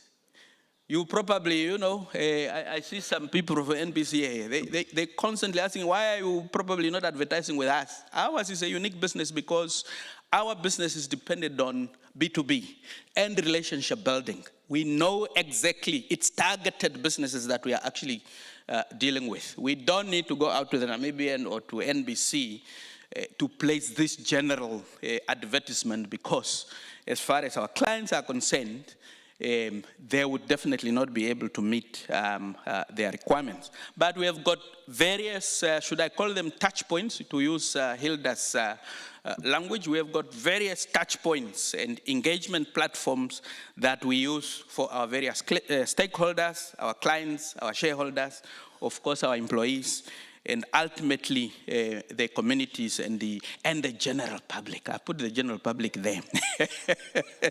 And this is really because as a public enterprise, we do have an obligation and a responsibility to educate the Namibian population and the Namibian public about who we are and what it is that we actually do.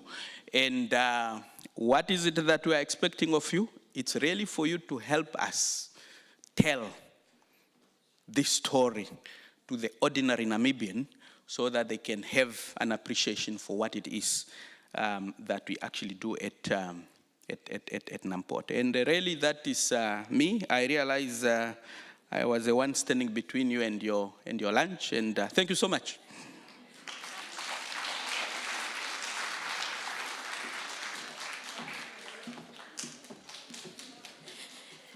Mr. Kanime, because you apologized, I believe you are excused, all right? So thank you so much. Ladies and gentlemen, that is the Namibian Ports Authority connecting Namibia to the rest of SADC, of course, through the different corridors that were just mentioned by the CEO. Can I ask that we please give Mr. Andrew Kanime a wonderful round of applause? Beautiful. We've come to the end of the official program for this morning, or afternoon rather. It has been a great morning in your, I'd like to say, company perhaps. But yes, it definitely was great. We had Mr. Alpheus Benjamin touch on communications in a local economy perspective. We had Madam Hilda Basona Mujebo also speaking to us and indicating exactly why your employees should be your brand ambassadors. We had Mr. Simata also put into perspective just how extraordinary Swakop Uranium is, and then John Ruiz really bringing that golden touch to the morning for today. Mr. Kanime closed off and indicating the great contribution, although maybe not visible to the rest of us, that Namport is making to Namibia. Please allow me to thank our partners. I'd like to start with Namport, seeing that they were last on the program, and then Hyphen Hydrogen Energy, Navakhab Gold Mine, Baker Hughes, Epangelo Mining Company, Pupkevitz Toyota, Namra, B2 Gold, Nampa, and then of course Swakop Uranium. Ladies and gentlemen, it has been a wonderful morning. Can we give our partners a huge round of applause? There we have it. I'd now like to release you for your lunch, but before we do that, we have made some changes to the cluster rooms. We will be having Toivo Jebela as well as Jonah Musheko starting at 14:30. I'm not sure we're going to change those times, but there's a great possibility. As I thought, all right? So we will be starting at 14:30, room 1 and room 3, running consecutively. At 15:15, we will have Christoph Maletsky and Peter Denk. Christoph taking up room 1 and Peter in room 3. And then, because this one seems like many of us would be greatly interested in is Dr. John Nakuta. His presentation will be right here. So after all those presentations in the cluster rooms, we come back here, and that will be for media complaints and misinformation. I really do believe this will garner a lot of interest and questions, if not comments, all right? So I'd like to release you, but before I do, I was told that representatives from each institutions, we need a total of only 40 people. So this will mean that if you have come with 1 or 2, 3 people from your organization, please choose only 2. That will be that will be only 1. Okay, so that means 1 person from each institution joining us tomorrow at 1400 hours, and that is for a tour to Swakop Uranium, okay? Please do wear long sleeve clothing, a top and pants, of course closed shoes. If you've got safety boots, that would be advisable. And then of course, please do contact Michael. He will guide you further should you need any more answers to questions that you might have. I do wish you all a pleasant afternoon, and do soak up whatever information you will be receiving today, because I trust and believe you will be walking out of here as excellent communicators. My name is Linda Mupupa. I was your MC for day 2. Tomorrow we'll be serving you with somebody else, but trust me, they'll be magnificent. Have yourselves a good one.